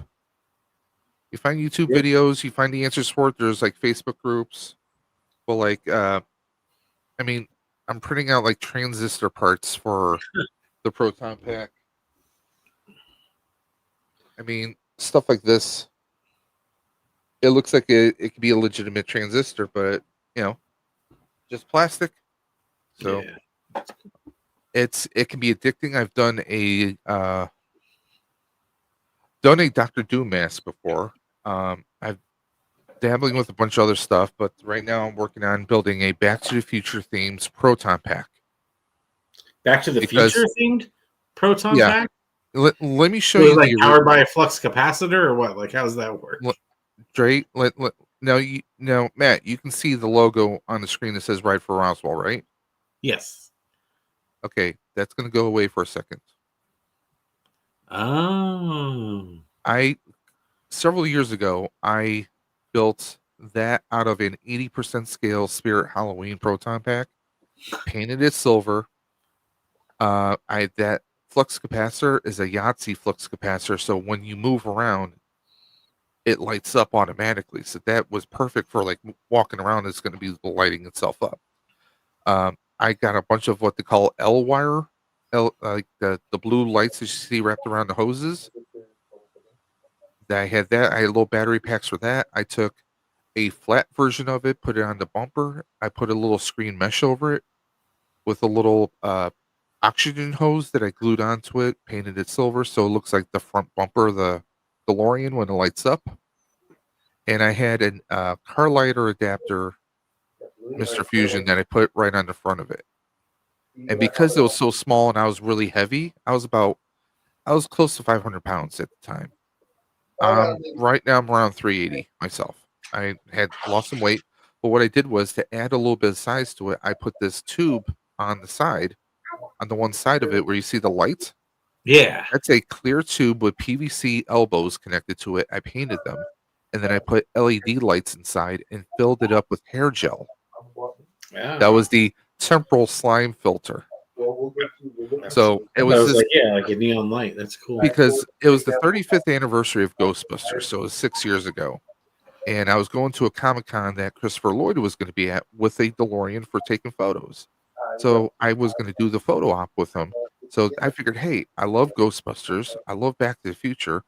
And I remember reading a fan fiction back in the 90s of, in the movie Ghostbusters, you hear Ray quickly mention, "Oh, you've never worked in the private sector." So I was like, "Hey, well, I remember reading a story that Doc Brown worked with Ray Stans once." And so I'm like, "Okay, what would happen if they built a Proton Pack together?" And that was the concept.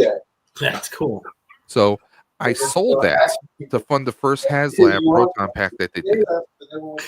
So I don't have that anymore. But I'm like, okay, I have my 3D printer. What if I just 3D print the entire thing? So that's kind of what I'm doing right now is I'm printing parts. So, but you sold a Proton Pack to buy a Proton Pack.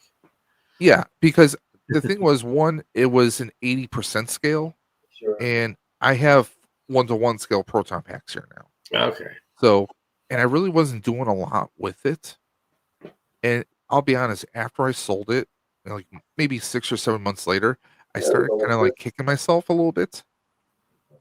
Because It was before I started doing charity cosplay, and a lot of people were kind of like, "Hey, you were that," because like when I joined the group that I'm a part of, one of the guy was like, "Hey, yeah, you're Dave Farrell." I was like, "Yeah." Right here. He's like, "You're the one that built the Back to the Future pack." I was like, "Yeah," and the other guys were like, "Yeah." So it's like the guy knew me without knowing me, so it was kind of a cool thing. Now some Yeah. people knew me because I built this thing, and then eventually I started YouTube. I joined the Buffalo Ghostbusters here in Buffalo, New York, and we do events year round. We even do an annual event now at the Firehouse every year in New York City. That's crazy. Yeah, so it's a bit crazy. It's insane, but it's just I like 3D printing because I like being able to kind of like build with your hands, But like here, let me pull this up. You That way you can see this. manufacture your own stuff. I mean, Basically.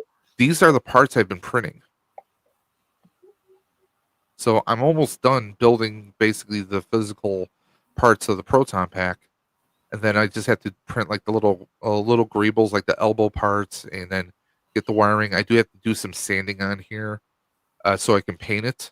Because Yeah, are you good with all the painting and stuff? Are you good at that part too? Well, Or you like that? You like doing the painting too? I don't I like the painting. It's just sometimes it doesn't come out as well Yeah. because I don't have a house. We live in a second floor apartment in an apartment building. So when I do painting, I'm usually doing it on the balcony, or I might take the parts, take them over to my brother's house. He has a big yard, so I can just kind of like paint the stuff outside there. Yeah. I do want to get a little airbrush kit for doing the finer stuff, but like, Yeah, like I could see you doing this with an airbrush. yeah, That's kind of I mean, I'm not really that great with airbrushing, but I mean, like, this part is all one solid piece, so I could do something that big in the printer. And I figured I'm using this as a silver base, and then once I glue everything together, because the type of glue you use for 3D printing, it is something you have to be precise because it's a two-part. You have a spray. Oh, seriously, my camera does this thing when I do certain gestures, zooms in, zooms out. So one part is a spray, the other part is a liquid. As soon as they contact, it automatically bonds instantly. There's no holding for 30 seconds. There's no holding for 5 seconds. It's there. So you have to make sure everything lines up perfectly. I have to buy some spot putty so I can, blend the lines away, sand it down so that there's no seams, and then paint it with the silver chrome paint. Millennium Workshop, who does a lot of prop making, he's been helping me with that stuff. Giving me references to what I can use, what I can't use. But yeah, this is the basis for the thing I'm building right now. Let me see if I can pull up some of the other stuff here. That's gonna be crazy. And then you have like your jumpsuit you wear, or oh yeah, I have a couple. Well, I have a couple suits because like do you have a Doc Brown combo suit? No, the first time I did this, because I was a big guy. I had a custom flight suit made because I couldn't just buy it off the rack, unfortunately. So I paid like $220 for a suit, but the thing was the fabric was not a breathable fabric. It's actually meant to be like a paramedic's flight suit. So you can't have like the wind and like it's got to keep you nice and warm. I wore that thing in June. It was like 90 some odd degrees, and then you're at a Comic Con and you're wearing that. Now imagine you're almost 500 pounds asthmatic. It was like you're wearing trash bags, probably. it was a terrible experience, to say the least. And that also prompted me to finally make the decision to go ahead, and I went through gastric bypass as per my doctor to help my diabetes. I got much healthier. But yeah, that was hell. So this time around, I'm doing jeans and a t-shirt. I already told Dre the concept I have for my original Ghostbusters Back to the Future logo. I'm talking to a friend who's going to try and make that for me. As soon as I can make it, I'll upload it to TeePublic or was it the Redbubble or one of those sites so I can make the shirt. This I actually made a light box. That's cool. So yeah, with 3D printing, there's a lot of crazy stuff you can do. I mean, that's why you see people with their own Etsy shops. I made a Ghostbusters Engineer Core light box. There's just tons of stuff you can do. The Hot Toys. I was playing around with an app. I've done a dice, like for people who play D&D. You can just drop the dice right in the Green Lantern, and it comes out. So it's a little dice tower. Oh, that's fun. Oh yeah, these Philadelphia Eagles Thor hammer. I also did a Buffalo Bills one.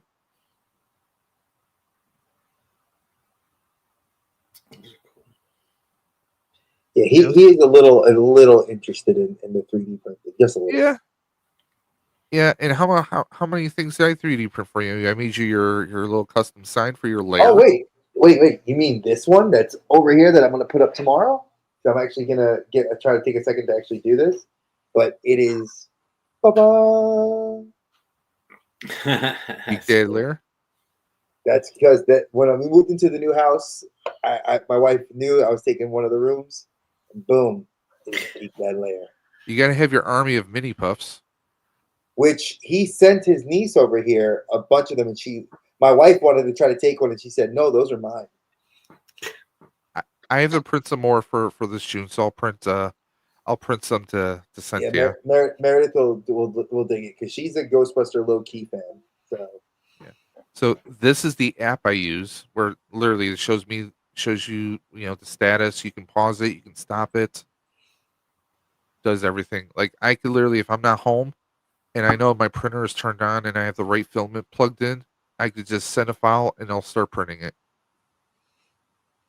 Yeah, that's just cool. Jurassic Park stuff.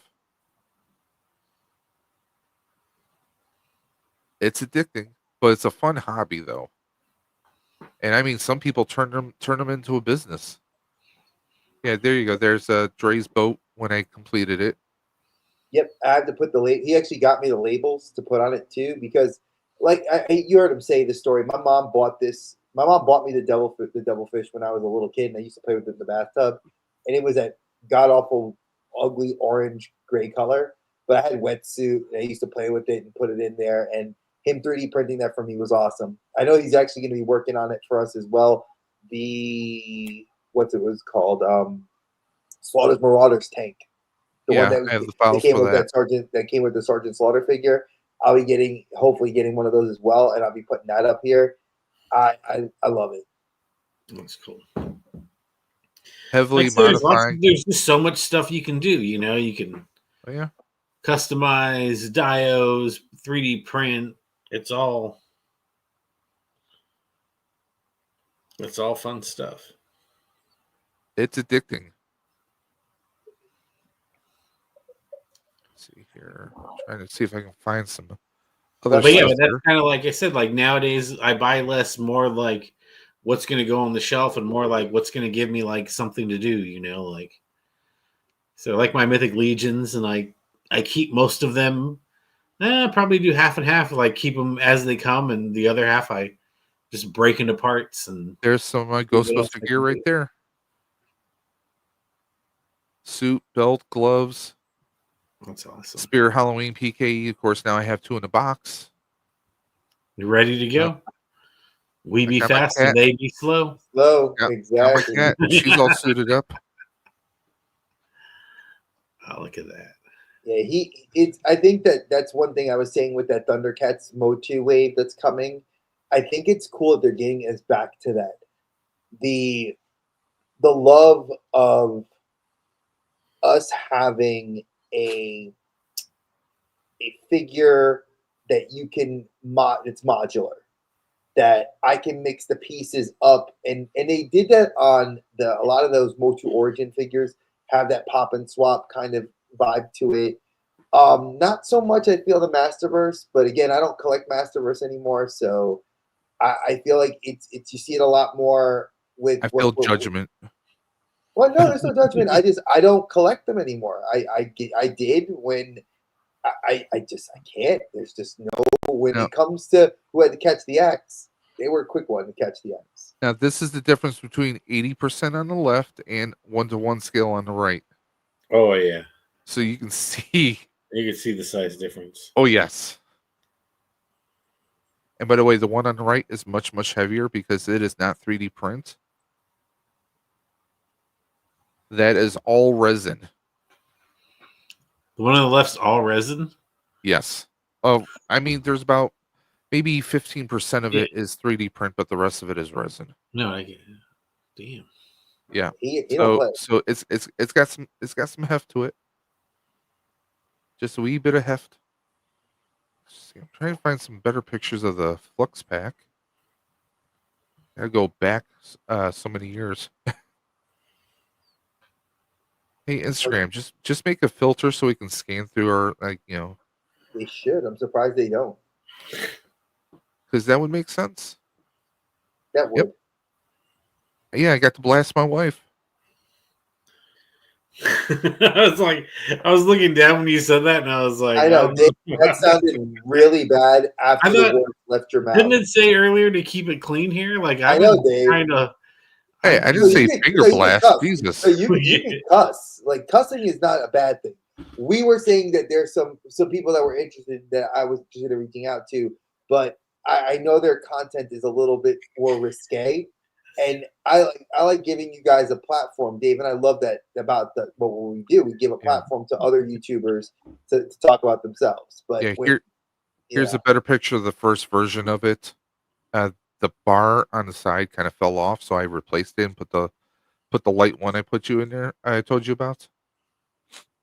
But this was just, you know, everything was just kind of patched together. That's pretty cool. Yeah, he don't play, man. That's his. You take his two favorite things, Ghostbusters and Back to the Future, and you put it together. I mean, that's like putting Spider-Man and like Batman together. Like you get like when Dave was talking about earlier, the Arachnite. Spider-Bat. What? Oh god, that'd be creepy as hell. But I bet you that shit lives in Australia. A Spider-Bat. Something that's just evil like that, you know? That sounds like something from the Outback. Exactly. Something that the Aborigine people are like, yeah, crikey, I heard about that. But Mate, it's over there. Here's the resin. I had to. It didn't come assembled, so I had to assemble it, paint it. I put actual real clipper valves on it. Mr. B, the donation link is actually is clipped. It is actually in our description of the video. So if you go there, you can find the link there, and you can do a direct link. If you go right here, you'll see the link right there, Mr. B. Hey, no Diddy. I like that. I love that become the new vernacular. My brother says it all the time, man. He's like, no Diddy, good, no Diddy. Yes, this is a 24-hour stream. We are almost 3 hours in. Hey, my Latin Legion's brother here, Alberto. I love it, Alberto. I love it. I do have a little bit. No Diddy, no baby lotion here. I'm sorry. I do have a little bit of her on the chest. I don't hide it. You know, I have puberty. But yeah, if you want to donate, Mr. B, we have the link there. It goes right to. You just click it takes you right here. Right there. And whatever you want to put in, you gift whatever you want. Yep. $10 gets you on the actual wheels, which gets you on every wheel. In about 30 minutes, we'll be doing the first wheel. And Mr. B, the grand prize later tonight, the final wheel will be a Star Wars Hot Toy, 1/6 scale figure.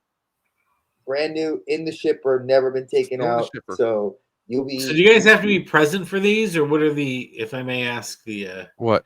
Oh, the prizes. Do you have to be present for the prizes, or how's that? No, you don't. No. Is what we're asking is that first you donate $10. You take a screenshot of that $10 if you're not communicating with us directly, and you message it to either Dave's_dimension on Instagram or Dre the Geek Dad on Instagram.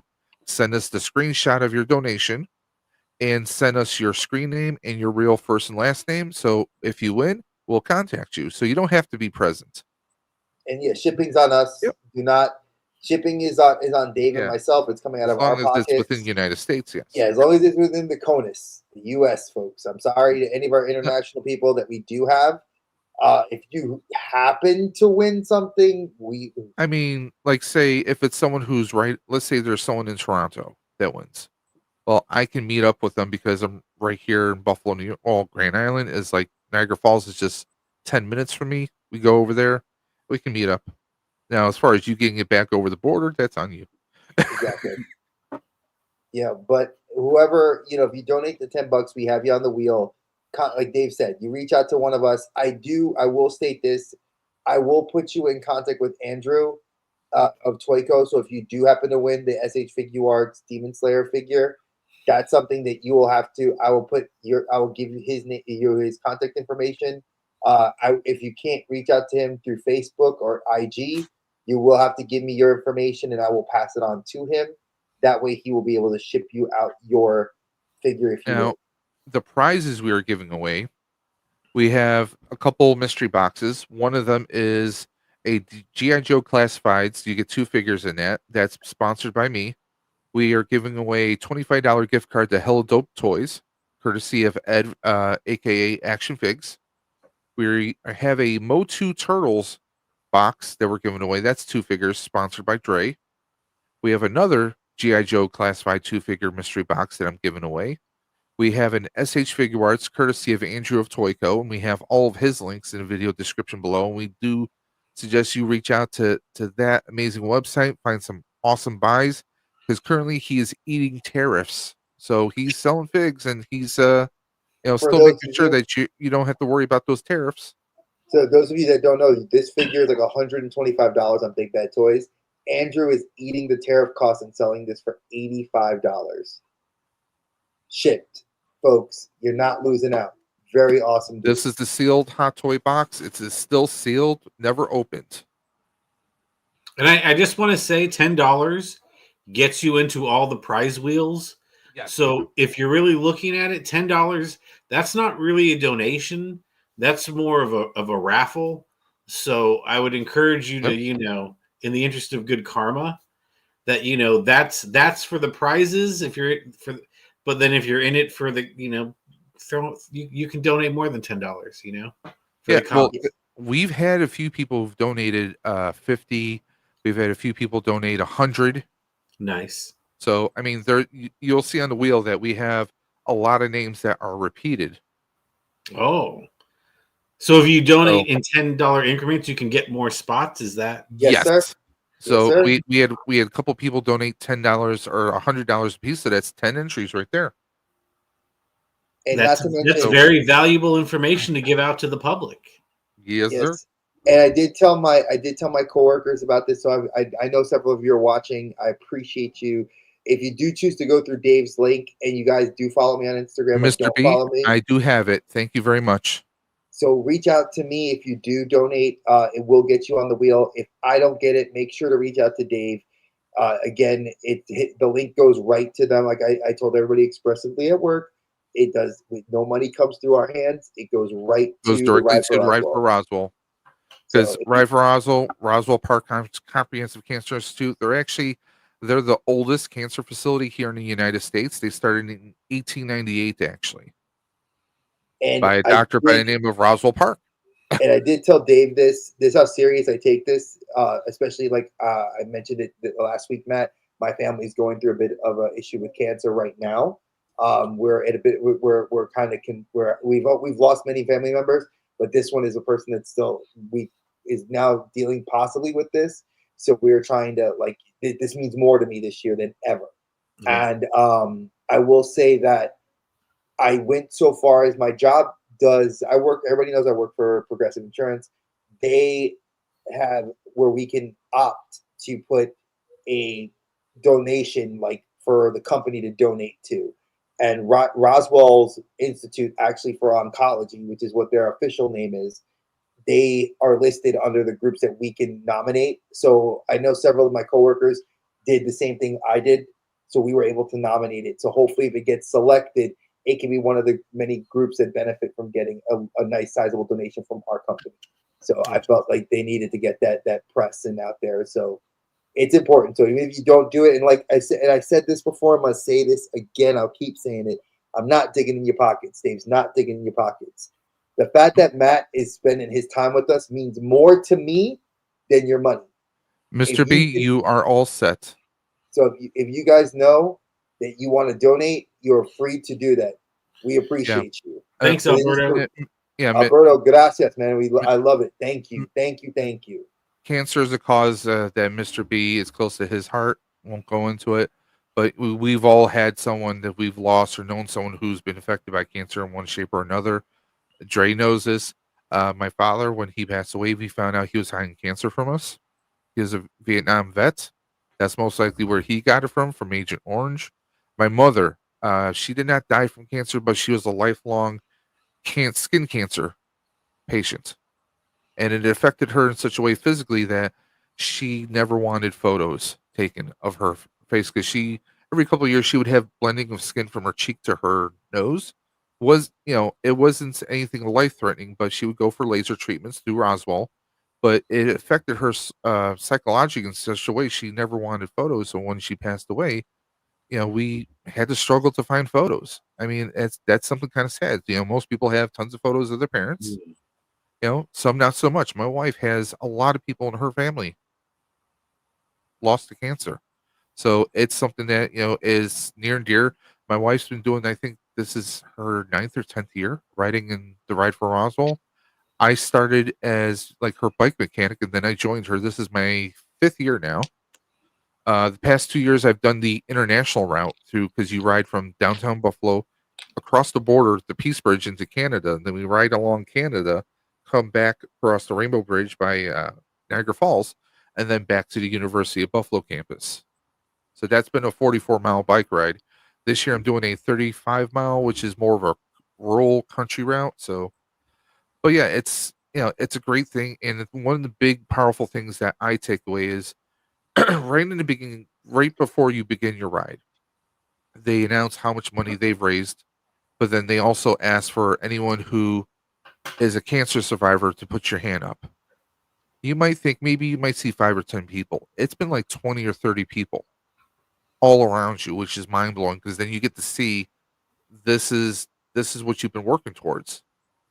These people, one, it blows you away to see that this many people have fought and won, and then 2, they're giving back to that cause.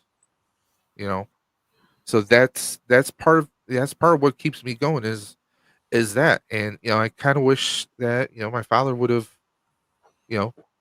found the strength, but I get that he was in his 70s. He had a lot of health issues as it was, and he, it takes not just a physical toll, but it takes a psychological toll. I mean, I uprooted my entire life. A lot of people don't know this story. Dave does. My mom moved from New York to North Carolina. We lost my uncle to cancer, liver cancer, years ago, well over a decade ago. My mom moved here, and when she moved here, she ended up getting diagnosed with acute myeloid leukemia, and I uprooted my entire life to come here to take care of her. I then moved back home for about 3 months. She didn't return my phone calls. Got worried. Flew down here with three of her sisters, my aunts. Found out that she was out of remission a year after she had just survived, and changed my whole life perspective. And then this will be her 11th year anniversary of her passing in June, the day after Father's Day, June 18th. So it always carries a very big part of my heart. My littlest one is named after my mom, Lorelei Evelyn. Evelyn was my mom's name. She looks like my mom. I lost my uncle. I lost my father-in-law. This disease does not know name. It does not know race. It does not know anything except that it will take, and it does put a toll. I mean, like I said, I uprooted my life. Care, so we have to, and we do. And like I said, I don't put my personal life out like that, but I do with YouTube. I sometimes do. This is something that means a lot to Dave and myself. And when we say that we don't want you guys, if you guys don't have it, share this to friends of yours, family. If they want to donate, they're free to. If they want to participate in this, they're free to. If they just want to donate because they're good people, do it. Every penny means somebody else gets a chance to live another day. Alberto, what I would like you to do is either to message Dre at Dre the Geek Dad on Instagram, or message me at Dave's _dimension on Instagram. Our links are in the video description below. because if you're drawn to win one of the prizes, we want to be able to reach you. Yeah, Alberto, just reach out to me. I think I follow you on Instagram, Alberto, so just hit me up, and that way I can just we'll make sure you're on the wheel. Our first wheel, folks, does go up in 15 minutes. So right at the top of the hour at 4 a.m., we're going to be going and put you guys in. So again, Matt said it beautifully. It's you want to do more, do more. If you can't, you have opportunities. This thing doesn't the link doesn't go dead. It stays open all year round. So it closes. I think technically it closes around maybe August or September, possibly. No, their donation link on their website. I reached out to their people. I actually had to reach out to their HR for my job. So they're open. They have a link for Roswell Park Center itself. That'll stay open. The ride for Roswell, they sometimes will shut down the link like in the fall. I have had that happen once or twice before, but that's probably because it's a separate link for that site directly. But yep. Ow. Boy. Hey, Alberto, my heart goes out to you, brother. Yeah, man, Alberto. I didn't even. I'm sad that you're going through that. And if you do need to talk to somebody that lost a parent, or not, I don't want to say that you're losing your dad. Please don't. I don't think that at all. But if you need to talk what it's like to go through something with a parent, hit me up, because my wife and I have gone through it, and I will be a sounding board. You can talk to me. I'll give you my number if you want to text me. Again, I don't mean people know I don't bullshit. When it comes to this, it is serious and a connectivity that you need, because I didn't have that. When my mom was sick, I was by myself down here. I didn't have everybody around me. So it is a lot to deal with. So I bless you and your dad. My prayers and everything go into that positive energy for you. So please feel free, hit me up. And you can always hit me up, Alberto, but Alberto will hit me up more for like a barbarian figure or something instead. Well, I mean, hey, we got to do that sometimes. Well, I can admit I've never bought a Mythic Legion, but I have been gifted one. Technically two. You got gifted two? Yeah. Dre gifted this one to me, and I forgot what the name of the other one was, but it's kind of like a She-Ra one. Oriana. Vitus is dope, though. He's a good one. Yeah, I got that was my very first Mythic Legions I bought. But then Dave had told me, we've been friends for a while now, and I knew he had this interest in Roman guards. And he was like, I was like, oh, I got the perfect gift to send you. So I sent it to him. And then he was looking, because he's into MOTU, a lot bigger than I am. I sent him the She-Ra tribute figure. So he has her too. And I ended up getting her through a trade with all these awesome like extras that the original figure didn't come with. So Dave got that, and I said I had to gift that to him, because it's when somebody you know is into that stuff, I gotta give. You gotta give back every now and then. So I have tomorrow. Well, actually today at this point, we're having my wife has some nieces and nephews coming over, and 4 of them they're all siblings, and my wife's sister, she passed away to cancer about 2 years ago, and all 4 of them have kids that are all under the age of 2, and then her other niece is coming, and her mom's currently about to start radiation, and it's just like. And the kids, it's just, I don't know. It was just so weird that this all happened at the same time, because it's not something that I think about, but for some reason lately, it's been very, very prevalent, in my life. I have my cousin, his wife, she's having surgery. It just seems more.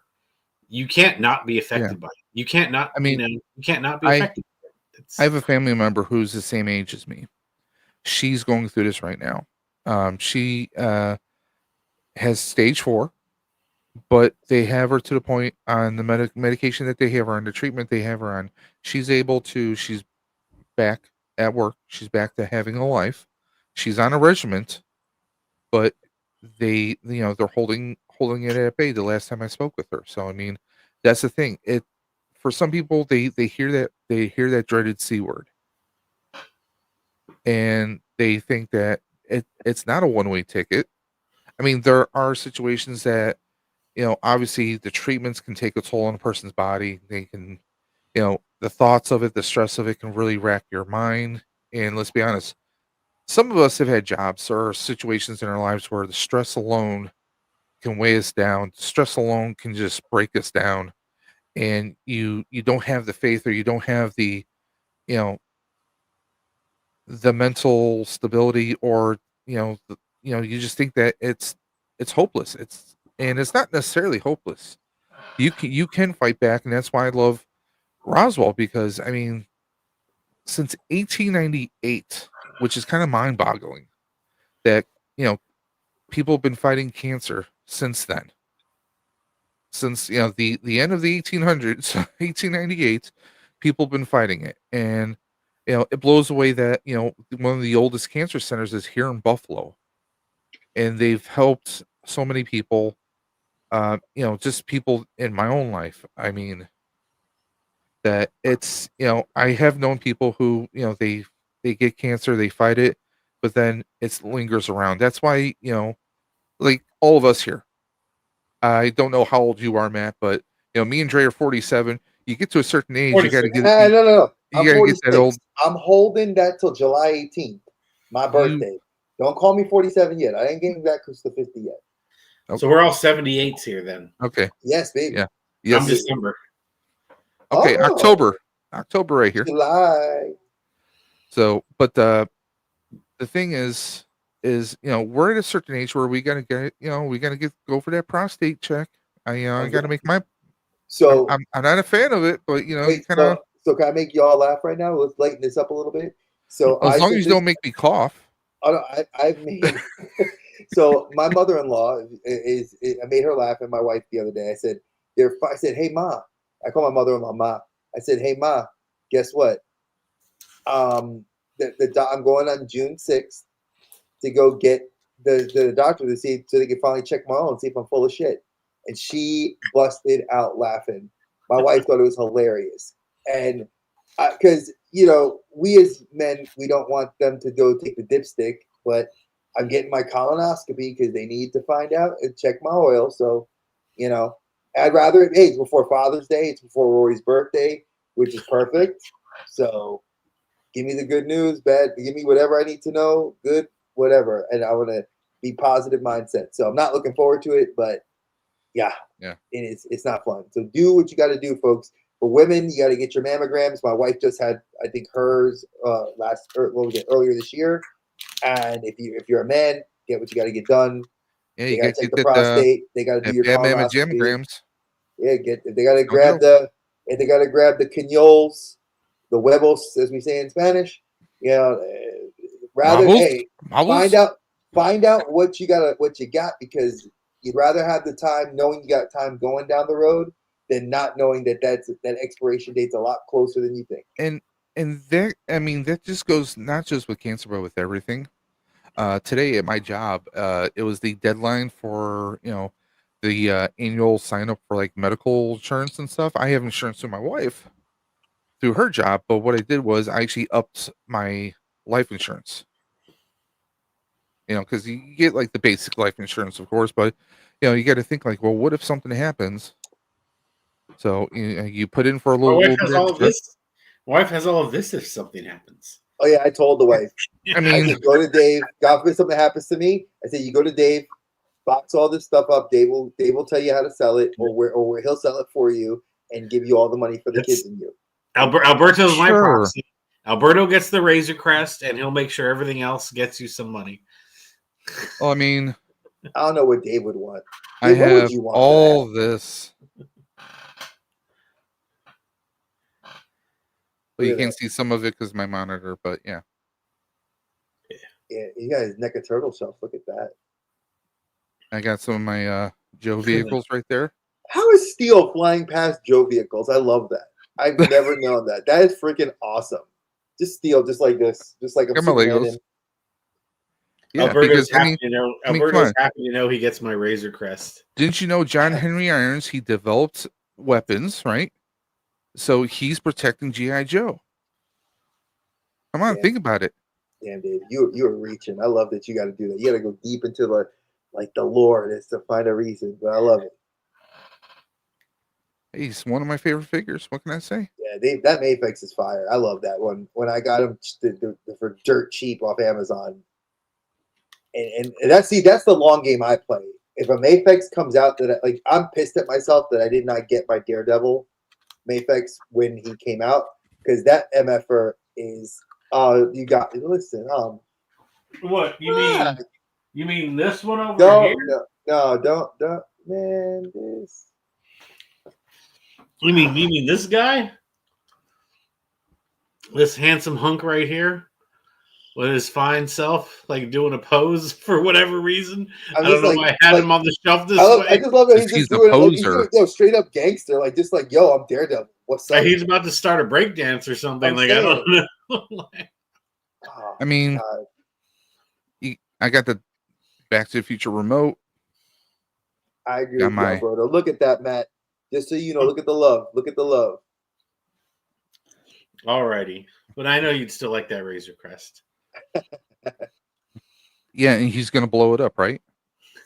Oh God, that would be the worst thing to ever do. Like, what'd you do? I blew up my Razor Crest. What? Well, what if he wants to be cremated with the Razor Crest? Yeah. Do it like Star Wars, man. Just like look at the ship and just have it Grogu. What would I be buried with? I don't know. It would I probably think be it for my it girl. would probably be my Toy Biz Weapon X that I still have, and my Magic Johnson starting lineup. I think Oh, I jeez. think I think my kids would keep. I think Rory would want to keep my. She loves the Spider-Man hot toys over here. I give her all. She'd have them all. My wife already has instructions. I want the Viking funeral. I want to be, either put me on a boat and set it on fire. Over Just Niagara do the Falls. arrow. Either do With that all your or stuff, though, you'll sink before they even like get you on Or- fire with your whole collection. You'll just like The boat would or put me on a pyre. Do it the Time Lord a la Jedi style. Just something like that, because I don't like the idea of me rotting. Me personally, I don't like the idea of my family having to spend thousands and thousands of dollars just to put me in a box and then bury me in the ground. I'm just not a fan of that. Both my parents were actually cremated. Really, your ass? Like you come back as a zombie? Like, dude, Hey, you never know. I mean, but no, I just don't like the idea of like, because you gotta think about your family spends thousands of dollars to put you in a box in the ground. So it's just not something that's like my parents though. My father, when my mom was cremated, we kept her urn, and then when he passed away, her urn was buried with his, because he had a plot in the military cemetery out here, Forest Lawn in Buffalo. So they got to be buried together. All right, we got approximately 3 minutes to the first Get a wheel. wood coffin. 3 minutes to the first wheel. I'm excited because I just like we obviously my wife and I donated. We donated 50 right now. I know we're going to be doing more later. We didn't put ourselves obviously because my wife, one, she gives two diddly squats about the toys. Two, I'm not putting myself on something that we donated for and worked with Dave and other people to start. So these are all for you all that have done your due diligence and helped out the community. Plus, knowing your luck, you'd wind up winning your prize. No, I would. My luck. If I won that prize, I would die laughing. I would just be like, "Who wants it? I'll just give it to you. Would send it away anyway." No, we would just do the runner up. Exactly. So I'm excited for this wheel. So Dave, let's get the wheel up and running. Yeah, this is gonna be a while because we don't do one and done. We do elimination style. What? Oh no, that's fine. I thought you were doing one and done. I made- didn't know. I should have asked questions about this. I didn't ask questions. When have you ever seen me do one and done? So are we allowed to like how many people are on the wheel?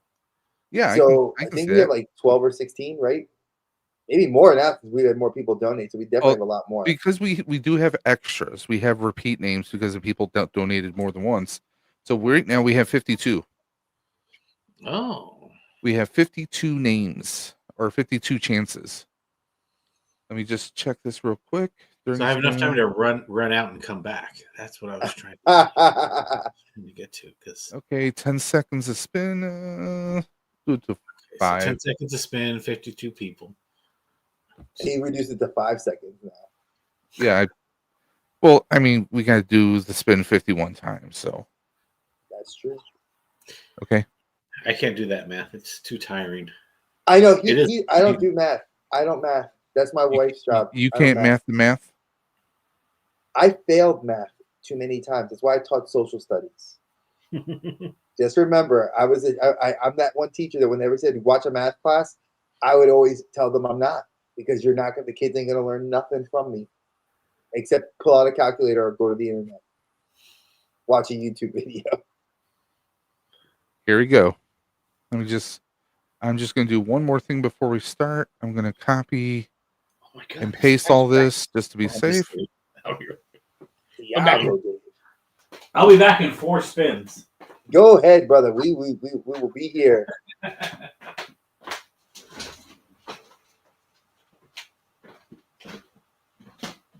Come on.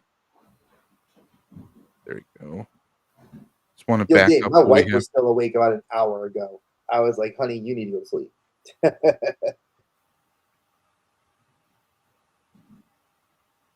Ooh, Oz is out. Oh, Oz, I know if you're in the chat, buddy. Alberto says his father-in-law worked in a graveyard. Trust me, get a wood coffin. Then wiggle your big toe.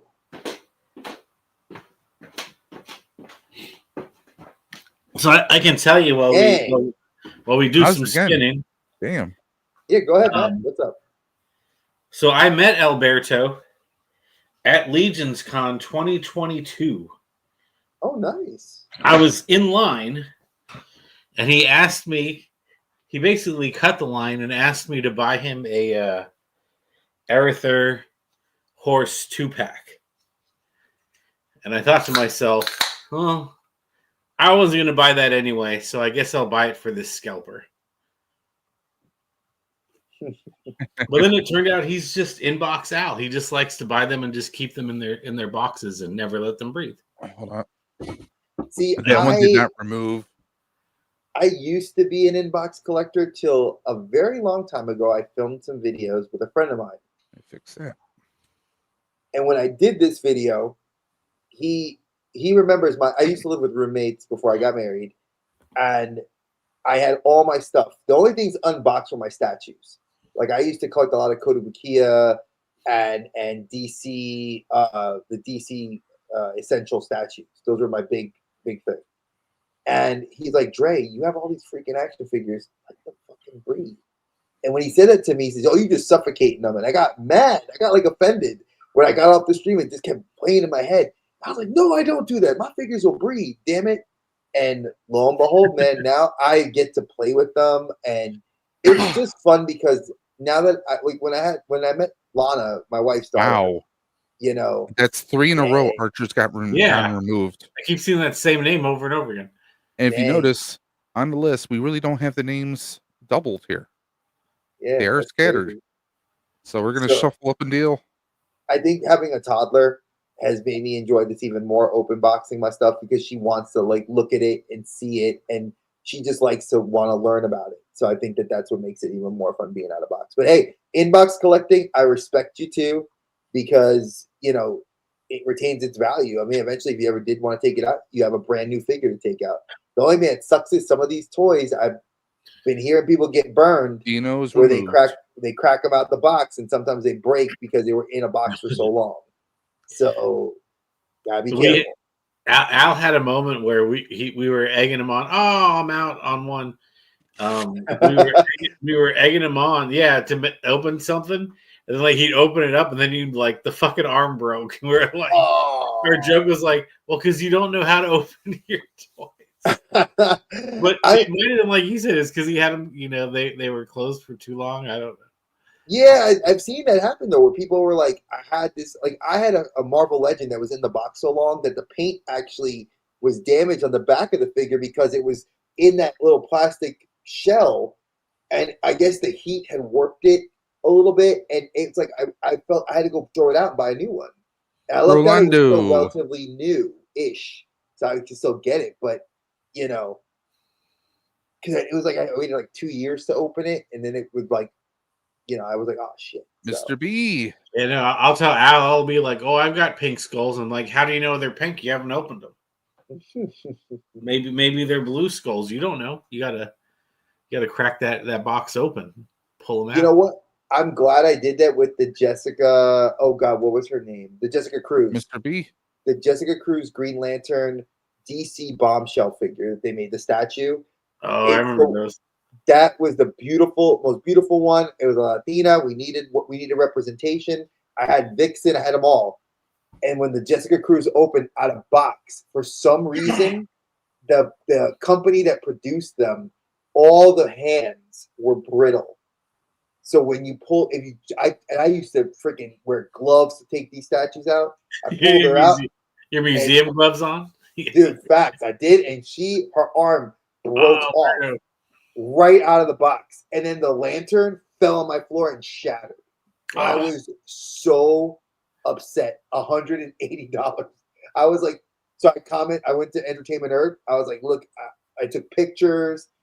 They were like, oh, DC's aware of it. We'll give you a full refund. Send it back to us. And I was like, here are the pieces. I literally put them in a plastic bag, sent everything back. They gave me my full refund. And people were like, damn, I want to keep it in the box because now you can never find it. And I was like, because they never reissued it. So there are some people that are probably lucky as hell that they have that figure still in the box and it'll never come out. If you take it out, you break it, it's done. But if there are wild ones out there, I'd love to know. Kenzo! Yeah, that's kind of like, that's kind of funny where it's like, it's not worth opening because it may be Kenzarino.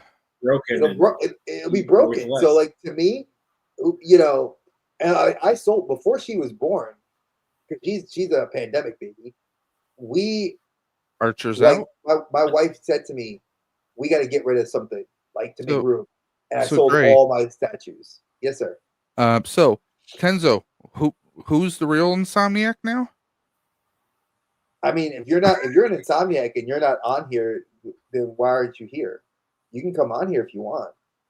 Mr. Yeah, there's Kenzo. a link pinned at the top of the chat. I do have a notebook that has people coming on. I know Kenzo is supposed to be on later today, but you are welcome to come in now, join us and Matt, and just hang out and chill. If you need me to leave, let me know. No, we have room. We have room. We have up to room. 10 people, so yeah. I was at least going to wait to see how this played out. I wasn't going to leave before the You can't prize leave. was You're given. staying here, sir. I told you. I like you. You will stay here. It's only 1 a.m. where I'm at, so Exactly. But for me, I can't believe that I'm like my little one. She is getting ready. That nap she took. 3 hours.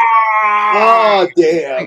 See, Matt, I don't know if you're aware of this. The wheel, she can be a cruel mistress. If you talk about it, if you talk about yourself, that can make her step up and just yank you out. It's like saying 7 when you're rolling craps. I understand.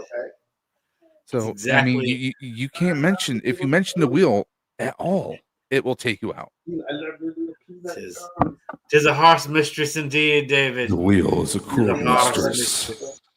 She's evil. She's dark. I like it. I love you ever and ever.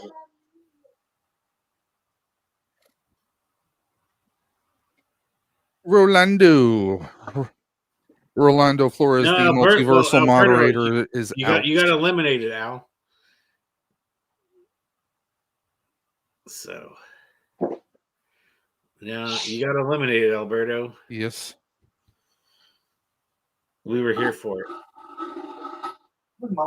Okay, we're gonna shuffle up and deal. You forgot.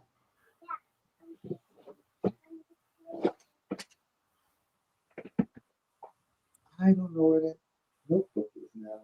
Ginger Cat Dad is out. Papa doesn't find it. Yeah, Mr. B, because you got so many entries. So, Dave, while you're spinning, what's your favorite toy line?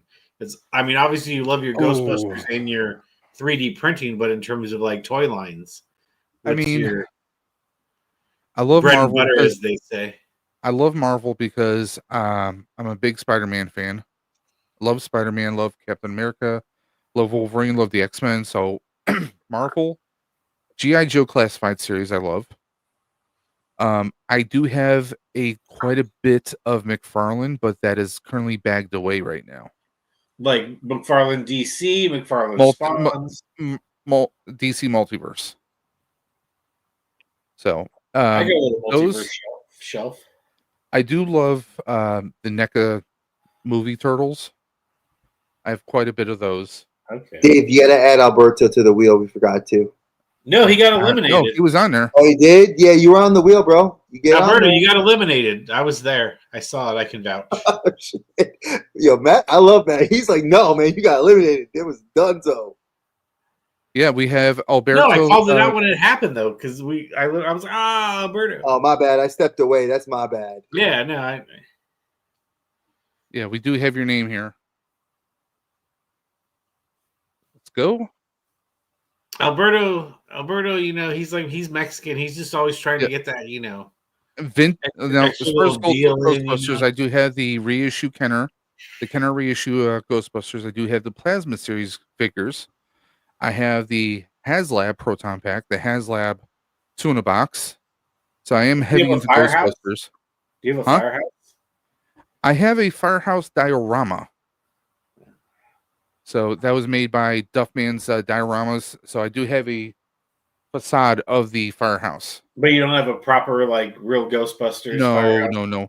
I keep hoping that since they keep doing the reissue Kenner, that they'll reissue the firehouse. Because that would just make sense. They did the Ecto. I think it was, do you know Green Geek 88? Or, yeah, is Green Geek 88? Zach? No, not familiar with him. Oh, I think he used to, at least he used to take some cool pictures with the firehouse back in the day. I haven't noticed it lately, but he used to do. He does some fun stuff with those little, like he does a lot of like, he'll get a lot of good Power Ranger shots with that Bat Cave dio from McFarlane. That was another line that I was collecting was Lightning Collection Power Rangers. So that went down the shitter. Mm-hmm. Kendo, I did send you on IG a link so you can easily come on now if you'd like to. See if I can zoom in. Let me move this out the way. See if we can zoom in there. Alberto, what are you still doing awake? It's like 3 a.m. over there, man. Wait, he's on the East Coast like me? So yes, I do have a firehouse. Nice. If you can see that right there. Appreciate you popping in though, brother. Oh yeah, bro. I'm appreciating you that you sitting. If you're on our time, holy heck. Well, he's an hour behind, but he's still 2 hours ahead of me. Oh, so he's Mountain Time or Central Time. Dang. Like, yeah. Oh. Listen, I appreciate you. Mr. B, that's the same time me and Dave are in, so Megan, I'm sorry. Lo siento. And this is the first wheel, Dave. I forgot, what was the price for this one? Two G.I. Joe classified figures. All right, so this is the mystery box for the G.I. Joes. Sorry, no Star Wars figures except for the Hot Toy. Yeah, there was supposed to be a Legion. Do we know what the Hot Toy Star Wars figure is, or are we not telling? Oh, we can tell. We said it. I mean, I could say I was keeping it a secret. Ahsoka Tano from Clone Wars. Yeah. It's what? Sorry. The Ahsoka Tano from Clone Wars. I mean, you can just say it now and then don't say it again for 4 more hours or whatever. Yeah. Well, I know. I think Dave kind of like let the cat out the bag. I think it was about a week or two ago. We had said it. I saw one of the videos. I said it once. Yeah. Yeah. So it's Ahsoka Tano. So if you are a fan of hers, she is going to be at a couple of conventions coming up, and Rosario. Yeah. Yeah, Rosario's going, and I think her creator Tony. Oh, Tony! Another Legions. Tony, you're out. Virgen, I'm sorry. Lo siento, Tony. Our host is out. Our guiding light. Our guy that keeps us on track, that cracks the whip. I've been trying. It's hard to wrangle Dave sometimes, man. He's hey, stubborn. I'm a big Bronco. What can I say? Rolando. Hey, you've been wanting it? Tony's easy to agree with, so it's like, yeah, you're right. That's a good idea. I'd go along with that. I didn't have to Now- think of it. Sure. Now, just as a word of that's how warning Dave to is. anyone who's watching, just because what's going to happen is whoever wins, if they just wanted to just have the donation in there, or if it's something that they don't wish to have and they want to pass it on to someone, we are permitting that. Or if you want to make trades with them. So if like someone wins the GI Joes and then someone wins a Star Wars hot toy, but they're not into Star Wars, but they like GI Joes, they can swap. That's good. And there is a time frame for you to get back to us. Dave and I are, we do have lives outside of this, so we would like for you to get back to us in a timely manner. So if we don't hear from you within at least like 7 days, we are gonna then go 7 days. We're gonna treat it like the freaking Ring. You didn't watch the video. 7 days later, we're gonna send it on over to someone else. So, question, not to blow up your guys' spot or put you on the spot, but Mr. B here, he wants that Ahsoka hot toy, right? Yeah. Yes. So let's say he wins this. Is he still eligible for the Ahsoka hot Yes. toy? Yeah. You're entered. When you're entered in all the wheels. Okay. Yes. So one $10 donation gets you in on all the wheels, which, if you think about it, is kind of insane. I mean, the purpose of a telethon is to just point out raise money. Yeah. Point out these details to the people that you know. I'm So, sorry, that's not possible. One, you can win Alberto, more. I'm sorry, that's not possible. Yeah, So, my wife is stubborn as hell. No. I'm not swapping my wife either, but she is stubborn as hell. If you could tolerate her and she drives you nuts, but that's my crazy. I love her. She knows that. I swear, Alberto, the way you get sometimes, I think your wife doesn't have access to the internet. Maybe she's not watching this stream. That's why we're no. Like my wife would never. I could say whatever. My wife would never hear about it. Oh, my wife would laugh. She'd be like, "Yeah, can I husband swap?" That's what she would say. Let me talk to the other wife. Okay, we are down to the final 4. My wife would just never hear it because she doesn't care that much. Oh, we're down. Oh, Megan. Megan's Megan's committed though. Oh, I see. Yeah, Megan's. Well, I know for a fact she didn't want to win anything. So if she was the last person standing, the runner-up will get the chance.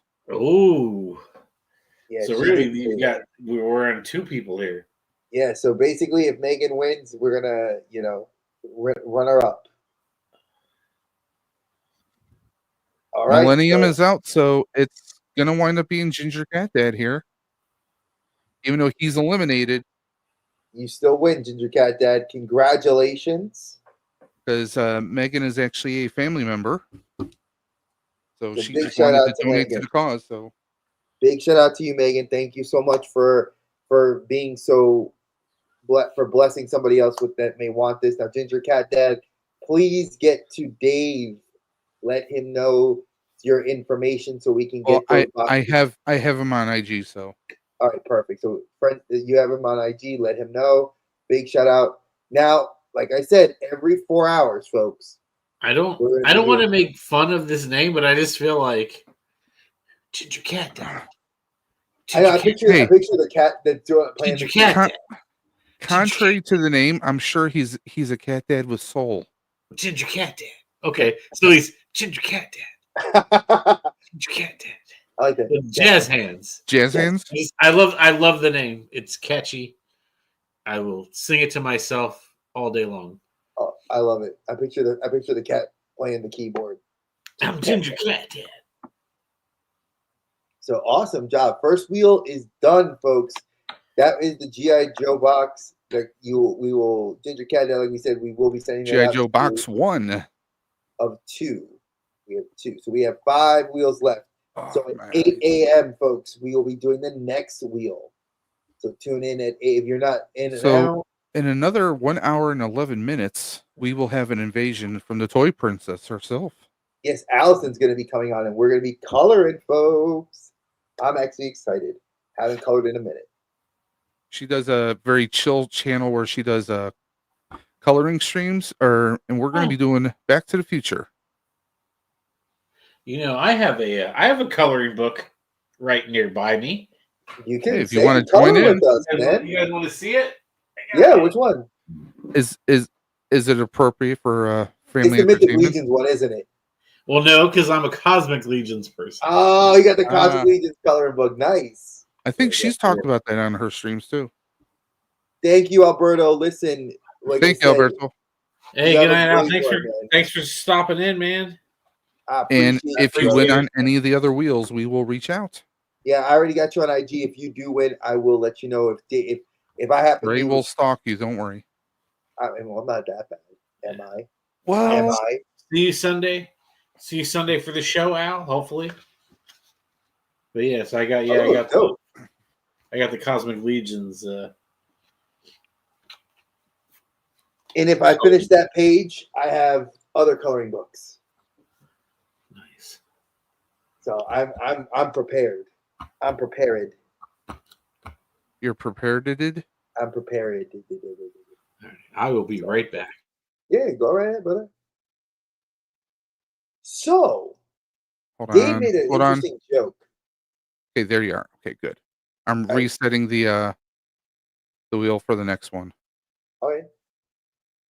That pause. I couldn't find it for a second. That's okay. We got so 8:30 is the next one. So Dave made 8:30. 8:30. We reset to the next stream. Exactly. So it's kind of perfect. We get on the next stream, we start the next wheel, and then we keep on trucking till lunch. So Keep it trucking. So Dave made an interesting comment to me the other day about like saying, well, I was like, Dave, what are we going to do for content? I was like, it's 24 hours, man. I don't know if we're going to be able to talk that much, man. At some point, we're going to be like, I'm done talking to you. And he said, well, we got a butt ton of toys. I was like, don't tell me that. So I literally, folks, had to count the amount of unopened figures I've collected since we moved it. Well, before we moved to this house, we were in a smaller house for 2 years. So a lot of my stuff was in storage bins. When we moved to the new house, this became the office for the Geek Dad. It's our guest bedroom / office. And because I have rheumatoid arthritis, sometimes I can't make it up the stairs because my joints hurt too bad. So I stay down here. Rory is now Captain Peanut over here. She's knocked out. I knew it was going to happen. So that's one of the advantages of having the bed down here. Now, also, like when we have family coming, they'll stay here and whatnot.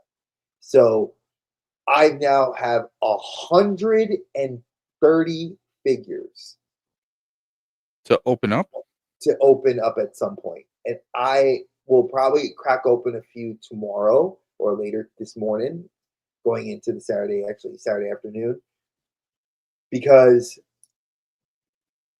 I have wrestling figures I haven't opened up. I have these right here, which I'm going to be cracking open.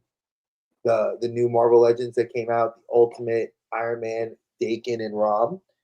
I also have special. I have Plunderlings. I have Lord Jesus. I have a lot. I haven't even opened the wrestling stage. That big shout out again to Andrew from TOYCO for sending me that with I bought the Kaniku Man and he sent me that as a gift. So really big shout out. Like I said, he is eating the tariffs for you guys. A lot of the stuff that he had pre-ordered, and now he's telling you what the tariff prices are and what the not, and he's telling you what he can eat it on and what he can't. And he's very honest. He's not doing like the big bad. If you pre-ordered, oh well, now we're going to raise it. A lot of these smaller mom and pop companies are going out of business, and some of them are saying, well, screw it, we'll eat the tariff. And I'm excited to see that he is awesome, dude. Like I said, the Cyberpunk figures from Jada, pre-ordered through him. My Kanikuman or Ultimate Muscle Wrestler figure, done through him. I got a bunch of Hot Toys pre-ordered through him. A few I'll be hopefully seeing. And then I'm hoping that they don't delay our Spider-Man from Your Friendly Neighborhood Spider-Man that Hono did. Because I've been trying to convince Dave. I don't know if Dave's going to ever get that one, but that was one I had to get my hands on. Well, right now I'm, for the time being, unless I have other things popping up, I'm going to be very careful with my monetaries. Yeah, because folks, like Dave said, he's going to be going to a lot of. He has 2 big conventions he's going to be going to, and New York. So I know I will already be putting in an order for that Daphne Keene. I will be sending you some money for that because I absolutely love her. I pre-ordered her hot toy, and I love the character of X-23. So super excited. One of the reasons why I pulled down the hot toys, like for coloring Doc's belt, I wanted to make sure I had all the right colors for everything. Because I got to be that guy, You got to sometimes. I'm just moving stuff around because I'm going to have to put a fan over here because Oh, it's getting hot in here. oh, oh. Because I'm here. What the hell? Oh. What? Hello there. What the hell? What the Come hell? on, gents. What, brother? The fellow Insomniac. I love that you're here, brother. I know I was supposed to get you on. I think you're also scheduled for later, like in the afternoon tomorrow. But if you want, you could come back anytime you want. Once you have the link, we will. If you need an updated link, because you know how YouTube does their shit. So you're more than welcome to come through. So, my goodness, I love the creativity that see Dave. Look, Kenzo is another one I love. He gets to look at his background. He's got all his creative little stuff to be doing. It's my workbench. I'm down in my workbench tonight. What did you call me? Oh, workbench. Okay. Yeah, he calls you a work bitch. No, I'm kidding. No. Oh my goodness. Kenzo, I'm not your bitch. You are my bitch. Do you 3D print any head sculpts, by the way? Can I? Yes. Oh yeah. I might need to talk to you about doing a couple for me. Oh yeah. Yep, and they're all good too. No, I don't doubt that. I'm just saying. No, I mean the printers print so good. They're so clean. I mean, I'm gonna have to play around with my settings. I'm trying to print a crank knob. I don't like how the lines came out. Well, that's why you have another fellow 3D printer. It's so funny. Oh wow, that Hellboy looks. That looks awesome. They're clean, man. Yeah, I definitely need to talk to you. Clean. You know what would be awesome? And I know that they have it because I have the body. So a long time ago, a former toy collector friend of mine sent me this black costume Spidey, right? The head sculpt, I guess because he had found it at a swap meet in California, somebody had sold it for $4, loose black costume Spidey. But the head sculpt has a huge, looks like somebody took their thumb and it's melted into the top of the head, so the head's all caved in. So he knew how much I love Spider-Man, so he's like, dude, I got it for you. It was only $4 and sent it to me, but I popped the head sculpt off. But I love the fact that it's a Spider-Man that's got the double jointed knees, it's got the butterfly joints. I never got another head sculpt, but I've seen people print the McFarlane eyes black costume Spidey. Yeah, That's I mean, if it's out there, if it's out there, I could do it for sure. That I'm gonna look and see, and I'll message you because I'd love to get that. Oh, that looks dope. Really now? That looks like fire. His mask is halfway off. I don't know. Yeah, that's a dope one. Yeah. Yeah, that was just one I found online. Whatever I find, I can just let me know, brother. Oh, most definitely. I think my camera's a little smudged there. There we go. Because he needs a head sculpt. Look at him. It's such a cool ass figure. And I hate that Secret Wars made another black costume Spider-Man. I have this one. I forgot which one. This was the Build-A-Figure black costume. I forgot what this one was. I have this one. I have the Dark Avengers black costume symbiote Spider-Man. That was Venom. I have that one. I have too many. Yeah, and you don't want to keep buying them just for decent head sculpt. So yeah, that's where 3D printing is always at its peak of value is his head sculpts for sure. Especially with this one having the updated ab crunch. This one actually has the upper torso that you can the ball joint torso. where this one's actually the ratchet torso. But I love the double jointed knees and the butterfly. It's like, it's fire. And I never knew any of this shit till like a few years ago when I actually started caring about that, because I realized for posability, and when I started doing a little bit of dabbling my into figure photography, which I've played with, but then I didn't have the space. But now that I have the space in the backyard, I'll be doing more. Hell yeah. Especially probably this summer. So let me get your guys' opinions on something. Sure. Now, Dre knows I'm building a Back to the Future themed proton pack for a crossover cosplay I'm doing. Okay. Now I'm shrinking down the Mr. Fusion, because on a proton pack you usually have a tube that goes right up on the back of the proton pack. So this is like the size of the tube. Should I shrink this down a little bit more? Or do you think that looks fine? I mean, it looks fine to me. Because I mean, there's a little bit of oversized overlap, but not much. No, it looks. I'm looking over at my TV so I could see it a little bit better. Yeah, it looks good. I mean, there's. Okay. I don't. Because I'm going to have the Mr. Fusion sitting on top. Because on the proton pack, you usually have a tube that goes straight up. Mm-hmm. I'm just going to have it that this is coming right out of it. It's awesome, dude. That is like such a cool freaking mashup right there. Well, I did it once upon a time. There's Cobb. Quit following me around, Cobb. Jeez. Stalker. Gosh. I was coming here to call you a liar. You said you're going to bed. No, I said I was going to go watch Amazing Stories and eat cereal. I didn't say I was going to bed. So, Kenzo, take a look at the top of the screen. That was my first one. That was an 80% scale. Has a Spirit Halloween proton pack. Hold on, where am Do you I see looking? that? On the screen, you should see the icon at the top. The logo. Do you see it? I'm lost. If you're facing the screen, you see a logo on the upper right hand side. Oh, it's on the other. Okay, yeah. Gotcha.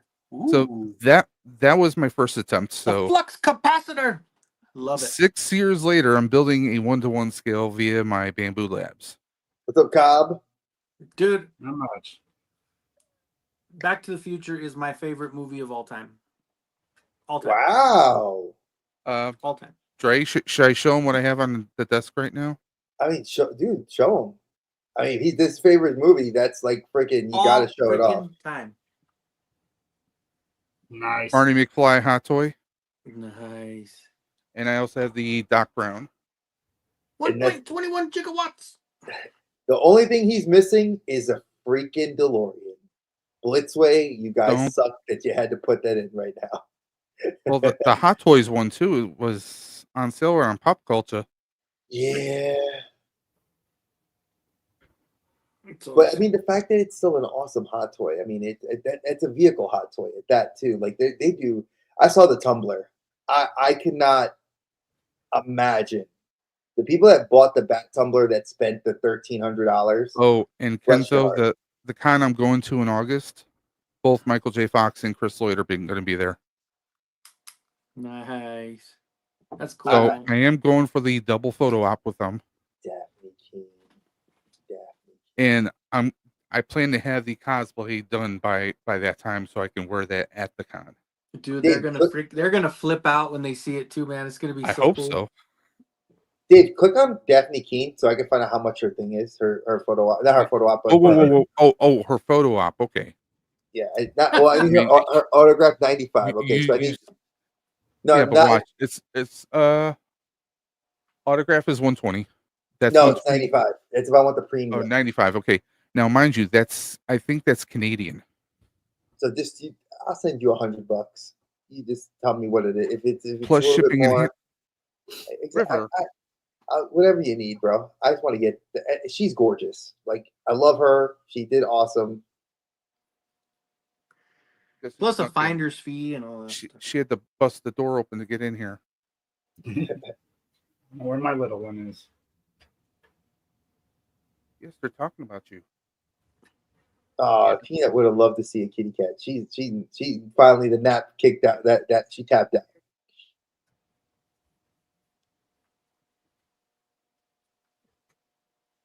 So I am having fun because I actually did something pretty cool today. I know that people are like talking about pop and swaps and all that crap, but for those of you that don't know, Red Hulk, love the Red Hulk. So I took the Black Series Last Jedi, or I think it was the Force Awakens. It was the Force Awakens Black Series Han Solo, and then I took the Target exclusive Club Obi-Wan body, and I put that head sculpt on there so I can get a Ross as president. I'm gonna figure out what to do with this. Probably like just like try to like take a little knife to it and cut it off the little lapel heart or flower, paint the top black, and then put him with the Red Hulk. Well played. So I feel like they have like that, you know, because Marvel Rivals, you know, which I've talked a whole bunch about. I love that game. They always do like a picture of like the Hulk, but then they have Banner standing next to it. So it gave me an idea to like for shelf presents to like do a version of Banner with the Hulk, you know, for each one that I have, except for Amadeus Cho. They haven't made one yet.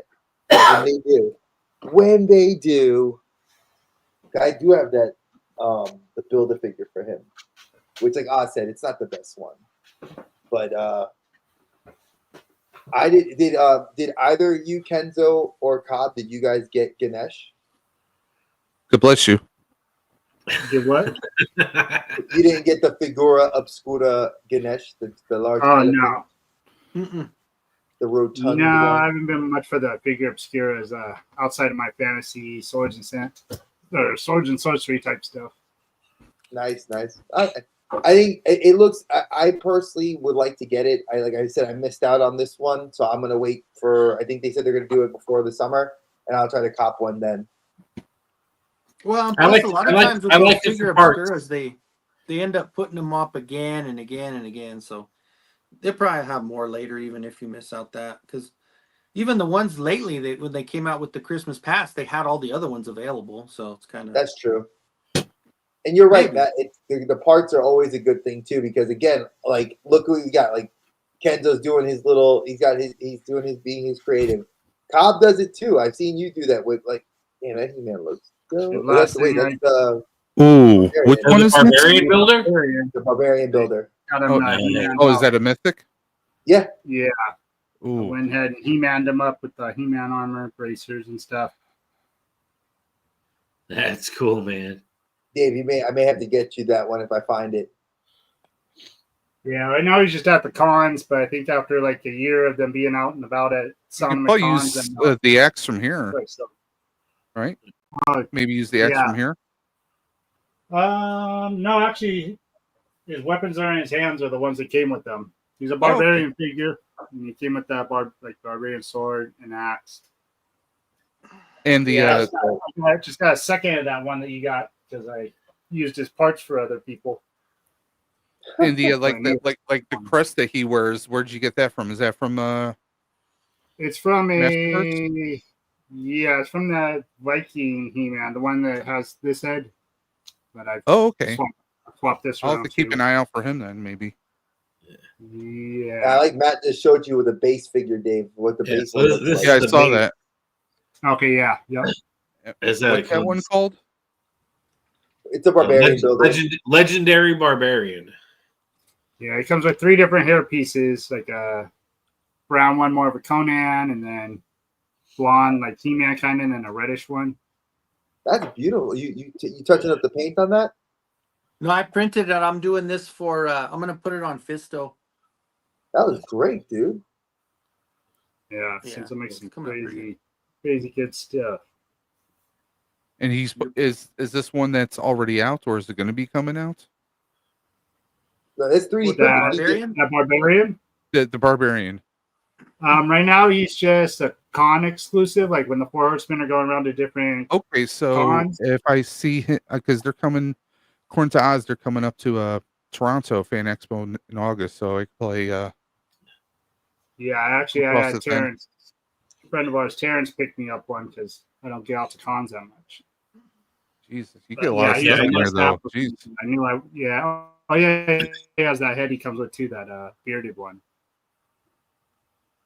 Yeah, But I yeah, definitely they're want to being make a they're being He-Man now because pretty they have pretty hard to get now with them. Like I got them from the first show. A buddy was able to get in line and get get multiples to get them out to people. But now they're being pretty strict on like one per person. Yeah. Yeah, see, it says here 2025 touring event figure plus an online sale drop planned for the end of the year. Okay. And I'm driving up to Sacramento next week. It's like a 7-hour drive. But like I'm worried like because it starts at 9 and I don't think I'm going to get there by 9. I'm worried by the time I get there by 10 they're going to be all out of these. But we have that West Brick something, right? Yeah. Huh? You know Brick something? I do know Brick something. Yeah, Brick was telling me about it. When he's gonna be there, you might always run the West Coast meetup. Yeah. Yeah, I don't want to like so Brick and I found out we went to the same high school. And he was like a senior when I was a freshman. That's cool. My cat is sitting on the bottom. My cat is sitting on one of the display shelves that's empty right now. You are not a display. Matt, you here in California? Yeah. I'm in SoCal. Yeah. Where you? No, Riverside. Oh, okay. I'm in Bellflower. Near Long Beach. Okay, I'm on the Inland Empire. Yeah. Yeah, I love how the Cali guys. Yeah, it's like almost a different language. I love hearing it though, because like as a native New Yorker living down south, it is a lot. The language is very different. I'm used to it now. Like I understand it better. Like my ears more tuned to it. But hearing you, it's like I have so many friends that are in Cali that when I hear y'all, there's certain like colloquial slang and just like terms how you could refer to yourselves. It's just so cool to hear. Trey likes to use big words. Oh my goodness! It's using the. Would you like me? Colloquial. I love that the fact you guys use local terms to describe yourselves, Dave. I'm sorry that my vocabulary is an SAT vocabulary. My mom drilled me for years on that, like to learn those words. Hate that shit. Glad I know. My mom made me do a lot of stuff. I don't do them now, though. No, I'm joking. I know. Like, be a good person. Like, damn it, I don't do that. Ah, crap. I do. I don't do it now because out of spite. No, I'm just joking. It's no. I think my youngest, she's starting to go through this contrary phase now, where everything we tell her to do, she just is like, nah, I'll do it later. We're like, you're 5. No, kid, you do it now. Do it now. Like be 16 and tell me that you want to tell me that, because then I'll be mad at you a different way. But do it 5, now. Just do what I say. I love that. I love that. And I think that one thing when you look at this He-Man, I shouldn't say He-Man. When you look at this legendary Barbarian, yeah, it's a He-Man-esque. I think it looks cool.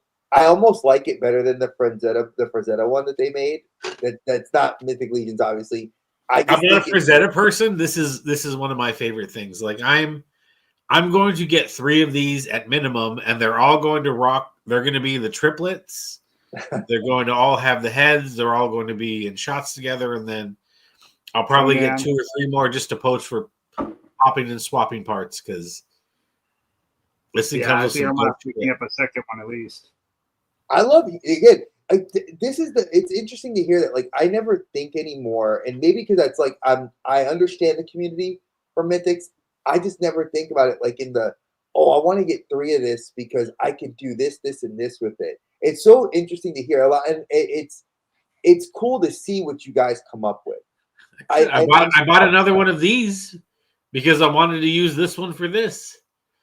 So I was like, well, I saw, Articulated Empire had the Ilgar on sale, so it was $40. And I was like, that Ilgar would look good with the zombie bodies. So I bought the Ilgar and then took the one I had on my shelf and made it into the zombie body. Nice. And then I got the other one coming for $40. Like, come on. I still have to do that custom. Go ahead, Cobb. What were you saying?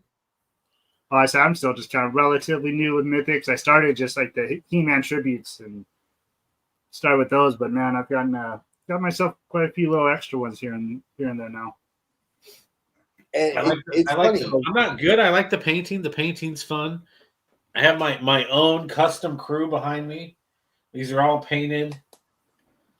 Oh, those all mythics? Well, these shelves down below are all mythics. This is just my own little custom crew that I put together. Okay. That I painted. My swig and my rhino and my knight. But yeah, no, they're really cool. They're fun toys, man.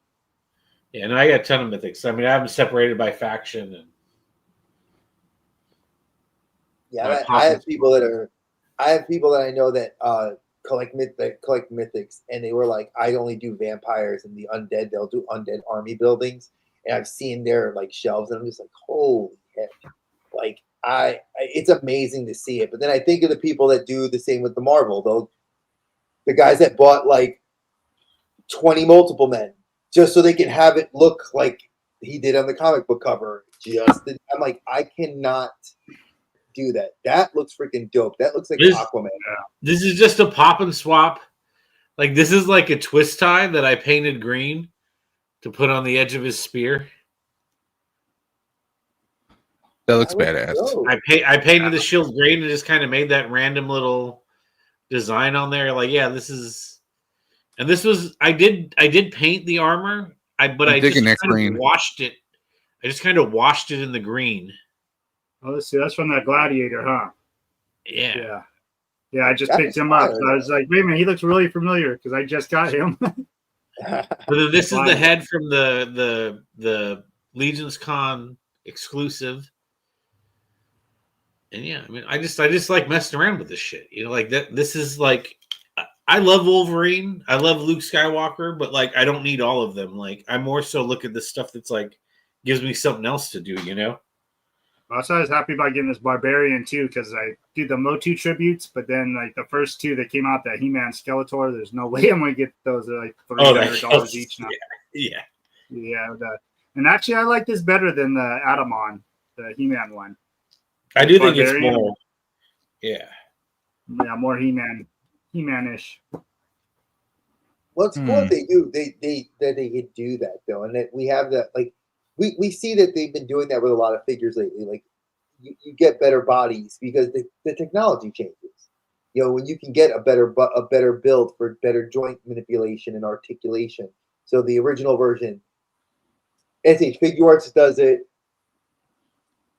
Mafex, I don't know. I've never had an older Mafex. Like I don't have like the older versions of those Metacom figures, so I can't really tell what the newer ones would be.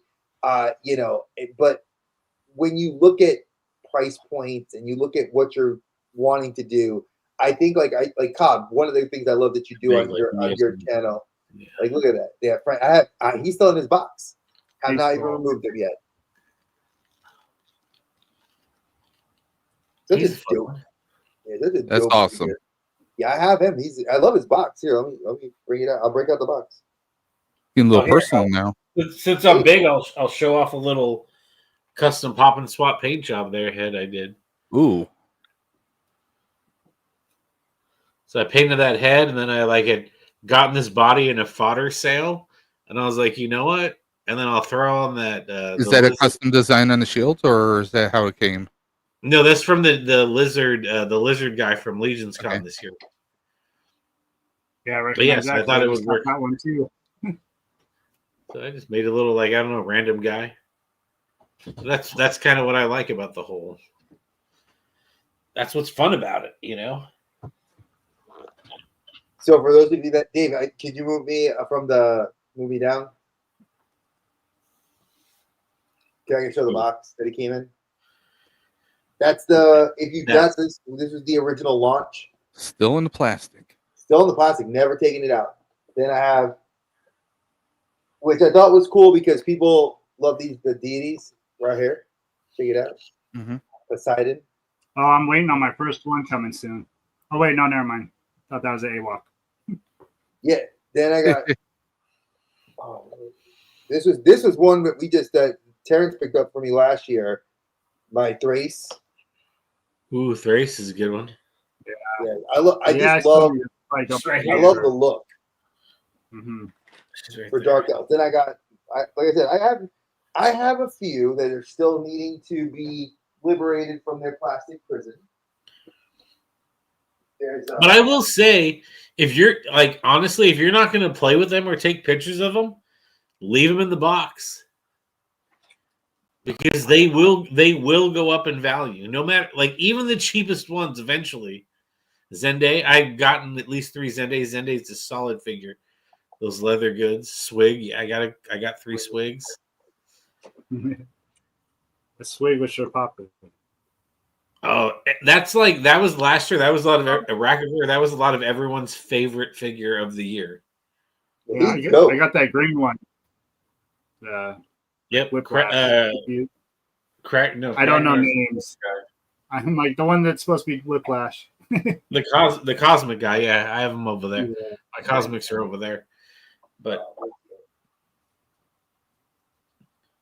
like even now, we're like I'll get some older figures. Sometimes like I'll find them like on I'll scoop them up for cheap or whatever. And I'm like I'm not going to open this older figure. Like I don't need to put it on my shelf.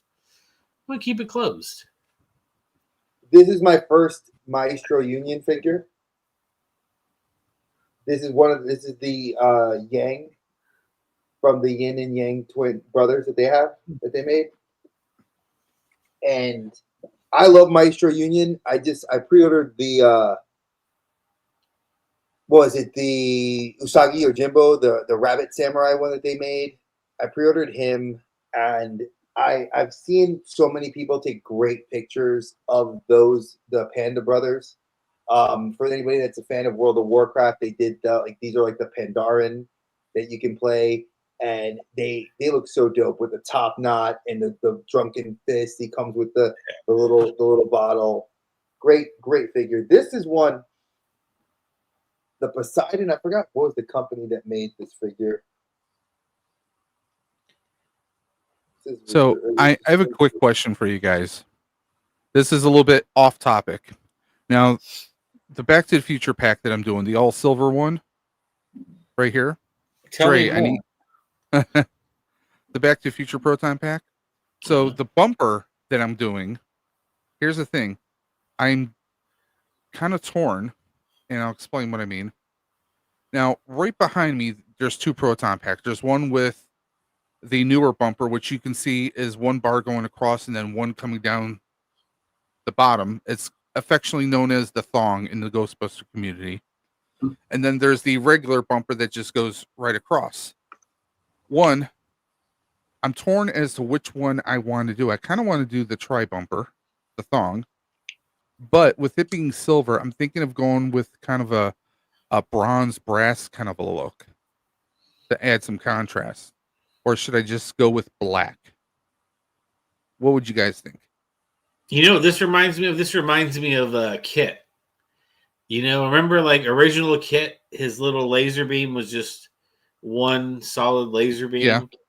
But then after he got like rebooted, the Mustang that had the little 3 laser beam kind of action. So I think it just kind of goes like what kind of vibe you want to go for. Are you going new school? You going old school? Well, that's the thing. Because what I'm going to build is completely unlike anyone usually has seen before. So it's going to be completely. Because what I was thinking of doing was going with a black bumper originally, just the regular bumper, and then actually printing the DMC DeLorean to go on the front of it. But I'm thinking if I want to kind of go with kind of like, I think like a brass, because I have gold, I also have brass, or like more of a copper look. Either like gold or copper I was thinking of doing for the bumper. To add a little something, kind of make it pop a little more. What do you guys think? I'm with Matt. You can go different. Be different. Don't go yellow. Go somewhere. Go with like a well, no, I'm not going to do yellow, but I'm going to do either.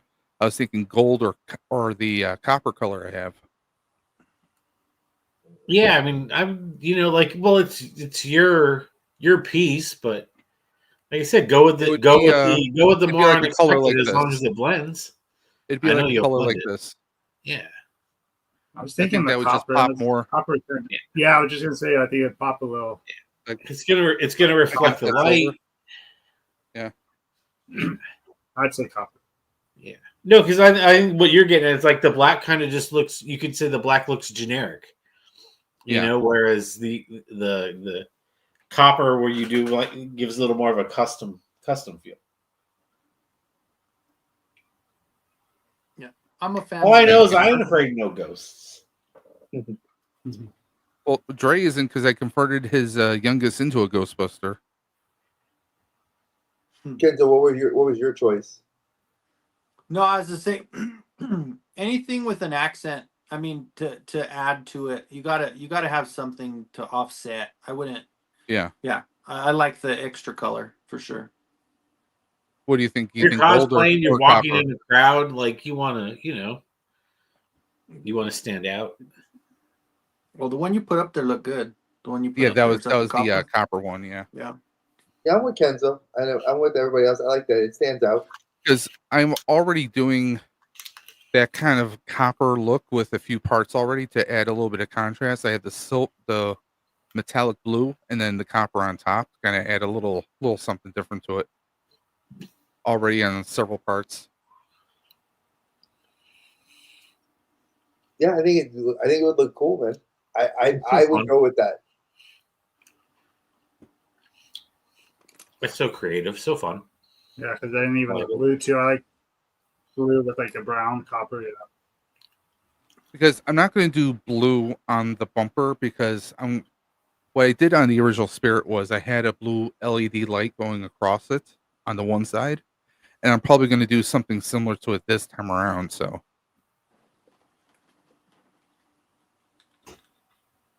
thank you guys. Awesome. Because I'm about to set up the file right now. Yeah, I had to pull out that snake you were just Let it talking rip. about because I had to get to. Snake the Lizard. That's the. That snake. Were you at Legion's Con? Were you at Legion's Con, Cobb? No, I haven't been to one. I was thinking about going to that meetup up north, but I'm like, kind of short notice for me now. I have to take the time off and everything.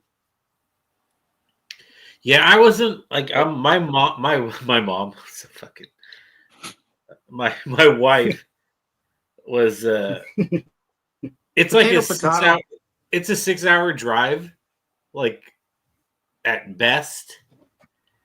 So she was like iffy on me going, but I was like, I'm gonna go. Because I do this chat with some other people, like so these Arizona guys are going. David Williams, a buddy of mine, he's going to be there. Carver Customs is coming in from Ohio. So I was like, I'll go. But yeah, I'm going to leave at like 3 a.m. to drive up there. And I hope I do okay. Yeah, I got a few. Well, we're talking about too, Brick, and I think Thanos might go too. But they're up north already. They're a lot closer to me. Yeah, I know. Yeah, Brick's in the Bay, and he's one of the hosts. Yeah, he's one of the organizers of it. Thanos was talking about it. I filled out that RSVP thing, and I told him, like, hey, like, they want to do stuff down here. Like, I'd be down to, help with something like that. Even like Rob Zamora mentioned something to me once about like, dude, like we should do a street team event down here. I mean, do it. Ish did it, and like look at North Carolina. Like we have so many things that come for Legions that between here and Big Dubs doing it in Georgia. I mean, there's a lot of it's grown very big, very here. Like Purple Gang's all centered out of here. So there's a lot, I'm actually gonna try to do IshCon in a couple weeks. We have to wait and see. Like we have something. I know it's like the week after Mother's Day, which is fine. I have to see timing wise if I could go up there because Durham is like a 3.5 hour drive from my house, so it's touch and go. Like I don't know if I want to go. I don't want to stay there, but then I don't like doing the drive back because it's like you had to deal with the traffic in the Tri-Cities area, which is just annoying because the college kids and I don't know if I want to deal with it. So I want to go, but if I can't, I'm trying to do the Joe Fest. I'd like to do that one. So again, those are like the week before my daughter's birthday. So it's kind of crazy. I used to, before kids, conventions were a lot easier to plan. Now it's like after kids, it's a lot hard. It's not, and it's not a bad thing. It's just I have to plan with them in mind. If I can go, if it's close enough a drive that I can do it, like Georgia's not that far. So it's like it's the same distance, equidistant to the coast, but it's planning, you know. And I know I just had MEGAJAY fly through here. Ken just flew through here. A lot of the West Coast guys and Canada guys were coming through, and I'm like, damn it, I missed out like getting to see you. So I was like, hopefully I'll see you guys next convention. So it's a definite hope, you know, to try to get there. Because I'd love, like I said, we are planning to go out to Cali, I think in a couple of years. I know like at least 2 for my daughter's graduation because we're going to go to Japan. So my wife did say she wanted to stop in Disneyland and do DCA. So if anybody's in that area that I know, like I would love to see y'all. I'm 20 minutes from Disney. See? So Matt, you know I'm going to try to link up with you. See, you can crash with him, see? We have an extra bedroom, but I don't know how many kids he has. I don't got 2. I got 2. The little one, the teen, she'll be older. She'll be 8. That one will be 18, and it'll be my wife and I. So we got. We come with a lot. or somewhere close. You come over, I'll make you a meal. I'll smoke up some ribs or something, you know. Oh, don't tempt me with a good time. I like to cook. I'm also, hey, just because I shrunk down in size down to 218, don't mean I still don't like to eat. My inner fat kid needs to be fed. So I love to eat. That's something we never really talk. You notice that about toy collectors? We either are really good at like artsy fartsy craftsy stuff, or we're damn good at cooking. Like I'm not good. I'm great when it comes to food. I can cook up anything. You ask me to do what like Kenzo's doing or Dave, fuck that. I can't touch that shit. Like if COVID didn't happen, I would have been doing a smoking and cooking Instagram as opposed to a toy photography Instagram. Like, wow. But you can't spend like 12 hours a day smoking meats for 2 people. Yeah, no, but yeah, that's the inner Latino thing. Like my wife laughs. She's like, "You make so much food," and I'm like, "Babe, I'm one of one, but when I cook, I think of our house. We got 4 people that want to eat leftovers. And then I think, oh, if your mom wants to come over, because my mother-in-law lives like 15 minutes away.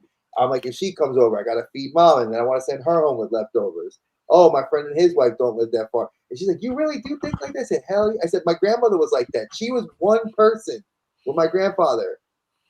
She would cook as if she was cooking for 20 people. Because she lived in the project. So she would always be like, oh, they come by here. Here's a patele for you. Here's some empanadas for you. Here's some rice for you. You grow up used to it. So I noticed that a lot with our community. It's either you guys, we cook really well and do the artsy fartsy stuff, or you're artsy fartsy and you can't, and you don't know how to cook. But I like that paradigm I see in the toy community. Smoking meat's an art for sure. Oh, most definitely. Cooking's an art. I will say that when I learned, and it's like people laugh. Like I used to work for a craft burger joint in New York when I was a chef for them. So I had to learn how to make craft burgers. I learned how to make soups. My wife was like, "You learned how to make soups? It's an art form to make soup." I didn't believe it till I had to build the layers. You got to layer the flavors, man. I learned how to make a French onion soup. I love onions, but I don't like the cheese on top. I'm lactose intolerant, but my wife, she does. I don't like mac and cheese. I know, folks. I'm lactose intolerant. My wife and my daughter love mac and cheese. I ain't saying a word. I know you love it, so you go keep route. I made this bomb ass mac and cheese that like all my friends that eat, they're like, Drake, did you taste it? I'm like, hell no, I don't taste it. You want me to be on the toilet all night? Hell no, y'all can eat it and enjoy it. And they were like, this is amazing.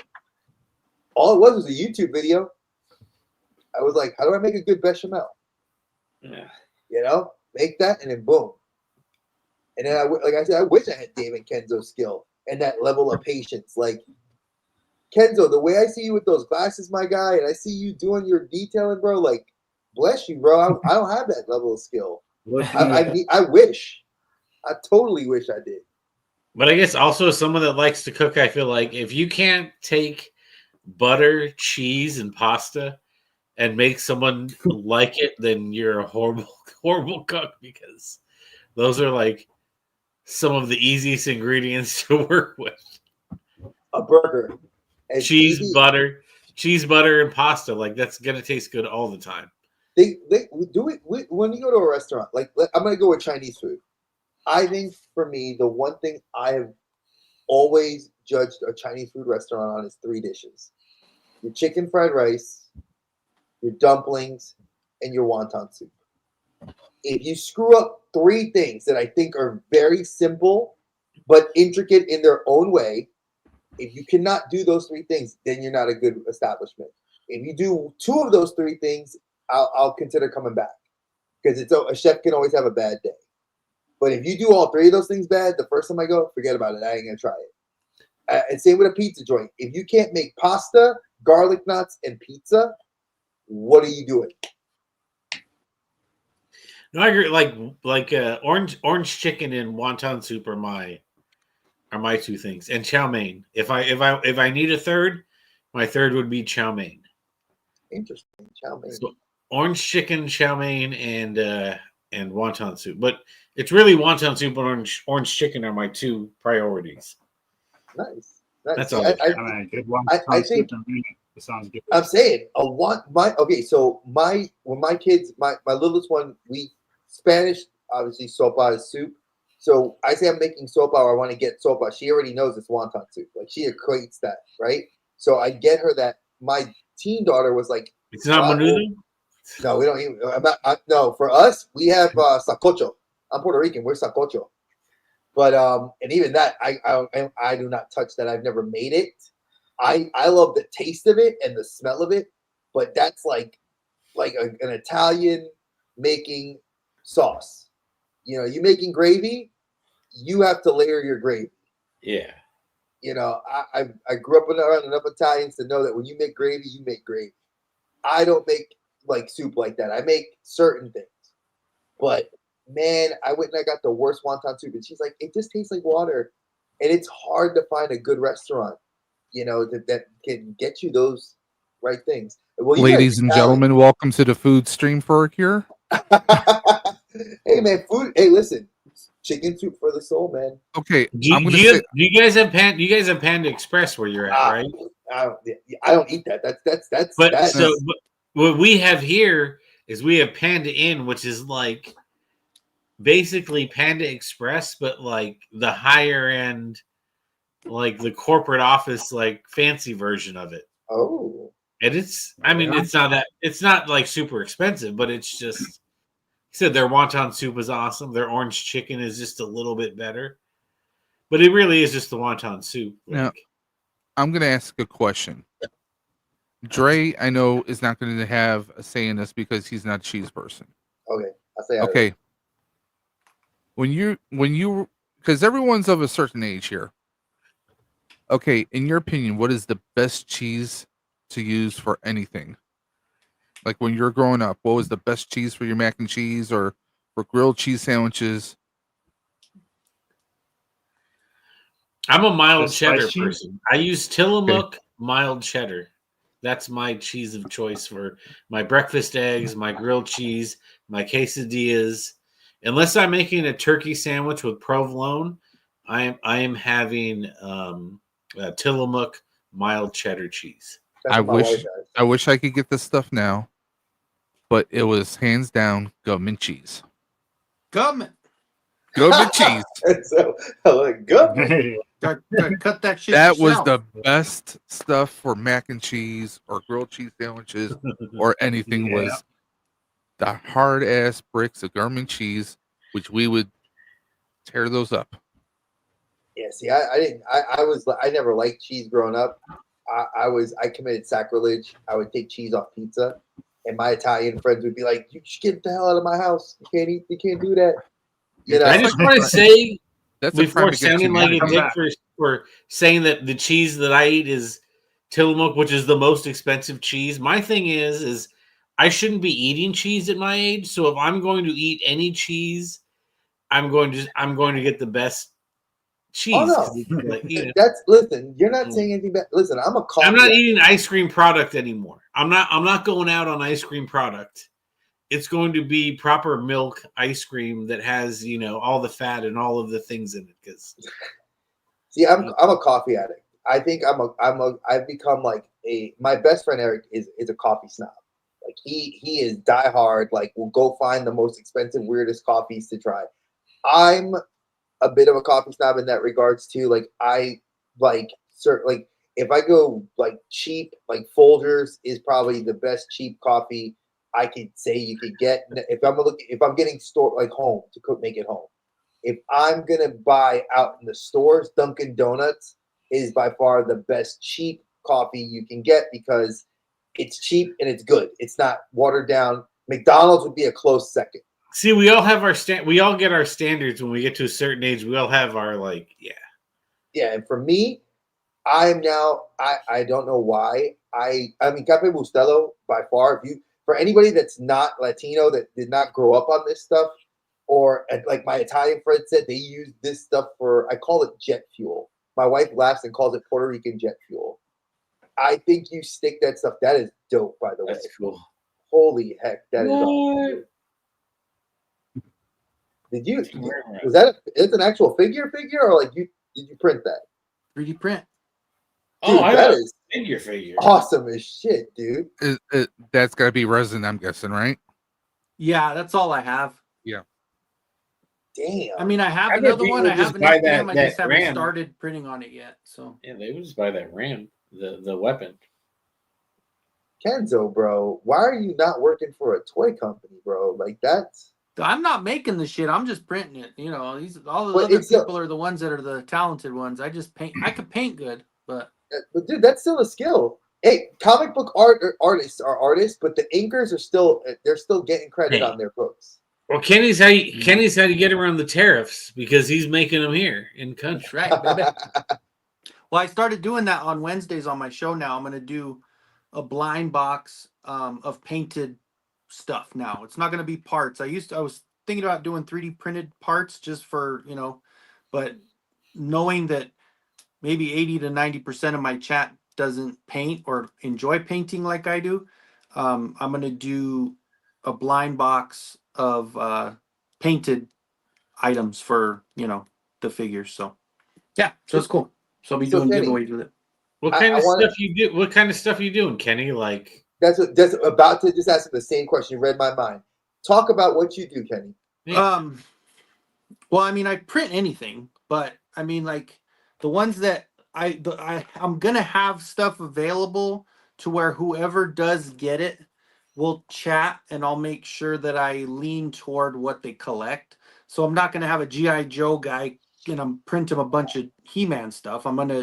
So I'm able to get all from the different types of. I even have I was a Patreon for a dude that did Mythic stuff. I've got a lot of DC stuff, a lot of MOTU stuff, and then get random shit like weapons, armor, you know, stuff like that. And then what I'll do on my lives is I basically what I have my little setup is that for super chats, collectively once the super chat line hits 25, then officially we will give away a blind box. The top 3 on the super chats, whoever is the top 3, what do you say, donos or tippers or whatever on the super chats, they will go on the wheel, and then someone will win a blind box from that. And then every month, my channel members, I'm going to do all my channel members. Like my first one's going to be the first of my first show in May. I'm going to do a wheel and someone to get a blind box from just being a channel member. So I'm going to do that as well. So as soon as I became monetized, I wanted to do something different to where I'm at least giving back and make it unique to my channel. You know, like I see a lot of different things that people do for super chats and for channel members, but I think this is one unique thing that I can do. And it's kind of more of a, you know, tangible thing where you actually get something. So it's kind of cool because we're mostly everybody tunes into my channel as a collector. So and it's cool that you're kind of customizing it to what they are collecting, like you said. Yeah, right. And I've always done. This is one thing I normally don't do, but I will pat myself on the back. I can paint really well. So you're also getting a very good paint job. I'm not just putting bullshit together. So No, he's painting the shit before you get it. so And Kenny, where do we find these wares if we wanted to find them? well, I mean, like, do you just hit you up on Instagram or yeah, Facebook? well, I mean, Or like I said, the giveaway stuff's all going to be on my YouTube channel on Kenzo's _creations or just There you Kenzo's go. creations. It'll be on there. And then, yeah, you can find me on Instagram as well. But all of the live, I have a live on Wednesday nights at 7 and from 7 to about 9. So I'll do the super chats up until the end, probably about 10 minutes before the show ends. I'll do the wheel. So Which the last couple weeks we did it. It was really fun. It was really cool. It got competitive at the end there, and it was cool. It was fun. So Find them on the old Instaface. You had other people on your live with you, or is it just you? The Wednesdays I do just myself, but like the Friday, the Insomniacs, anybody comes on. Like Cobb was on with me earlier, and like anybody can come on my Friday night ones. I do a Friday night Insomniac show just for fun. That's cool. And I do that at 11:30 till about 1:30 on Mountain Time. So yeah, we were just messing around earlier. Yeah, just but there's so many groups, so many people. Yeah. Sorry, miss. I didn't catch any of that. Go ahead, Kyle. Oh no, I was just talking about Kenny's in a different room now. You have that castle behind you that you 3D printed out. The whole She-Ra's castle. That thing's so freaking sick. Oh yeah, in another room now though, huh? Yeah. Yeah, I'm in my work area now. Like I have my little miniature one that I did, but oh wow, yeah, the one I have upstairs is 3 feet tall. That's awesome. Yeah, just printed out. You say 3 feet? Yeah, it's 36 inches. Yeah, it's like this. It's just a child actual version. That's cool. It's a child. Can you report it on your taxes and get a break? I should, right? Too late for that. Hell, I wish we could claim our cats as dependents. Endangerment like a week ago, right? Oh, that's nice. Snake. Little sneaky. Yeah, so I asked my tax guy, well, what could I do to pay less taxes? And he was like, well, you could have some children. I was like, no, thank you. I mean, there is pet insurance. So why can't you report? Oh, that's cool. Cobra Commander, nice. Yeah. Since we'll never get that. I might need that. Well, no, I have a Cobra Commander, so I was finally able to get one a while back. I feel bad because when my dragon comes, I'm gonna have to get rid of my GI Joes. There's gonna be no room for them after that dragon shows up. Yeah, that dragon. I don't have that dragon, problem. I have an Ecto 1 coming in. I have a cat's lair and an Eternia, so that takes. Those are huge, man. Yeah, but hopefully my Ecto will ship better than that cat's lair. Actually, and I was surprised mine shipped okay. I didn't have any issues. I was one of the lucky ones. So. Oh, okay. Yeah. Even though they got busted, was weren't they still okay inside, or were they messed up inside? Some of them were really bad. Oh, I thought Hatters the boxes were jacked up. Really messed up. Oh, okay. But yeah, that's not really my. But I thought it was just the boxes, and not the actual product getting all jacked some of up. them were just the boxes, but then of course a lot of the collectors that were inbox collectors were the ones that got the jacked up boxes, so they were a little upset about it. And it's like, I don't know how they're going to do that. Like they can't really ship the box. That'd be ridiculous. But I don't know. Yeah, I don't know. Some of that big is kind of crazy, you know. Yeah. No, are they gonna if they ship you the washer and the box is messed up, but the washer still works, they don't give a shit, you know, right? Exactly. I mean, unless you're gonna pay like a premium, as like like with Big Bad Toy Store, you have the option of just getting like regular, or you can get the collectors. Oh yeah. So I mean, yeah. unless some of these companies offer like, hey, we're gonna do this, but if you spend like an extra $20 on shipping, we're gonna ensure that it's like with Hasbro, with the HasLabs, they do, they'll do a box and a box and a box. I mean, the Proton pack I got, it was it was in the regular merchandise packaging, and then a box and another box on top of that. Mondo, I love them because the Gambit I got, they had the hard plastic corners on the merchandise box inside of another box. I mean, I love it when like someone does that and you're not expecting them to do that. Yeah. That just shows that they value you. But yeah, I saw all those videos and I saw like Jay doing his video on Cat Slayer. I was like, geez, I would have been losing my friggin' mind. I can't even God, imagine. all those pictures I remember all those pictures of the people that got the shipments and that like they had like huge chunks of their box just like looked like somebody took a bite out of their box. And I'm just like, how, like, I get it that, and shout out to all the people that have that job that does work for FedEx, USPS. My uncle did it for years, retired. It's not an easy job. It's a very thankless job, but man, damn, bro, like, come on, man. Like, that's somebody's like collectibles. You guys know that the market is high for collectibles. These are expensive. Like, come on, man. It ain't much to just make sure that you gently put shit. I mean, I've seen we have a ring cam. I've seen them toss shit. Like, we had I ordered my wife a bunch of these caffeinated canned waters that she loves. Things are fucking hard to find.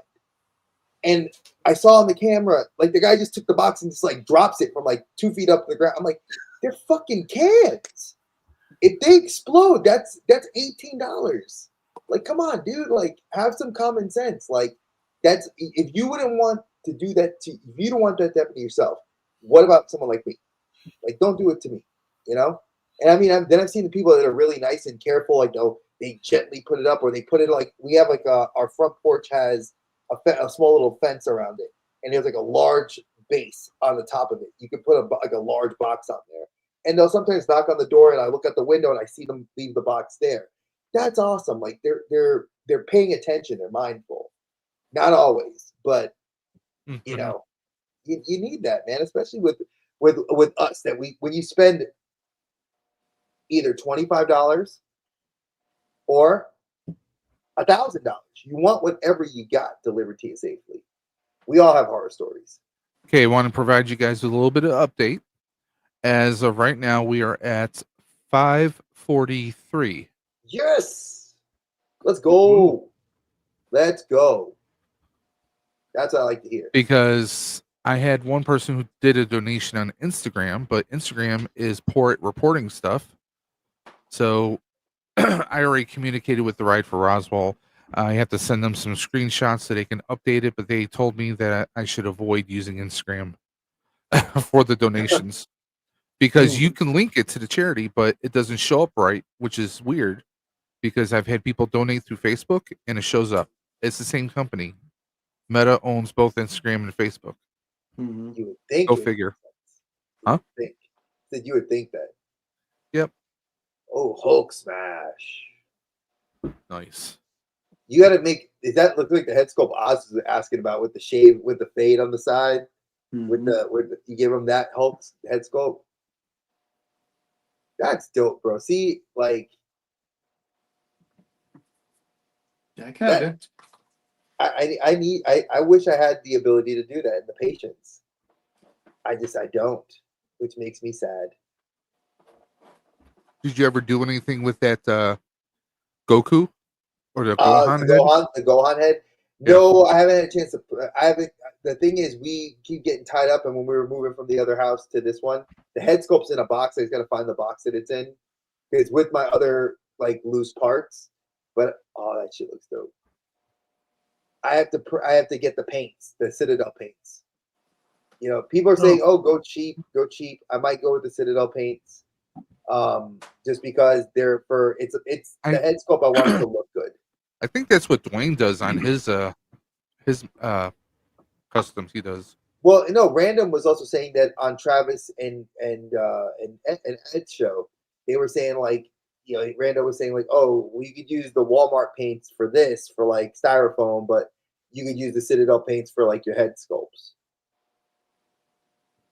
Vallejo, Kenzo, would baby. you agree? Would you agree? Yeah, I use Vallejo for my head sculpts and all that stuff. But like if you're doing something like a larger base, or if you're doing something big, typically what I've been doing is using my airbrush anyway. So I kind of stay away from, like, the only time I use the cheap stuff is when I do the color shift or the metallics. Then I'll do like the folk art or something like that. But otherwise, I'm gonna use the Vallejo, the nice stuff that spreads better. Nice. I wish I knew more about that stuff. Like I'm learning little by little by watching the videos that you guys are putting out and just the talking about it. Yeah, so it makes that's sense. what I'll get for like some of the larger props. I'll do. I've used that stuff. The folk art. Yeah. I mean, it just winds up. It's not that expensive, so. At Walmart. That's where everybody says you can get a lot of these paints. That's where I got this from. That is awesome. So I asked this question to Matt and Kenzo. You know you're going to be coming on our show later on anyway. Again, like formally coming on our show. I'm just curious, what got you into the fantasy stuff? Like it's like I've always wanted to be curious. Like, what got you hooked on this? Like, not just the nostalgia bait, but what brought you to this love that you have now for this stuff? I mean, you kind of took away my answer. Like that's it. It is the nostalgia of it. It's like, this is what I grew up with. This is my midlife crisis. I started doing sports. Like I did sports for 10 years and I did custom sports figurines and I did really well. And I got a really good little reputation doing that with actual athletes and people in the media and all that stuff. And that was awesome. But I kind of hit a wall and then I wanted to go back. And then when I realized that the toys I collected when I was a child is coming back, I just said, okay, now I'm going to do these. That's awesome. I see. Kind of simple. Yeah. It's not really a deeper. No, but that is deep though, because that tells me a lot about your character. It tells me a lot about you. You know, like I know we've had Cobb on our show and he talked about his love of MOTU and what brought him to the game for MOTU and why he's now become so prolific and very well known in the community. You know, and it's always interesting to hear people's perspectives. Like I remember like the toy, like we always have that one toy. And I remember you know, everybody's asked me, what's that toy, Dre, that if you could go back in time and get, what would it be? And to me, it's like, I'll say it till I'm blue in the face, and I know that they've had versions of it, and I will invest one day in the one version I want, the Solo Chokojin Voltron, Go Lion Voltron. It was the one toy from my nostalgia that I've never gotten my hands on. I've gotten Spider-Mans, I've gotten Batmans, I've gotten Supermans, He-Mans, Ninja Turtles, gotten all those nostalgias, but I've never gotten a Voltron because I don't want like the plastic version. I want the original. I had the metal lions. I need that one, you know, and it holds a lot. Like my wife knows, like she knows the story. When my parents got divorced, all my shit got. I had toys. What my office is in this house was a toy room as a kid, as like a 10-year-old kid. I had full from top to bottom, board games, action figures, organized by everything. When they got divorced, all of it went away. It was stored in different places or sold off. And for me, that Voltron, the only lion I got to keep was the Black Lion. I didn't get to keep anything else. I had Vehicle Voltron, and that was all gone. But as an adult, if I could get the Solo Chokojin, like $1,000 Voltron that they have, that would be the Voltron to get. It looks the best. It's Solo Chokojin. If you guys do not know, and I say this to the viewers, and it's no way to make you guys feel like you don't know. If you do, awesome. It is probably one of the best mecha companies that puts out some of the best Japanese mecha ever. Like they specialize in doing like Get a Robo, Voltron. Even they did some Gundam stuff. some Evangelion stuff. So they take anything that's mecha and make it like amazing to the nth degree. So that would be for me. And I know that like people would say, "Oh, a G1 Optimus Prime." Yeah, that's cool. I'm not gonna say that. I think that, it's a cool figure, but would I want that? It's not my cup of tea. But that would be definitely one. That Voltron. Next would probably be a Castle Grayskull. Like I've seen you guys all like Thanos took his out. Cobb, I've seen. I want like a Grayskull like that. I could put like a 1/12 scale figure in. Give me that. Like I want that scale. I don't have the big one, the classics. I still want one of those. They look amazing. Like I grew up with Snake Mountain where you had the microphone where you could sit there and talk into the microphone and be like, "Hello, I'm Skeletor," with the busted little speaker and the batteries in it. I remember that in my basement. Like I had that thing, and it was like Ewok Village. I would kill to get a 1/12 scale Ewok Village. You know how cool that would look to have your figures like go through there, like G.I. Joe's, Predators. You can do so much now with just taking that. Because I've seen people do that. They'll take apart those things, reorganize them, size them up, and they make some amazing shit. I'm just like, one, I'm not that savvy to do all that stuff. If I was, that'd be cool. I'm not. But two, holy hell, that would be awesome just to have a larger version that we could have and play with and, relive it. Because my daughter, she's getting that now. Like, she looks at Spider-Man and will ask me questions at 5. Like, Papa, what's this? Oh, I like that. She's like, and she recognizes it more, and then she'll be like, I want that figure. So I gave her my Spider-Punk, the one from the Into the Spider-Verse. I had like 2 figures. So I gave her one and she's like loving it now. And she now knows the character, and it's like, it's cool to see her with it. Because it's like, it's her first like what I call big girl figure. Because it's like a $20 action figure, and she's actually like being gentle with it. Not like the other ones where she's like bashing them around. Like she's actually caring about it. And I feel like that's what my dad did with me and my little brother. Like we ended up having that appreciation for like nice, like knowing when it was a nicer thing to not like just break it apart because you ain't getting another one. So I think that's cool. I don't know what's any of you guys have like that figure on this panel like that's or like something that's, if you don't have it now, you would love to have like the best version of it. What would that be? I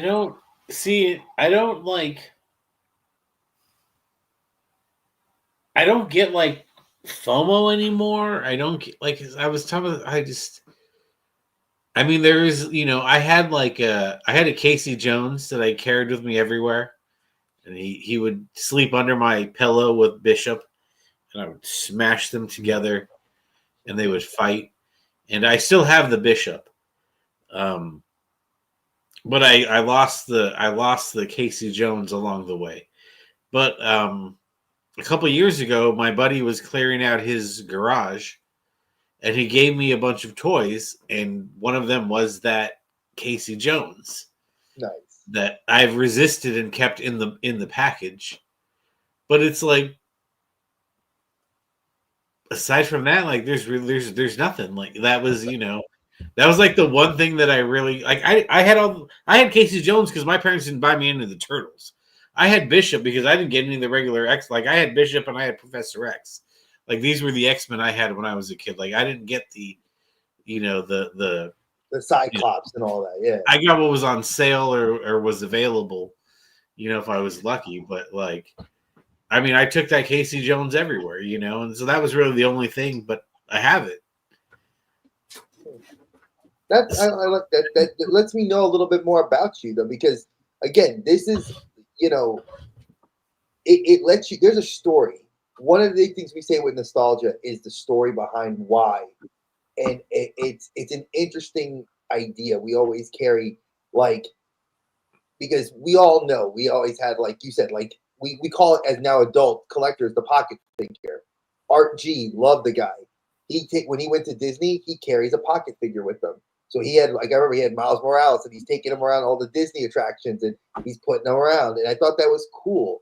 As kids, we did the same thing. Micro Machines was a big thing. I remember as a kid. I used to take those and play with them in my desk, in the little pencil well in my desk. So my teacher would be talking. I'm sitting there just like, having like whatever I grabbed. It was a boat or a 4-wheeler or whatever.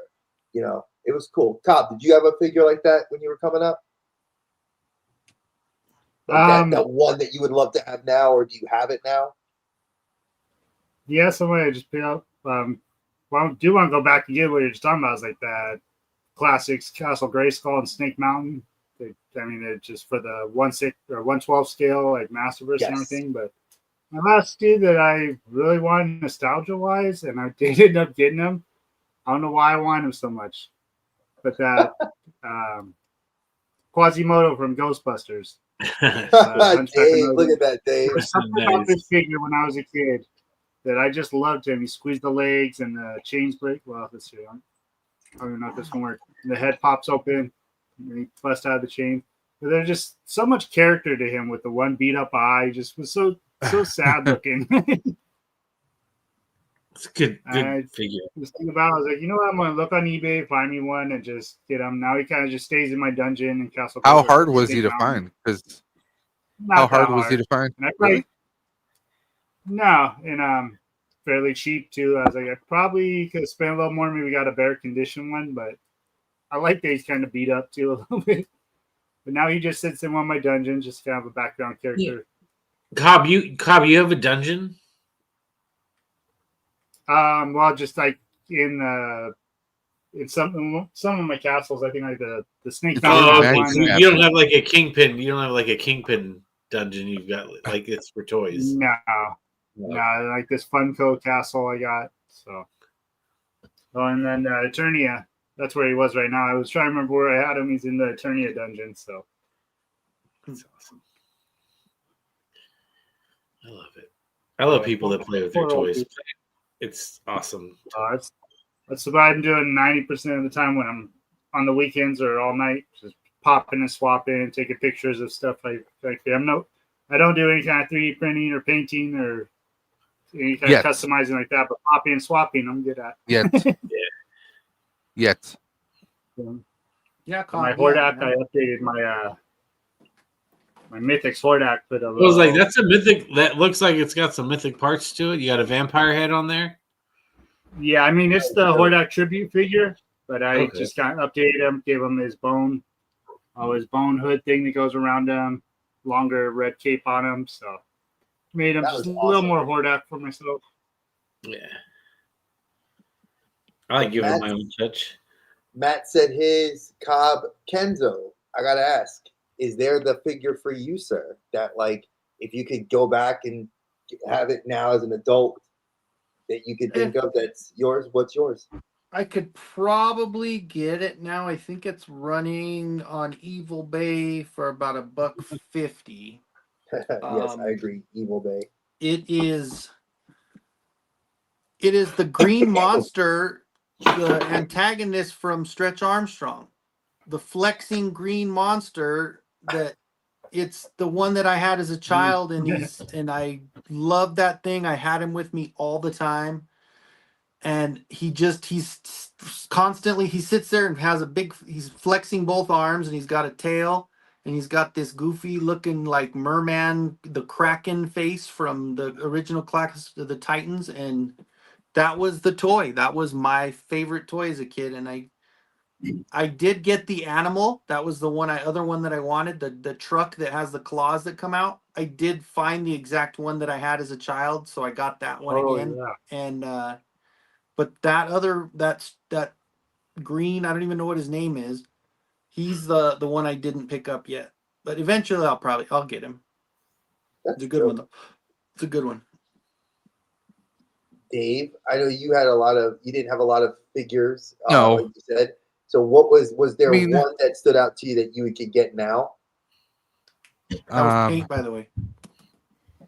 Well, see, that's a hard one. Because like honestly, like growing up, MOTU, I only ever had 2 MOTU figures.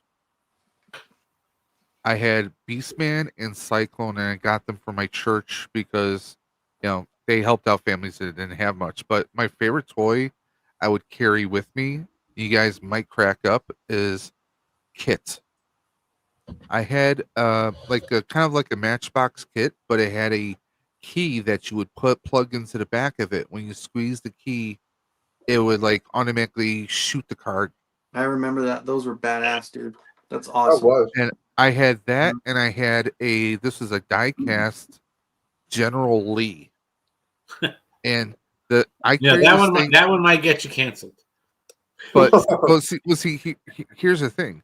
I would carry that thing with me everywhere, but the paint was all faded out, so it looked more gray because all the orange paint just chipped away. You know, because I used to carry those two cars with me everywhere when I was a little kid. You know, and of course, those were the two big car shows back in the '80s. Was Knight Rider and Yep. Dukes of Hazzard. You I can't. got a kid around here somewhere in this room. Yeah.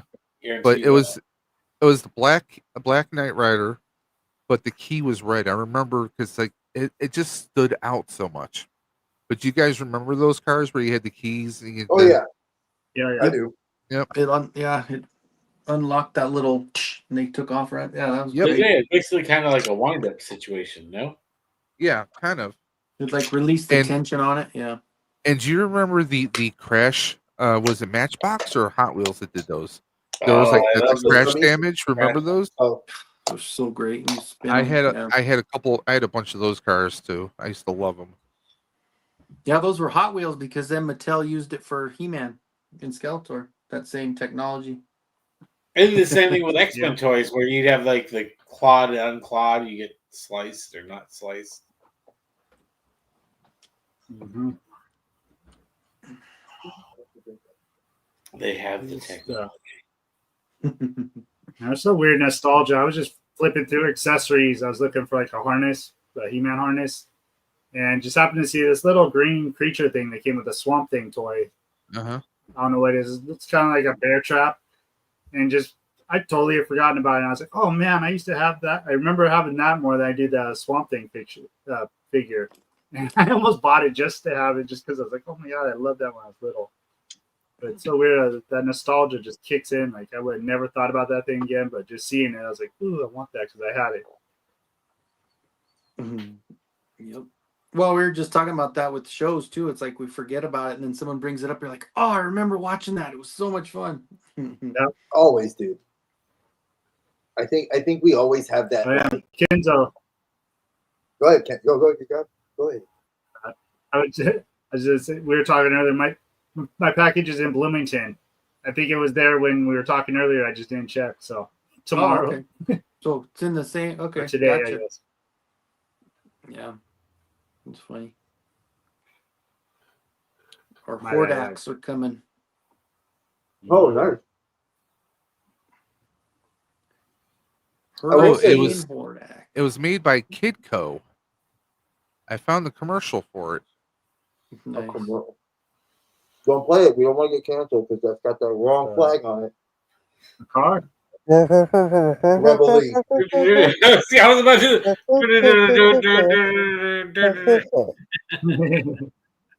My name is Popo Gijo. I'm sorry, I was eating some pizza. I didn't want to show my face eating pizza, but I'm sorry, I was gonna say, eating. sounds I've been kinda eating mouth- on stream. You know, it's gonna happen. so I was saying you don't want to probably show that because of the fact that it's the rebel flag. Well, you know. That was when you said I was talking about the Knight Rider car. Like I thought Dre. it was going to be like the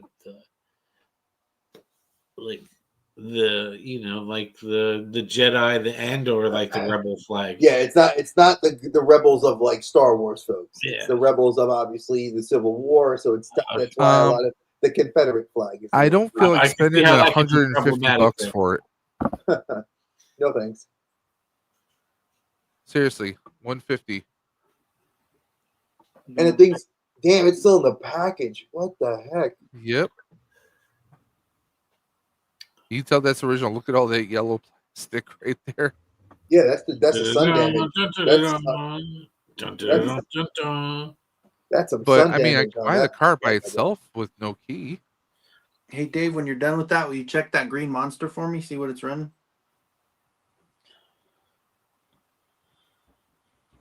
Green Monster for you said Stretch Armstrong, right? Stretch Yeah, Armstrong.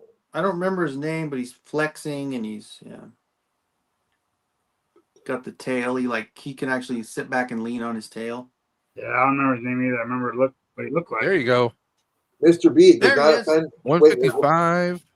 I will say this, Mr. B. It doesn't offend the overly sensitive. It offends me because I know what it means.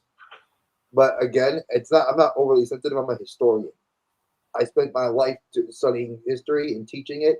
So that flag has got a lot of negative connotations to those that understand the connotation. That's why I say the show is the show. You know, granted, it's the Dukes of Hazzard was an amazing show. As a kid, I loved it watching it growing up, but it definitely has that flag represents something different than what the show was giving off its airs to. Damn, that was like my favorite toy when I was a kid. That's so cool. What? How big was that thing? Not big. I mean, it was just. I mean, it's probably 12-inch tall. I think. It looks like it looks like a dragon. Kind of has that Kraken face from the original. Yeah, he does. Clash of the Even the Titans. crap. Yeah, It's got kind of like a Kind of almost like a whiplash a little. creature from the Black Lagoon, kind of like Yeah, miserable kind of Yes, face. yeah. But $155. Get the good Lord, that's a lot of money. GTFO, man. That's too much. It's awesome. Plus 1979. So $6,000. it came out a year after I was born. So my mom Yep. probably just had it there or found it at a yard sale or something and gave it to me. So, Wow. but I love that thing, man. Good Alrighty, shit. well I'm gonna call it a night. Thank you Or guys. more. Thank you. It was awesome meeting you guys too, Kenny, Cobb. You're local. That's cool. yeah, you too, man. Local man. So I don't go to Frankincense. I don't know if you go to Frankincense. I never go there. I hate that place. That's what I keep hearing I've from a lot never of been people. there still. I'm about 30 minutes away and I've never been there. I don't like traffic. I don't like crowds. Yep, I still haven't been, no. I've heard how expensive it is. That's why everybody tells me I like, go up to the Yeah, mall I'm not gonna. or Yeah, you don't warehouse. get any deals. I have buddies that get deals there, but it's because they go there all the time, and so they have. But I'm like, I'm not here trying to build relationships. I'm here to buy toys and get out. but anyway, It sounds so bad the way I said that. I know I sound like such a dick, but you know what? It's, No. I said the way I said it too. Like I'm just like it rolled off the tongue. I'm like, oh man, that sounds cool. it's 3 a.m. I've been drinking the Malignancy, which is the. I got this at Legion's Con. It's the dwarf or the Goblin crew. But yeah, no, this is awesome. I hope you keep raising everyone. Again, $10 gets you a spot on all the wheels, and another $10 gets you another spot. Another $10 gets you just another spot in your heart, feeling good about yourselves.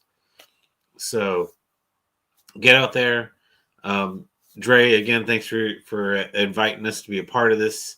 I really appreciate it. Yes, and again, sir. like I said, the best part of this is just meeting. Look, I don't even want to leave because I want to meet this new person, but we'll let them have on. And you guys have a good night. You take care, man. Matt, I'll talk to you later. Are you just on Take Instagram? Collectible Fun on Instagram. That's where I do my quote unquote toy photography, and then Latin Legions on Sundays. Check us out. I guess tomorrow, yeah, Collectible Fun, and it will be on YouTube tomorrow at 3 p.m. On Sunday, 3 p.m. Pacific time. Yep. And they're great, guys. Love them. Thanks, Trey. Anytime, man. You take it, brother. Thanks for coming through. One love. Yeah. Allison, how are you, miss? I might have to use Instagram again later. You guys, I'm cutting out a bunch over here. I might have to take off, but it keeps going. Okay. No I'm worries. good. Just, I'm about to hit that 24 hours since sleep, last sleep moment, so caffeination. Well, I kind of slept in the chair, so. But does that really count? No, it doesn't. No. No, so here's a funny story. I think I told Dave before we got on stream, and I told Thanos. So, as you can see, she's sleeping very peacefully right now.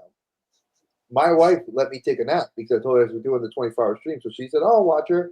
So around 8 o'clock, my wife decided, before 8 o'clock, my wife decided to take a nap too. Rory woke up in the midst of that nap, took all the lotion we used for her, and doused herself from head to toe in this lotion that smells like, it smells great, but I get up from the nap in the office here. I'm just laying in the bed. I wake up and they're in the shower. I'm like, what's going on? She's like, Papa, I put lotion on. Mm-hmm. And I'm like, oh, Lord, child, what did you do? I said, only with you. So I told my wife, I said, only with you that this happens. So yeah, she was partying up until about an hour ago. Then she sacked out. Only in America. Yeah, only America. Only America.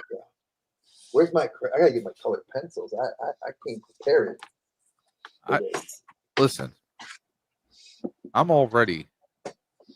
You're ready.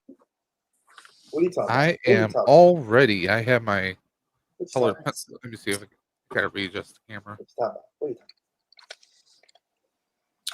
Bro, I got look. I got colors of the world, bro. I got skin tones ready. I got skin tones ready. Look at all this. I got basic colors ready. I got pastels ready.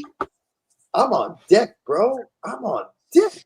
You are a coloring fool. Just a una momento, por favor. See.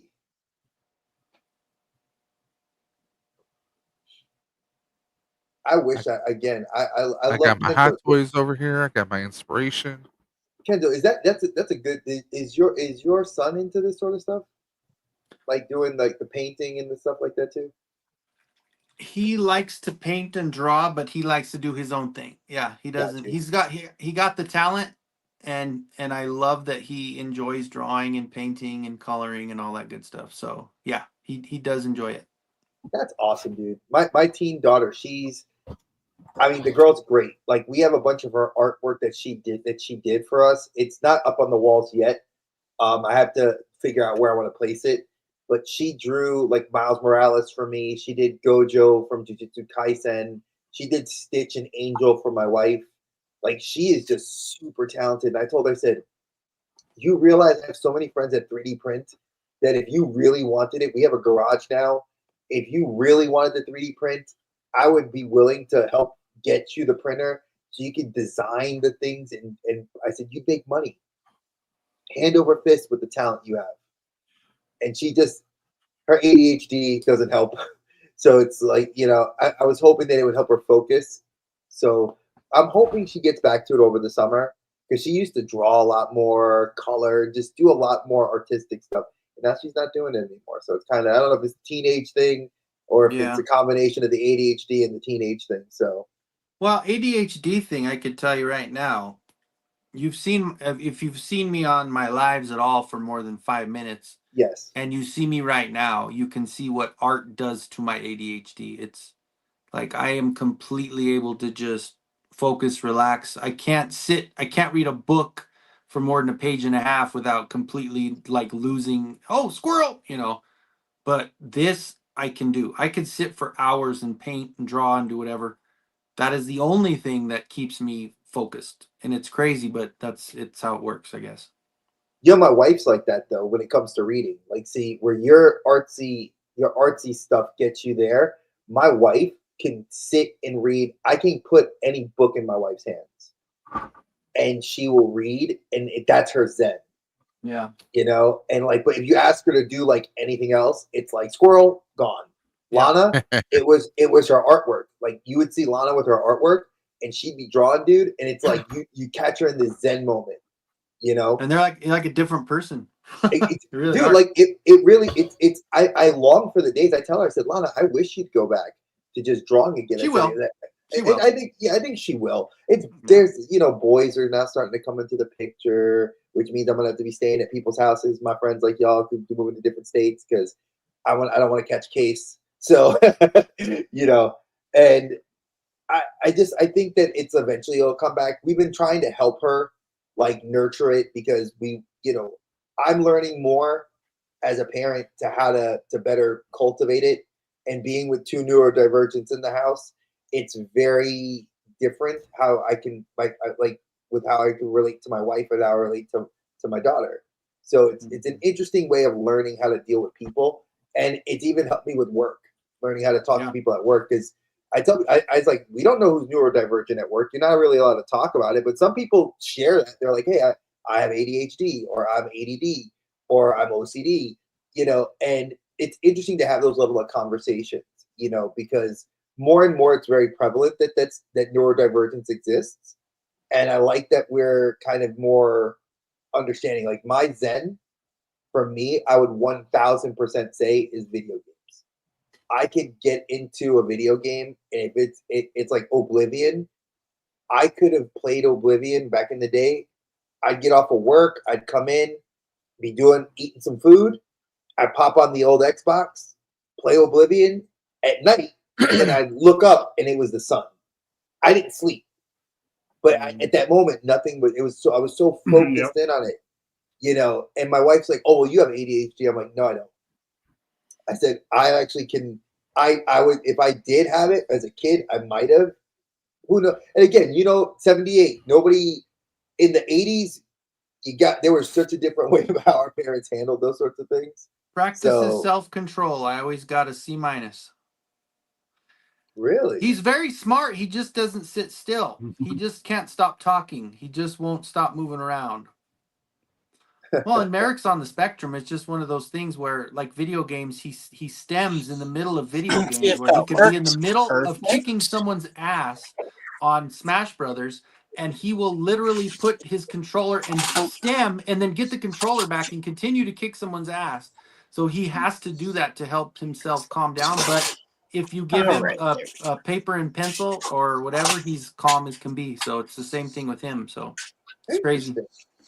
And this is what I love, folks. And if people don't realize, it's like the community is so embracing of these things, because I've talked to Cobb about it, because he knows my eldest, my son is on the spectrum, and it's something that like I heard about, and then I realized in my own family we have people on the spectrum, and it's an interesting conversation that I've had with people that it was always viewed as a stigma. And now it's like I'm just proud as a parent that I understand my child, and I'm understanding my children better. And it's like when your wife or your partner is not on the spectrum, but they have neurodivergence. It is people argue and not understanding, but when you realize what it is, it teaches you how to communicate better with everyone. Yeah. And I think that's something as a parent, as a spouse, I've learned a lot better, and I'm still learning, because my wife and I, she definitely would agree with that. I'm still at that, even though we're 7 years together, I'm still learning. So awesome stuff, and I love it. So Allison, how was your day? It was all right. It was not bad, actually. Good. We're sort of, I mean, like, I had day job stuff, and we're at the point where, like, obviously I'm still in my temporary space, but we're to the point where we're putting together the shelves and the rugs and stuff, so that hopefully this time when I come back on the 16th of May, hopefully I'll be in my actual space with my cases and my collection, and nice. I want to have sort of this ad hoc situation for when I'm doing live streams. It'll all be set up so that I can just do everything in the right space. So pretty good. Just at the end of home improvement. Oh, Lord knows. My wife, what was it, Lana, the other day was helping us clean our dining room, and because we still have a bunch of boxes there, and again, neurodivergence. When you have family that's like, "Hey, I'll get to it later," and then I'm busy trying to do 10,000 things myself with work, it's like I don't have the time. So it's like Lana was like, "I want to clean this up," and she when she is hyper focused on getting shit done, dude, it gets done and done thoroughly. Like she started working on that, and I was like, nice. But then, of course, she's a teenager. She's like, "Oh, I'm going away. I'll be back in 3 days." I'm like, "I needed you here. Like, why did you leave?" Let me get my coloring page. Teenagers. What I want to do right now is I just want to acknowledge we have 20 people in the chat right now watching us across all the various channels. And if anyone's wondering what we are doing a 24-hour live stream. We've been live for the past 5 hours, 15 minutes, and 33 seconds. Yes, I had to go there. We're doing this stream to fundraise for Roswell Park Comprehensive Cancer Institute. Now, this is me, Dave's Dimension, based in Buffalo. We have a cancer center by the name of Roswell Park Comprehensive Cancer Institute. They've been around since 1898. Okay, it was founded by, of course, Dr. Roswell Park, and Cobb is showing off his kitty. Hey, kitty.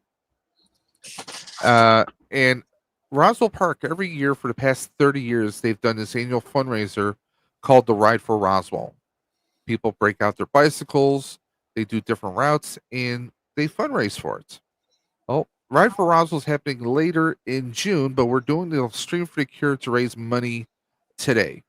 May tends to be a little bit busier, and June is just completely hectic. So this is the best time for me to actually host this. Now, for the past 5 years, I think, Yep. we've been doing the stream. We do usually in 8 or 10 hours. It's the 30th anniversary, so I figured, hey, let's push myself to 24 hours.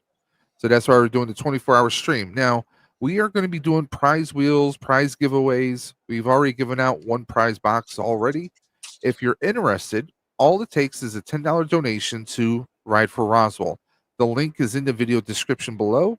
All you have to do is click on that link for the Ride for Roswell. It takes you directly to Roswell Park's Ride for Roswell website. You make a $10 donation.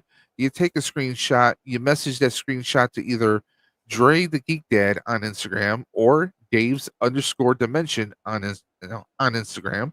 Send us that screenshot.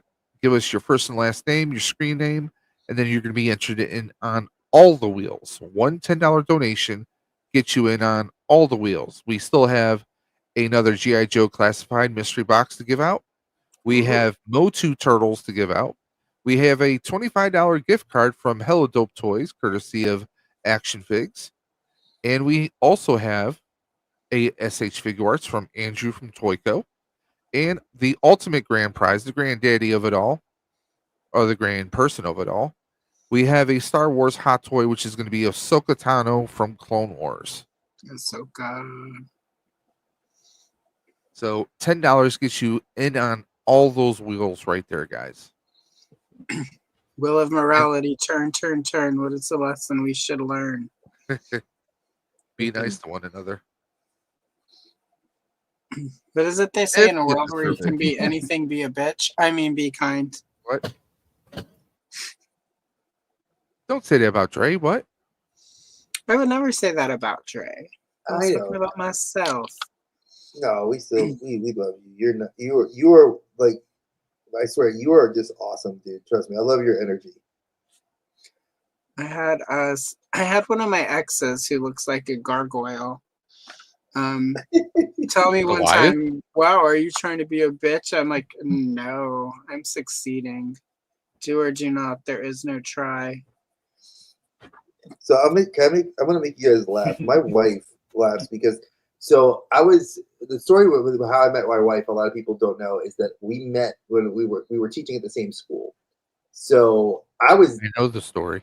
I was seeing somebody at the time that was a teacher at a different school, and she was my junior, we'll say, in age. She was, I want to say, 13 years younger than me. And your wife or the girl you were dating? No, the girl was dating at the time. My wife is 4 years younger than me. Okay. So we had a very bad breakup, and my wife was my friend during the time that I didn't know she was interested because stupid me couldn't pick up on signals. Okay. And neurodivergent tracks. I must have been, because I eventually made the realization, and I was like, man, I'm really into her. Like I and then of course we start dating, and my wife and I eventually, we hit it off really well. I fell in love with her. So we called my then ex and now still ex. We'd call her, she was trying to get my attention. but didn't know I was seeing somebody. Oops. And so, of course, I mean, I was very honest. I said, I'm seeing somebody. I'm not interested. So she wears what's my favorite color is blue. She wears this tight blue dress with blue Converses and wears it to a teacher conference that my wife and I are both at for social studies and language arts. And I'm there, and she's flirting with me the entire time.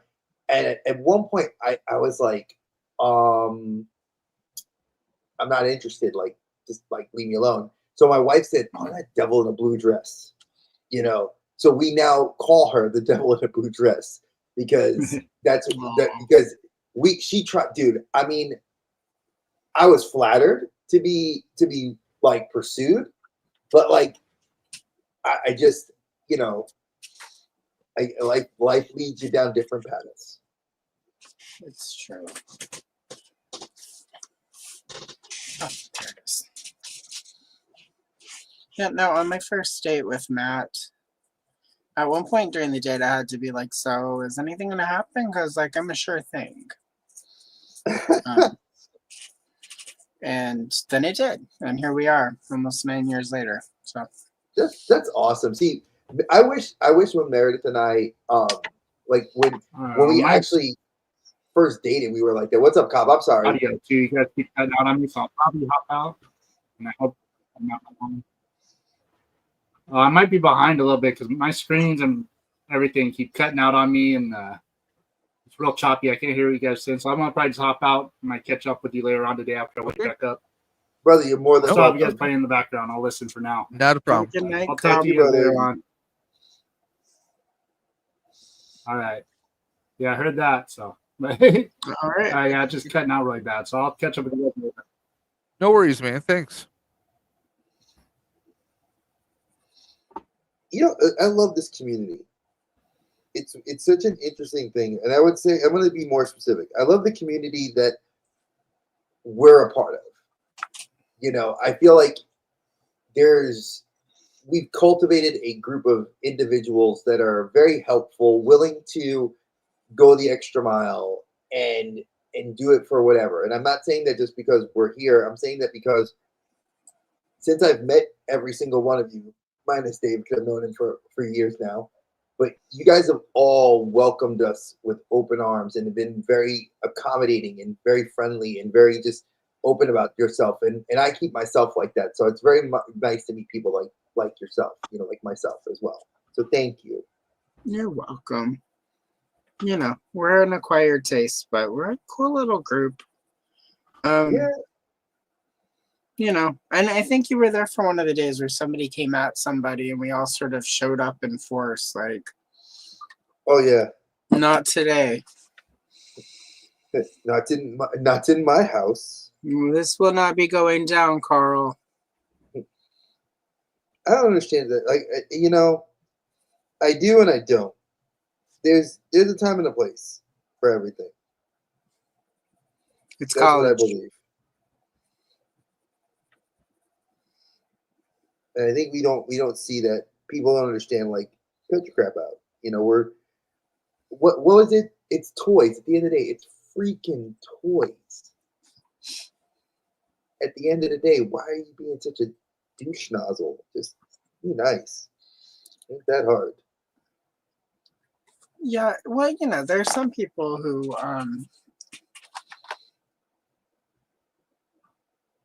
never sort of I think we probably encountered this a little bit more in sort of toy collecting nerd culture, who never quite grow up. And I don't mean like, you know, because there are people who will say that about all of us, because, you know, like, you collect toys or you're still reading comic books, adult coloring, you know, all the things. But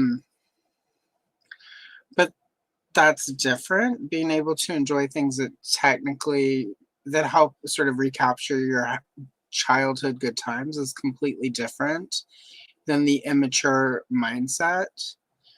And I've noticed there are two types in toy collecting. And there are the people who, for whatever reason, weren't sort of popular like in high school, and they can't let it go. You know, because once you get out into the real world, the rules of how all that work changes. You know, Most like definitely. you know, like in high school, like you're a jock, you're a cheerleader, whatever. You know, like there's certain criteria to be sort of cool in high school, right? And I think a lot of the people who end up in nerd culture aren't. And some of us are able to sort of move past, are able to understand it's completely different outside of high school.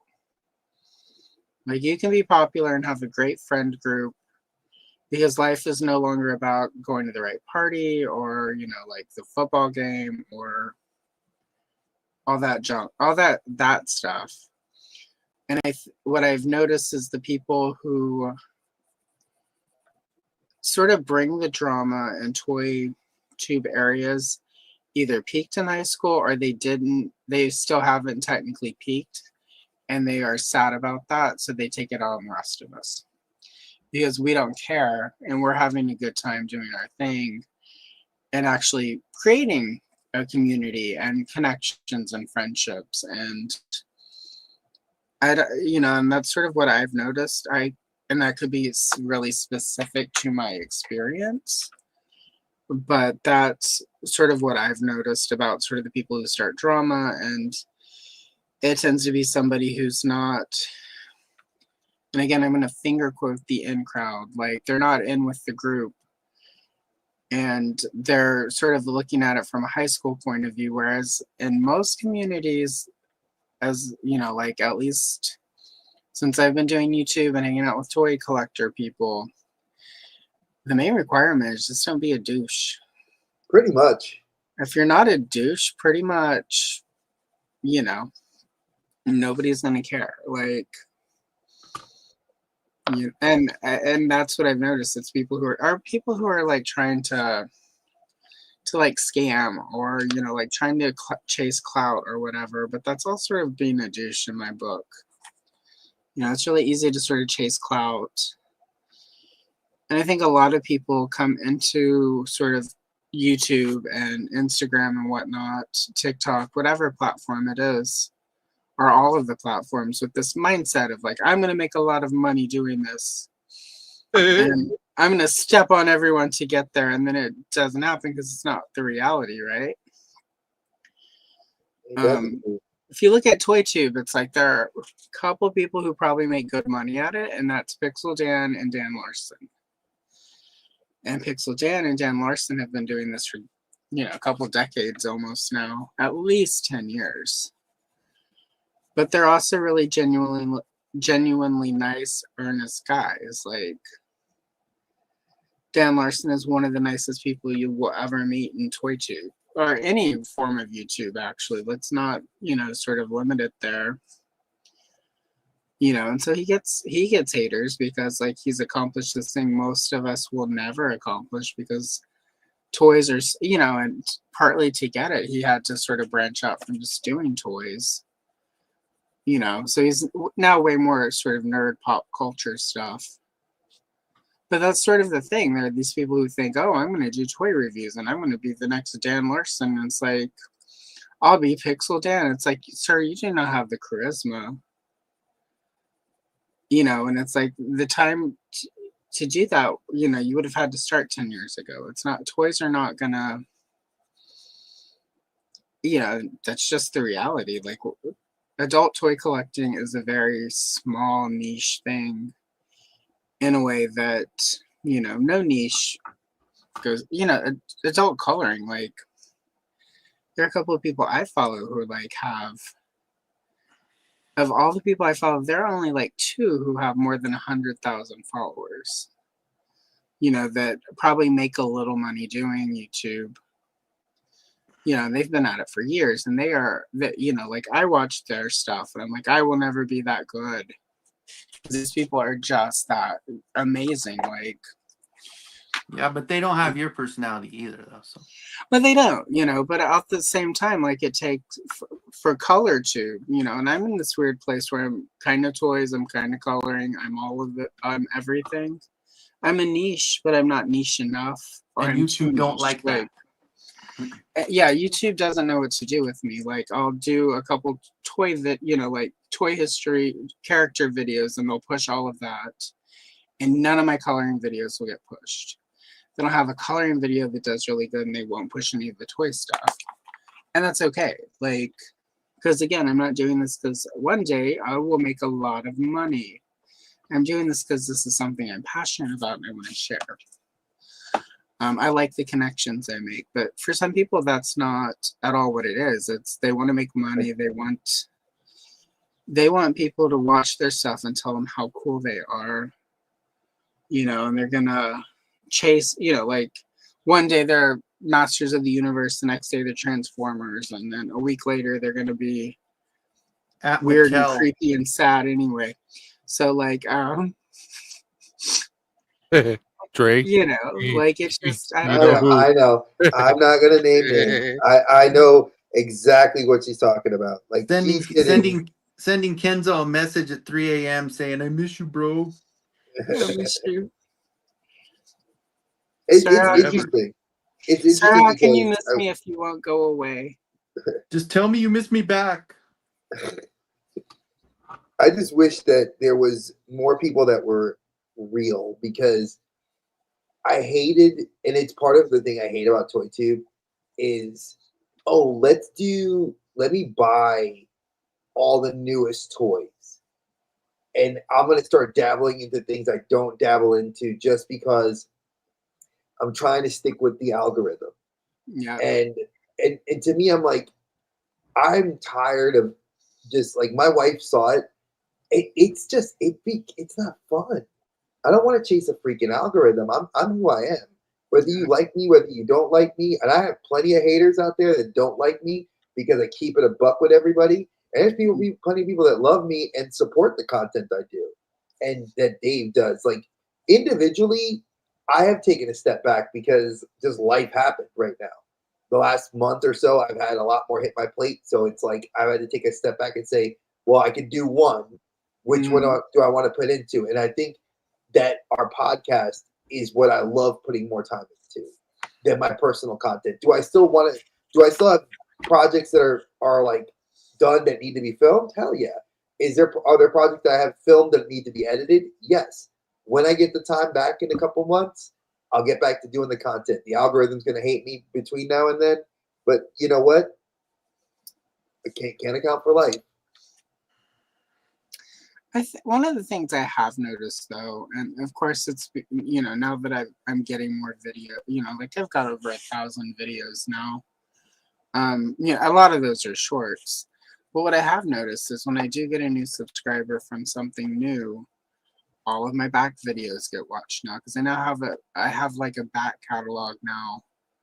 Like I have this Gem and the Holograms short that's almost a year old now, that has just slowly every week adds like 100 views, right? I don't have anything that's done. I've got a couple of videos that have done more, but I don't have anything that for like a year has just kept going. And every time I get a new subscriber, all of my gem videos go up by 2 or 3 views. So it's like a slow build thing where I'm slowly building a audience of people who are actually interested in what I'm doing. And at the end of the day, that's way more valuable. I'd rather have 3 subscribers who actually really dig what I'm doing than have a bunch of people show up from like, some message board or whatever and subscribe to get my numbers up. Like I want that engagement. I want people who are going to watch my stuff and like enjoy it and feel better. Like the best thing is when I get somebody who will find one of my shorts or whatever. Like during Joe Fest last year, I dropped a couple G.I. Joe videos because, like there are ways to, work with the algorithm and still do what you planned on doing. And I dropped a couple coloring videos, coloring shorts during Joe Fest, and some dude subscribes and he's like, "Thank you so much. This reminds me of, like being a kid again, and sort of G.I. Joe and the cartoons and hanging out." And it's like, and he was just like, "This made my day so much better." And it's like that's way more important than that one dude, that one comment, that one person who watched my videos that day. He went and watched, you know, like at that point I had like 7. I've got more now because, you know, you slowly add. But I only had like 7 at the time. He went and watched all 7 of them. That's awesome. You know, like whatever was going on in his life, whether he was having a good day or a bad day, I made his day a little better and helped him remember something happy.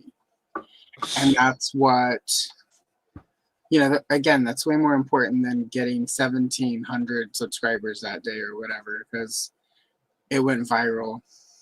You know, like it didn't. But I'm just like, you know, for me, that's where it's at. Like people who want to watch what I'm doing and who feel like their day is better because of me, because there aren't many men who can say that for sure. By the way, So- Cobb says, quit killing his dreams, Allison. Oh. I would have to date you for that to happen, Kyle. But I get that. My content's just all over the place. I do tech stuff. I do, you know, I've done action figures. I've done a lot of different stuff. I'm all over the damn place. But like you said, I have I've done some bike buying for big guys videos, and I've had guys who are like thanked me for like doing a video like this, because a lot of times the largest person you really see on some of these videos are maybe 245. There's people 350, you know. Hell, one time I was almost 500 pounds. No, Right. there's no big. Are you gonna take the word of someone who's like maybe $185, 230? If you're someone who's like 350 or up, no. You want someone who is like you, who's in a similar situation, who can actually recommend stuff. Yeah. And I love that's one of the best things when someone says, "Hey, you know, I've been looking for a video like this. Thank you." Or, you know, you just, or like you said, that one person, you don't know what they're going on in their life, but that was like, it was a break. You know, it's like when people are feeling down, they throw in a movie so they can get their mind off whatever's bothering them. You were that sedative. You were that relaxation. So keep it going. And anyone who thinks that they can go into YouTube and make money, find a different career. like you each need one to of get us right on, with yourself You first. guys stop crushing my dreams. Fuck. each one of us right now on screen right now, and half the people in the audience, we could all make money, you know, like within a month on YouTube if we were like, Shills. okay, let's start a true crime channel. Let's talk about terrible things happening to people, or, you know, like let's talk bad about Britney Spears. Yeah, like let's do a drama channel where I mean, it's who hasn't? constantly, you know, and it's like we could all go do that, and then we would probably make money. But one, if you're not actually passionate about that stuff, you're gonna burn out. Mm-hmm. Two, what are you putting out into the world when you do drama or true, you know, and it's like I watch a lot of true crime, and there are a lot of people who do it ethically, and there are people who do it really not ethically, and I don't watch those channels. I mean, those people are making money, but what is like, and this is, you know, like, I'm super tired. I'm drinking coffee. I'm mixing it with my Diet Coke here, coffee here. So you guys are going to get unhinged, unfiltered Allison this evening. But like, is that different than normal? It is a little bit, because I don't normally talk about like spiritual, religious stuff, but like karmically, what are you putting out there if you do true crime unethically? Yeah, maybe you're making a ton of money on YouTube, you know, because you're making these like really salacious, very appealing, but what did you put out into the universe? What are you going to get back from that? How does it actually make you feel? You know, and if you're fine with it, either you're a sociopath who doesn't have actual feelings the way normal people do, or you're too stupid to know that you're doing this foul thing, and then you're stupid. And I don't know which is worse, being, you know, like lacking compassion and emotion and being able to be really awful in how you look at the world, or being stupid. Like, I can't determine which would be worse. Like, self-aware of what you're doing and not caring, or not realizing what you're doing. Like, this is what I struggle with. Like, people who don't ever aspire to anything more than what is right in front of them, are they who look like they're happier than we are? Those of us who are self-aware and contemplate, you know, the big questions in life, are they happier, or do they just don't know that they're unhappy? So that's No, what I it's ask fake it till you myself. make it, though. Honestly, it becomes the fake it till you make it, because Right. I see more and more people that they're always gonna say something, and then they'll do something that's so out of character, or as the vernacular goes, out of pocket, and it doesn't, like, why are you doing that? Like, it's not what your typical shtick is, or what you do, you know. And I get it, like, that a lot of people now, like, I don't care. Look, I love when I hear YouTubers say, I don't care about the numbers, but then they talk about the numbers. Mm-hmm.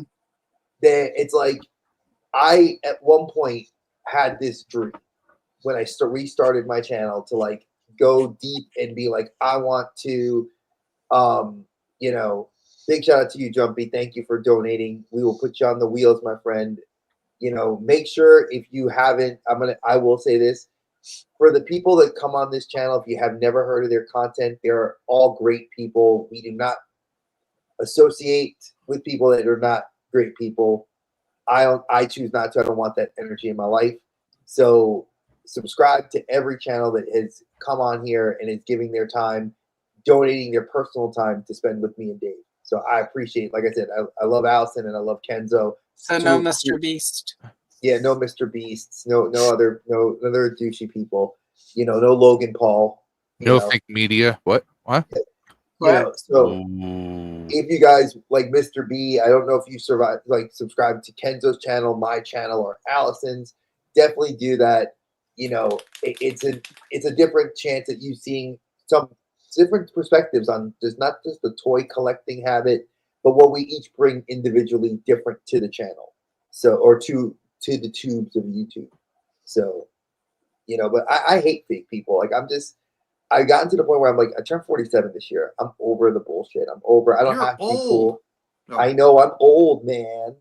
Get off my lawn. I'm still probably the oldest. How old are you, Dave?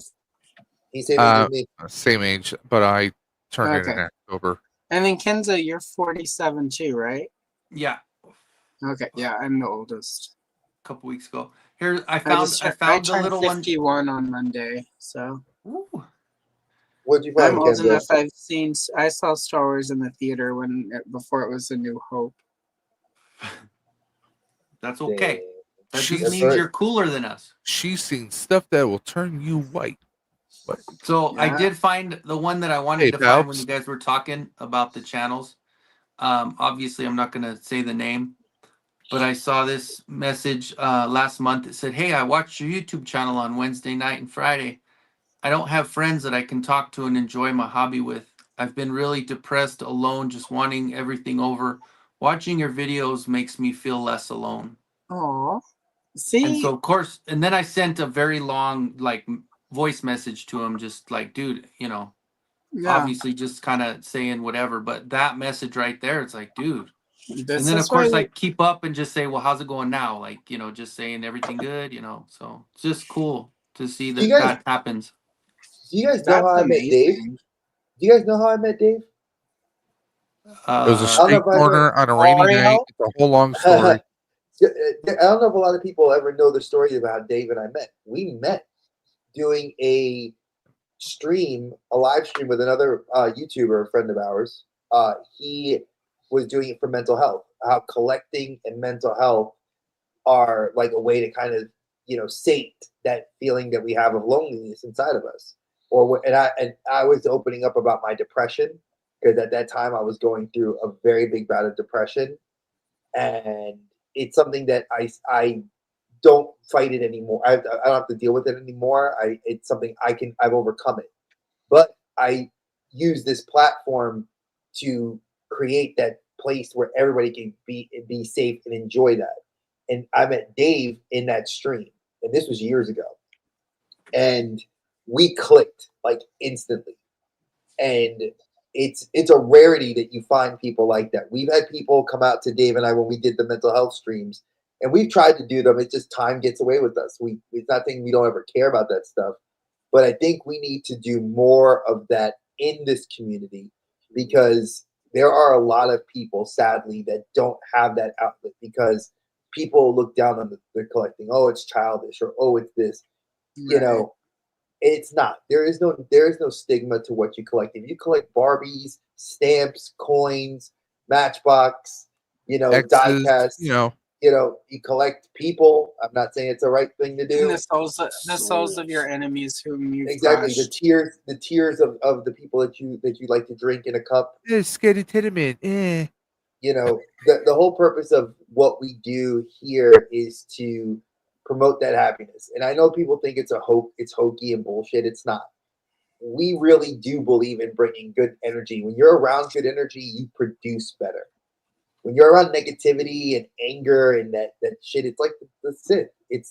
You're gonna go to the dark side because you just don't have that outlet. And we really do promote that. Like, I've talked a lot about mental health before. I've talked about what I've gone through. I had this whole issue with weight gain. And I've lost so much weight now that I'm happier than I've ever been because physically my joints aren't hurting. But people think that it's like, oh, it's ego. He's talking about, oh, he's only 218 pounds now. Oh, my God. Well, I'm talking about it because I'm hoping that if I find that person that hears this and says, man, Dre was looking out for his health because he wants to be around for his kids, that's my motivation. She's right there. Number one. Number 2 and 3 are upstairs. Well, 3's not here. 3's at our friend's house. But number 2 is upstairs. I want to be around for those 3 people because they're my people. And that's what matters to me when I look at my health. When I look at my mental health, I got to be good for them. And that's why I try to promote those things. And Dave has been a really good advocate, and we do that. We met great people like Oz, Allison, Kenzo, Brick, Thanos. I can go down, Ed, Travis. I can go down the list of people I can talk to, and I've built a relationship with, and I'm building relationships with. That's what you should do. Isn't that what friendship's supposed to be? Maybe I got that wrong. It's possible. Could be. Good on you, worse Kenzo. things you could be wrong about, though. So true. I mean, picture it. You're like, I'll fly into space on a rocket, and I'll be even more famous, and people will buy my records again. That's not what happened, Katy Perry. And I'll carry a little flower up there too and eat dirt. Oh my God. Anyway. But Kenzo, that's really awesome though, dude. Like I like that. Dave actually, I'm not even gonna say me, Dave received a message similar to that about a year and a half ago, where a gentleman reached out to Dave, and Dave sent me the message, and it was just it moved me to tears actually. Because the guy said something very similar, like, you don't see people in the community talking about mental health. You don't see a lot of people that really care about others, and you two take your 2 hours out of your day to talk about this stuff. And that's what I like. I like that we have that ability, that this community promotes that. Is Ed going to be joining you guys at some point? He said that he said he's going to be joining us, I think, later today. Cool. I know there's several people. Definitely chat with him, because I do know around Christmas usually Ed does a couple streams specifically just for people to hang out because of the doldrums, yeah. We've said so that. definitely That's chat with him, because I know he did that. I can't remember if he did I know the Christmas before last for sure, because I watched it. With all the new house stuff, I wasn't as on the internet around Christmas this year as I have been in previous years. But see, even Allison, you've been my sounding board. You know that? I've talked to you and you've given me great advice. Yeah, you've given me some great advice without even knowing you've given me great advice. So she just tells me to shut the hell up. So I haven't gotten there. We haven't gotten there yet. I've never told you to shut the hell up. I'm just kidding. No, Allison is like one of my best friends, like in the world. That's what I've learned to like. I have been fortunate, like, you know, because I'm only here on a whim. Like I used to watch Toy Habits. Well, I mean, I still do, but like I watch it all the time. This was before Toy Sorcerers when he had Larry on there. And I would be the actually person in the comments because I didn't know as much about Princess of Power. And Michael was just one day like, hey, we're going to do a Princess of Power episode. Do you want to be on? And I was like, ugh, on YouTube. And Michael's one of my favorite people now, of course. But and then right after that, I joined the Geek Dad Life Discord and I met Brick and Derek Hoover and Quip and Chris Plastic from Shining. You know, like I met all these people and it's like at first it's just like, oh yeah, whatever. And like all of y'all, you know, those people, and like all of y'all, like I've built this really amazing set of friends in a way that hasn't been in a lot of ways possible on the internet for a couple years now. Like back in the 90s, like late 90s, early 2000s, you could still actually meet people on the internet and they would be cool. You know, and like I remember meeting people on message boards and like going to Chicago for like, you know, a little sort of ad hoc, like, let's have a Liz Fair convention, guys. And it was just all of us going to Chicago and meeting up in person and bar hopping and shopping and but then there was this phase where it's like you just didn't want to meet anyone from the internet. You know, you didn't want to befriend anyone that you didn't actually know in real life. And like I think for a lot of people it's still like that, but through YouTube it's just, I don't know, it's different. It's been really cool to like meet people through making content and then making content and hanging out and, you know, like, I don't know, like, it's just really cool. You know, like I send Kenzo, Kitty gets like 3 gazillion reels, you know, through the course of the day. And I send them right back. Oh yeah, like, you know, I've got a couple of people where I send reels, and it's funny, I can't remember if I talked to you about this, Kenzo, or not when we did the episode. But I watched a thing that was talking about the real thing, the real and what it kind of is, and it's like pebbling. And I don't know if you guys are familiar with that, but I believe it's penguins, and what they will do is, you know, like they will give each other like pebbles, like it's just like, hi, you're my friend, here's a pebble. And the real is like when you send people, that's your way of saying, hey, here's this cool thing, thinking about you, you're my friend, we're buddies. So it's kind of really cool. Like it's, you know, like it's not just sort of wasting time with people, it's actually sort of connecting to people and sharing things. Like it's sort of a shorthand, of course, and sometimes you're sharing really off-color jokes, but at the same time it's been really cool to realize that, you know, like we're not all just being ridiculous assholes when we send each other like 3,000 reels. That's sort of a way of telling people, hey, you're cool, here's this cool thing, thinking of you. Yeah, cheers. And it's cool because it's like that's where it comes, what it comes down to is when you're looking at these and you're saying, you see something and you chuckle to yourself and you say, oh, I know where I'm sending this one because I know she's gonna laugh too, you know. So yeah, And there's stuff I get where I'm like, Kenzo is not going to enjoy this. I'm going to send this one to him. I'll send it to 7 other people, but not Kenzo for this one. And there's stuff I only sent to Kenny, like, you know, and it's as you get, you know, like in the beginning, you send people stuff where it's like, I don't know how they're going to take this. Yeah. But the more you send stuff, then you start figuring out what their sensibility is and what they like and what's funny to them and what's not funny to them and what's going to interest them. You know, because I don't just send funny stuff. I'll send art stuff. So I don't know.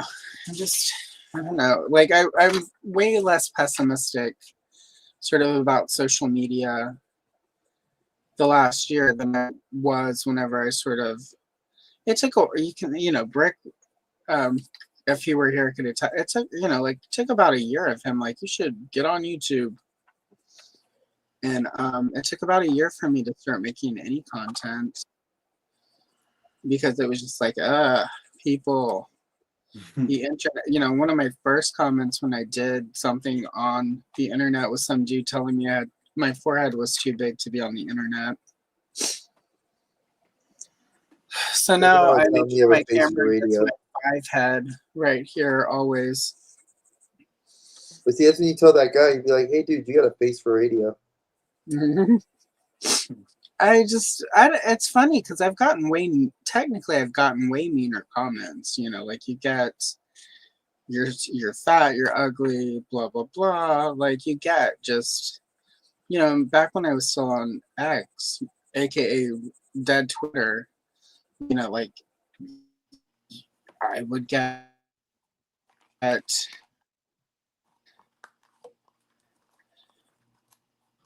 you know, threats of violence of the sexual nature regularly, and like, you know, none of that impacted me the way that didn't get under my skin the way that forehead comment did. I don't know why that is. I should talk about in therapy instead of on the internet with all y'all. I thought this was therapy. This is therapy, man. Enough about me. What about you? Well, that's a very interesting way of looking at this because for me, I've always used YouTube as a way of connecting. You know, like to me, I feel that it's an opportunity to make friends because as adults, making friends is not the same thing we have anymore.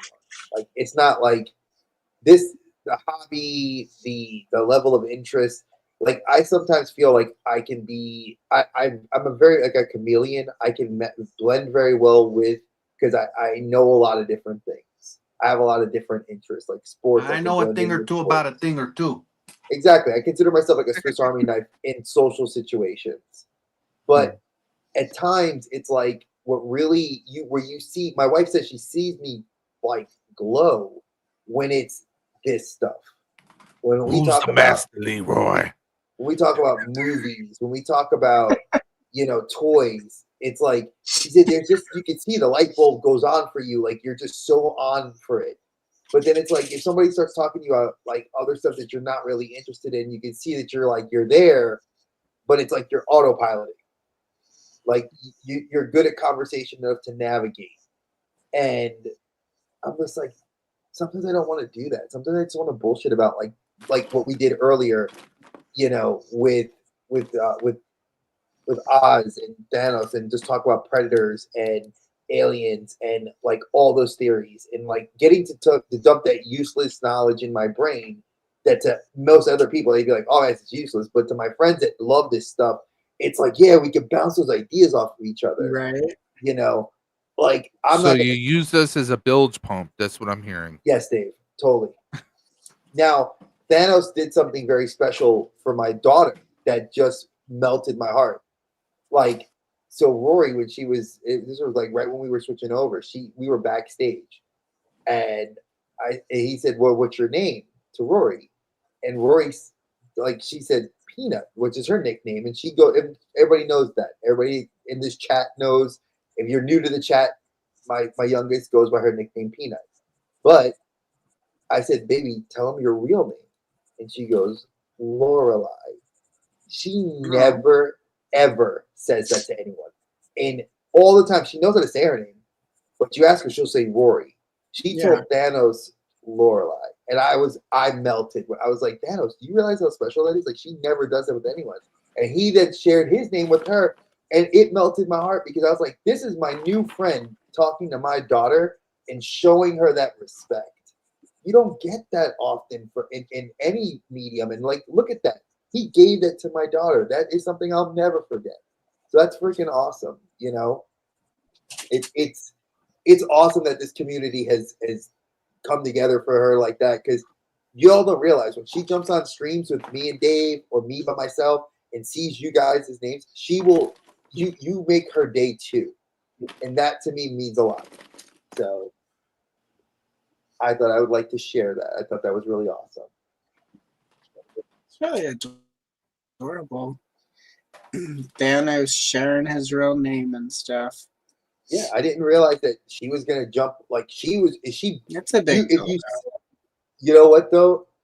It was great seeing Rory's face though, because like she got super shy, but she like looked at the camera and she was like, Lorelai, and I was just like, wow, like my kid, you know, it's amazing to see that. Like people know my name's Andre. I don't hide my name, but everybody calls me Dre. My friends call me Dre because I don't hate my name. I'm named after my great grandfather, who was freaking awesome. So like to me, awesome sauce. But I like Dre because it's easier. It's my nickname. I've gone by it for so long. I think the only person that doesn't call me by my nickname is my wife and my mother-in-law. They're the only two that call me Andre. You know, and my wife calls me Dave every now and then. You know, but like it's great to have my social circle. And even I think we've all gotten older, our social circles shrink a little bit to the people we want to be around. And I think that's happened for me a lot lately. I've noticed that my grouping of people I talk to is a lot smaller, but I'm happier that it's that way. Like I think my wife made a joke, Dave. She said, you realize you text the same 3 people every day? I said, yeah, you, Dave, and my little brother, Sandy. And she's like, that's crazy that you know. I said, yeah, I have like maybe 5 people I talk to on Instagram that are outside of Dave and my little brother. And that to me, that makes me happy. And that broadened my circle to you guys. I feel comfortable. So that to me means a lot. Now I gotta find gray. Look at how mine's coming out so far. Oh, very nice. Yeah, I'm not like going with any particular color scheme. I'm just kind of going with what I see that I think works, you know? Lift mine up a little bit. Yeah, I'm just that's- doing like the ground and dope. the wood grain. So. All right, you guys want an insider trick that I do on the eyeballs? Yeah, what's up? Oh, that looks really good, Dave.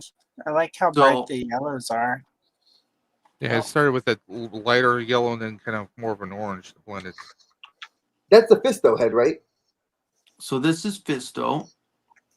I don't think it really gives what I'm really trying to convey here, but what I do on the eyeballs when I'm done, when you get them the way you want them on the figures, and it depends on what style of figure you're going for and what kind of detail you want, but I have this sitting on my desk. This is clear resin, and when I'm done, I dab the eyeballs with the clear resin and then hit them with the UV light, and it puts an extra layer, and then it makes them glossy as if the eyeballs are wet. That's freaking cool. Aha. I was gonna say, I also did you give him some rosiness in the cheeks because it looks bad. Oh yeah, no, he's I'm not done with that part yet. No, I didn't do the lips, I didn't do the cheeks yet, but dude, it looks great. Like that's freaking awesome. I get talent. He's gonna go with this armor. That's really neat. Yeah, that's freaking dope, dude. I liked that. That was your Triclops armor I saw online earlier, right? With like the skull from the ring. Yes, this one right here. Yeah, that's really cool. Sonny doesn't like it. He told me, but he said it very kind. He says, I don't know about that one. Sorry. I go, okay, Sonny, that's okay. Sonny doesn't like a lot of stuff.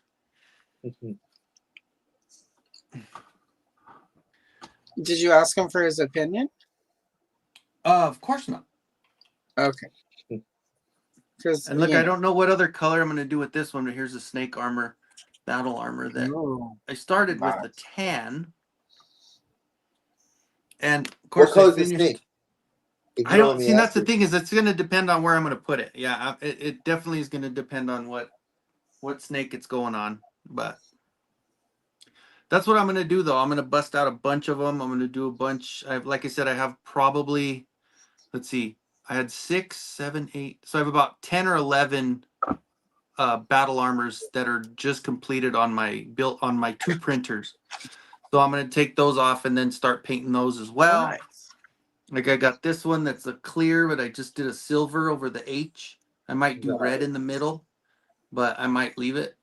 But these are the ones that I'm going to end up putting in those blind boxes now, because it'll work better. So I could be a millionaire and be like Mr. Beast. You'll be a millionaire one day. And then you'll buy all the caviar and all the champagne. And Well, you'll have your own jet. I heard in Tempe I could get some good butter in Tempe. Oh my God. Okay, so like, yeah. Like they have this really good artisanal butter and Tempe, and the music scene is off the hook. Oh, see, I'm taking my money to Tempe. You gotta go to Tempe. Like that's where it's at. This Marty. Did I tell you guys the story? What do you think of that skin color? I'm trying to use like 2 different shades to. That looks pretty good. What did you use? I mean, used, it looks whatever you're using. Like the sort of secret is pale yellow, and I used what was this other one? Ginger yellow. Yeah, if you have the color set, what a lot of people sometimes will miss is that, especially for Caucasian skin tones, if you use like white a sort folks. Huh? For them white folks. I love you, Ken. Those monkeys? Them damn white folk. The Mayo Sorry, Sapiens. go ahead, Allison. Sorry. The Mayo Sapiens. He's a little bit of Pigment impaired. yeah, my sisters of the Mayo Moon. If you use like, I don't know if you have like a pumpkin orange, but if you have like a sort of dark rusty orange, if you just shade around, not, you know, like don't color the whole face with it, but if you do like almost like an outline around like the cheeks and the right, like the curve of the nose, it gives it like a shading. And then when you go in with a different layer of like peach or a pinkish tone, it gives it sort of that depth of skin. I should actually do some like tutorials. But I just, you should, you know, because you know what you're talking about. I have started filming tutorials before, and then I get so bored. I'm like, I just want to finish this. I just want to finish it. I'm so impatient. Well, like this thing, this is what I'm always proud of. I never buy tan or peach paint. This is a perfect mixture of whites and yellows and reds and browns and even a little couple drops of gray. And look at this. I freaking nailed this Fisto color where the skin is freaking perfect. And the head is so much better, and I have him double Fisto. See him? He's ready. Double Fisto? So I 3D printed the other fist on the other hand, so he's got both fists. Have any of you ever watched the British show Absolutely Fabulous? Yes. So there's a season where Edina, she's like a publicist, and one of her clients is the British model Twiggy. And Twiggy, she has signed her up for the publicity for this fundraiser in America. And it's the sequel to Hands Across America, but instead of Hands Across America, it's Fists Across America. Oh, geez. Oh yeah, and it's ab fab, so they get every possible joke out of fists across America that you could possibly get. So anyway, it made me think of that when somebody said double fisted. Reminds me of my ex's sister. They called her double stuffed in college. Oh, I bet she was.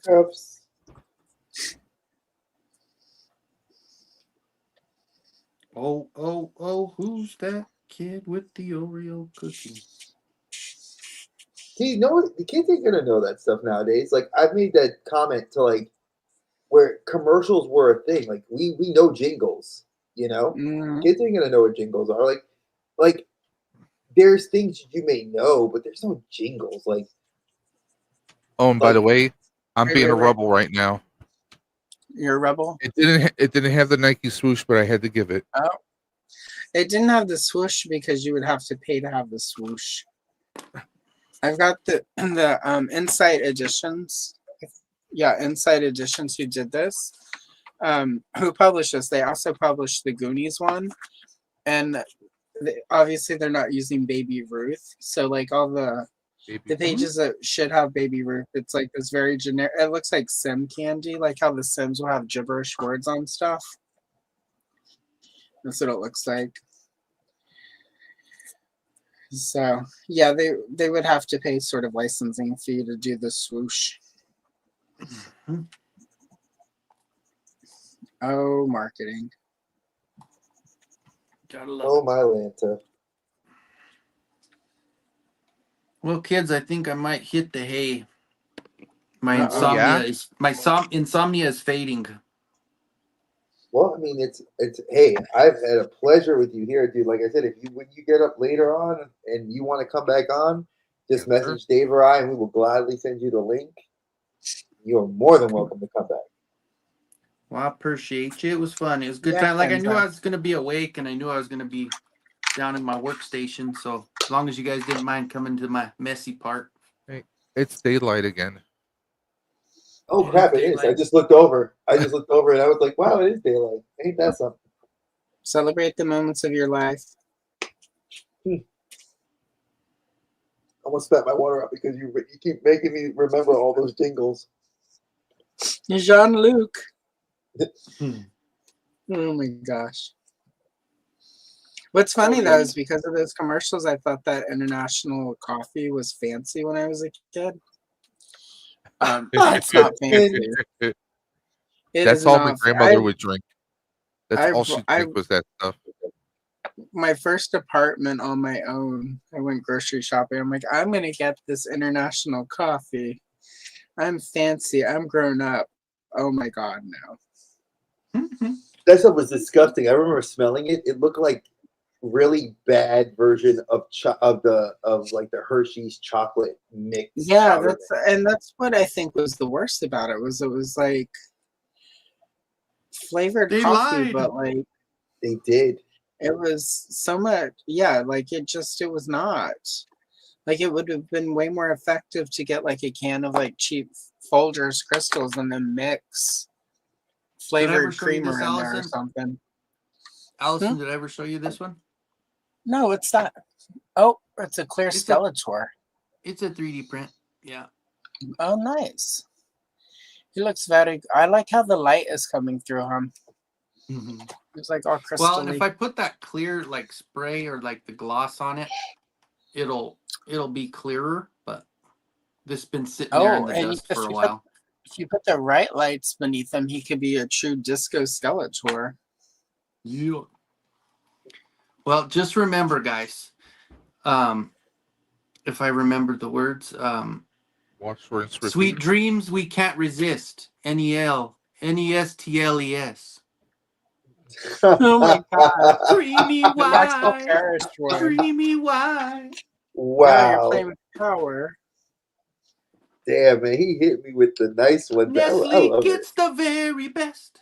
NESTLES. All right, guys. On that note, I'm gonna go have some sweet dreams about a candy bar. Dude, that was awesome. Thank you, Kenzo. All right, guys. We'll see you later on. Man. Thank later, you. brother. Bye, Good night. See you next Tuesday.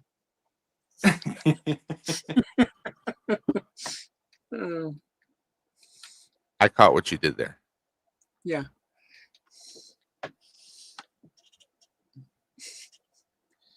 Now that song is stuck in my head from that commercial. I know. Now, as I'm sitting here, I'm just like, oh my god. I'm also thinking of Wayne's World.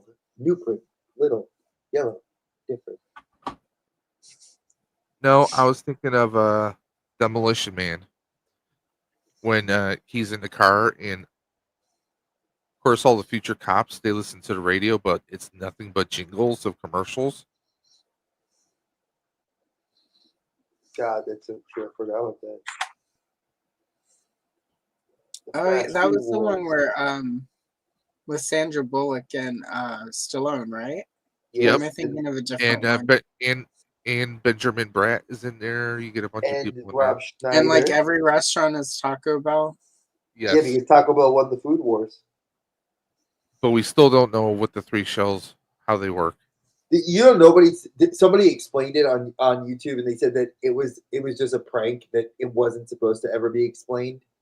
It was one of those things that we were just supposed to kind of just like quietly accept it. It's just what it is. It's a gag in the movie. You know. I remember taking my brother and his dorky friends to go see that. But you enjoyed it though. It was all right. I can't remember what I wanted to go see instead.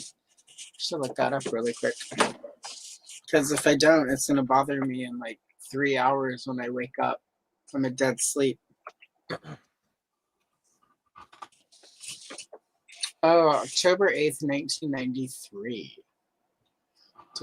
See, 93. A lot of movies in 93. That would have put me at 15. I would have seen that with my parents would have dropped me off with my friends to go see that movie.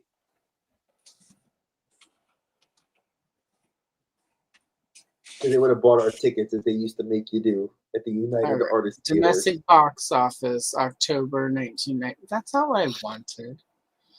Malibu Barbie. Sorry. Yeah, we're at that part of the day. Demolition Man. Cool Run. I would not have. No. Disney. Anything Disney made that was live action was a no-go. I saw Cool Running in the theaters. I did not. Malice with Alec Baldwin and Nicole Kidman before she ruined her face. It was also though before she should have stopped like To Die For with her and like Matt Dillon, where she's the weather woman who that was a good movie. I know what you're talking about. If she had stopped there, like it would have been fine. She had a little work done. That's when she started the wigs. She would have been fine if she had stopped there, but no. But that's not how it works. For love or money, what is that? Michael J. Fox movie with Gabrielle I Anwar. would not have gone to see that. I'm a Michael J. Fox fan, trust me. I'm not. So it was a nice one. Gettysburg, Mr. Nanny, God. Oh well, dang, Hulk well, Hogan. So it's like Shortcut. Oh yeah, but that wouldn't have been open at any of our podunk theaters. Huh. So maybe that's why I was extra grumpy, because there wasn't even anything better to suggest. No options. Like, not only do I have to take my brother to see this shit movie, but there's nothing better for me to. Because he was old enough at the time where I could have just got the tickets, let him and his little friends go see that. There you go. Kids will put armor. A couple of times. He put Dave, hot dogs, armor hot dogs. Oh my god, he is hitting me with this nostalgia, man. Well, that's one of the actual commercials that play on the radio in the movie.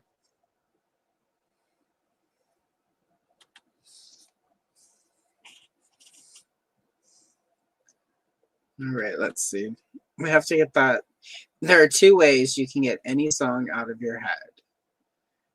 Do you take the red pill, or do you take the red pill, or do you take the blue pill?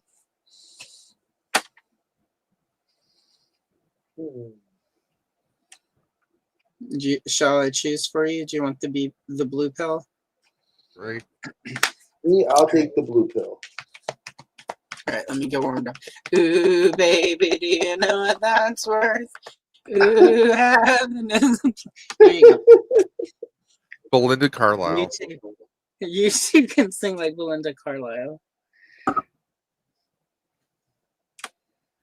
I was a DJ once upon a time, so whenever someone starts saying a song, I used to be able to I just do name. actually legitimately enjoy the song catalog of Belinda Carlisle. But also, I'm not one of those people who like can't admit that her singing is not.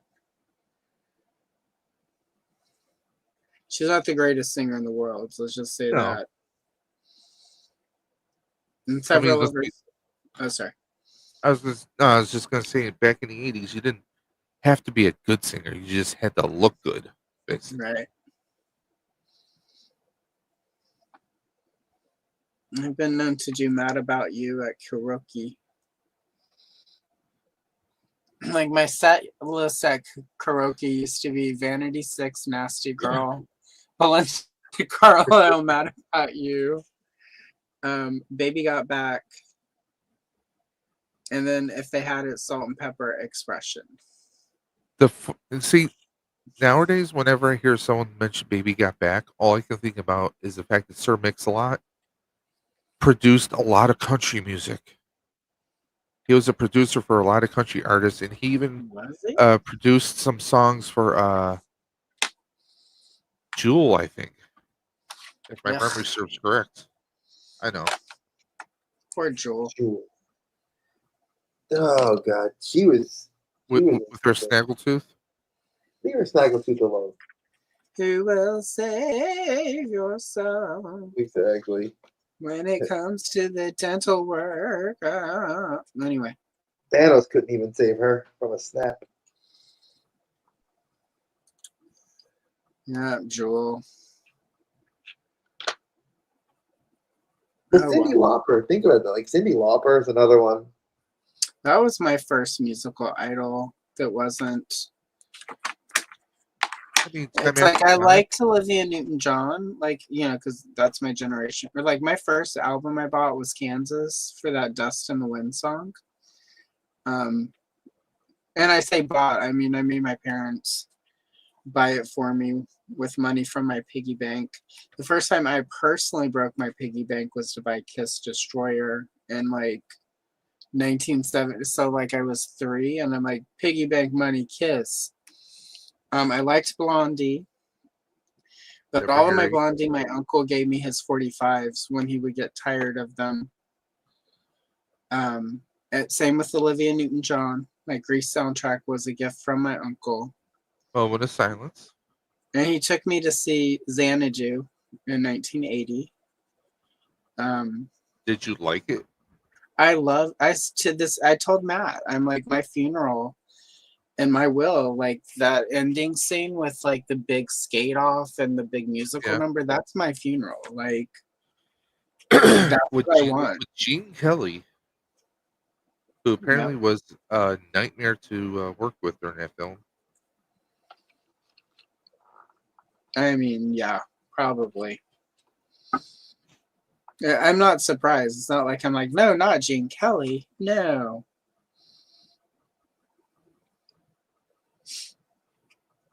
It's like when I did extra work on Miss Congeniality, like I was in this scene that they filmed in San Antonio, well, in the audience, where for actually yesterday was April 25th. So I was in the audience when they filmed that. Like, what's your idea of the perfect date? I would have to say April 25th because it's not too hot and it's not too cold. All you need is a light sweater.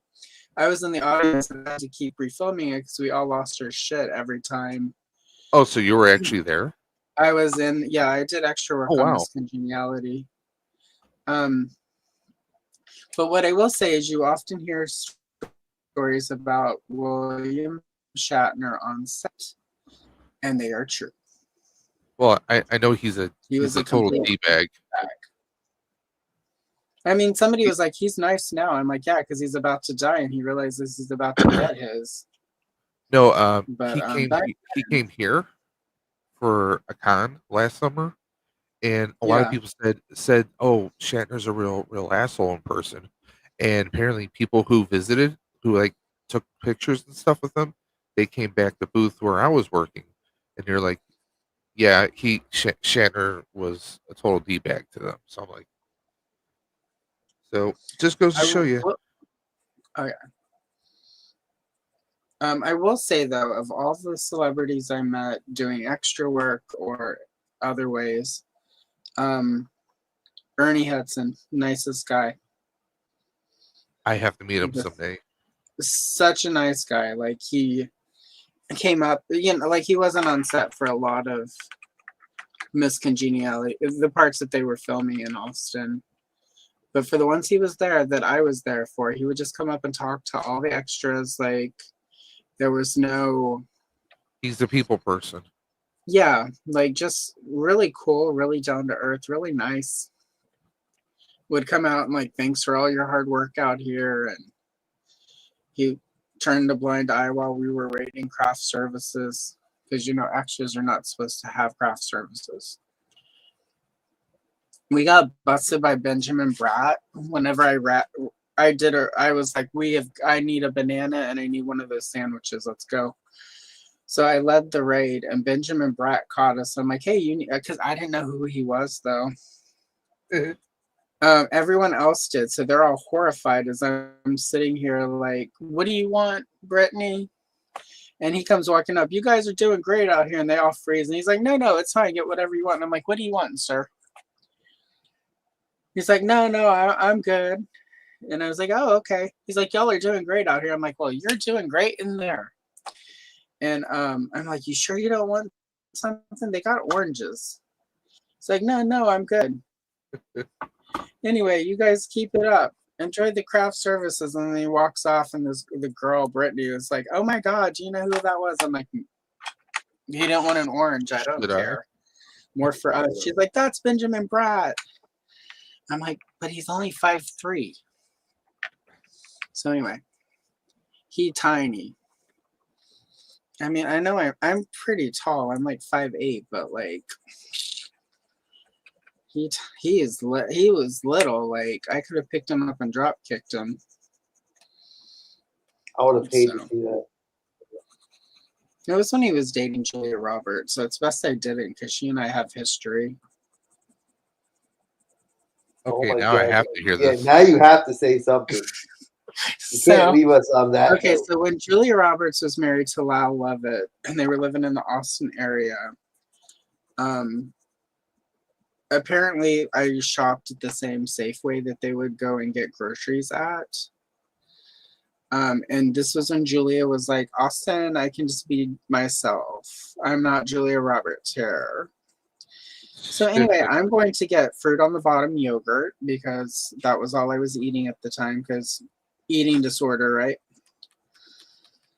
And I get back there and I go to reach for fruit on the strawberry fruit on the bottom and somebody else is reaching for it and our hands almost graze and I'm like, oh my God, I almost touched somebody. And I look up and I'm like, oh my God.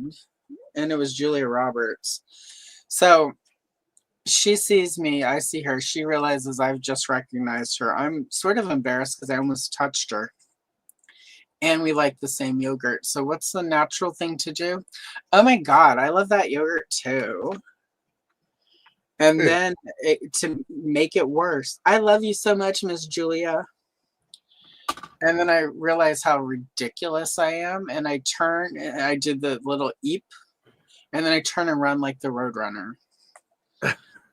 And then every aisle I needed to go to get groceries, she was down. So she would turn and I would turn and run. So I ran from her for the rest of that day. So, you know, she was like, what a fucking bitch. What a freak. She probably got home and was like, wow, there was some weird bitch at the grocery store. She was being a stalker. She was so weird. She was so weird. I can never eat fruit on the bottom yogurt again. And then he's like, I guess we got to get divorced. Anyway, Kenzo, I just saw your Belinda comment, Kenzo. I think well, I have spent a lot of time on this hay. I'm actually working on the comic book cover. Right. I'm working on like it's like this is my work on the comic book cover. Like I'm actually doing a weird like I'm imagining what an alien sky would look like for space zombies. So I'm doing like a pink sky, green grass, a blue ray, the guy shooting out of his hand. I'm going completely like different. I'm going with what I would think. It's like the lady says, everybody's so creative. So Dave knows this story. I met the wrestler, and I guess I'll give him his due. Hip hop, like recording artist, R-Truth, Ron the Truth Killing. Yeah. He is a Charlotte, North Carolina native, and stay off the acid, bro. I decided that I was like, I've met celebrities before, and sometimes I've like fangirled, but like as I've gotten older, I try to be respectful, like leave him alone. But I was like, he shopped at the grocery store I was going to, and a lot of my like friends and teacher coworkers had met him, and they said he's super personable. Like, as long as you don't like push to like an autograph or a picture, usually he's pretty freaking cool. Especially when WWE is very particular about their guys and girls getting off camera. Like they're very like the maps. They police that shit. So I'm here in North Carolina. Rory was about, I think, 2 years old, a year and a half, 2 years old. So we're running into the grocery store because it's about to rain. And I see this guy, and I'm like, no, that can't be him. It's not Ron. And I see him walk. I said, Andre, you know what? Just take a shot. I'm like, the truth will set you free. And he whips his head around. And I see him give the look he would give on TV. And I was like, oh, shit, it's him. And he goes, what's up? So I walk over to him. I dap him up. And then he goes, hey, little mama. He's like, what's your name? Now, Rory was like super shy, so she didn't want to say what her name was. But she starts gives him a little dap. And we sit outside talking. I was asking him because at that point, he had just gotten his knee scoped. And he was on the shelf, but people were like, oh, he's going to be back soon. So I was asking him like, hey, how's your knee? I see that you're looking in great shape. He's just coming from the gym. So of course I text Dave, like everybody's like, well, where's a picture? I'm like, I'm not going to ask him for a picture. Dude's going to get some groceries to come out of the gym. Let my man have a moment, And it was just something interesting that that was one of those, I can't believe I met the celebrity outside in the real world kind of moment, which I thought was really cool. It's weird though, as I'm normally better, and like that.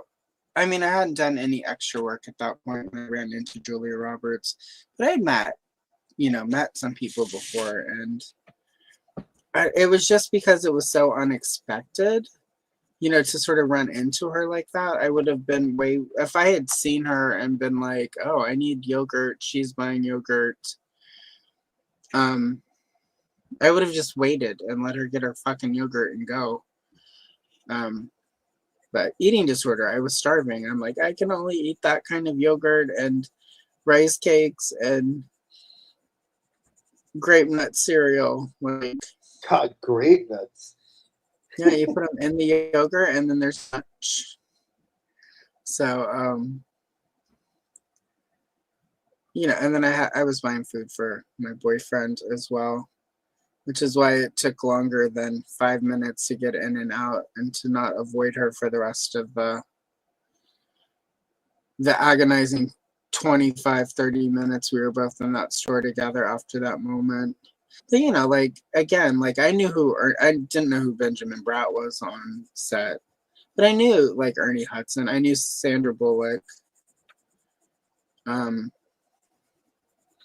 it's those were fun. When I did extra work on faculty, Piper Laurie was on that. She was a big deal, Carrie's mom. But I was still able to keep my, not be a complete dork. You're cool. Yeah, I wasn't Piper, could you please say I can see your dirty pillows? Everybody can. No, I was just like, oh. I was just like, oh my God, your scarf is so cool. And she's like, oh, thank you. Wardrobe gave it to me. And then she kept going. So. Dre, one final message from Kenzo. What Off to bed, the white chocolate NESTLES I bar hate you, will be mine. Kenzo, but I love you, Kenzo. Oh my gosh. Oh. Oh, you know you Man, love that them. commercial was a big deal, though.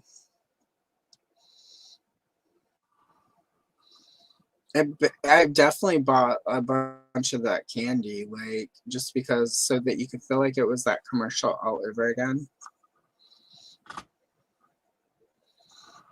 You know what I remember when I used to eat when I was eating candy? Whatchamacallit. I loved whatchamacallit. Whatever What was the happened name to of that? it? Dang, don't be a douche.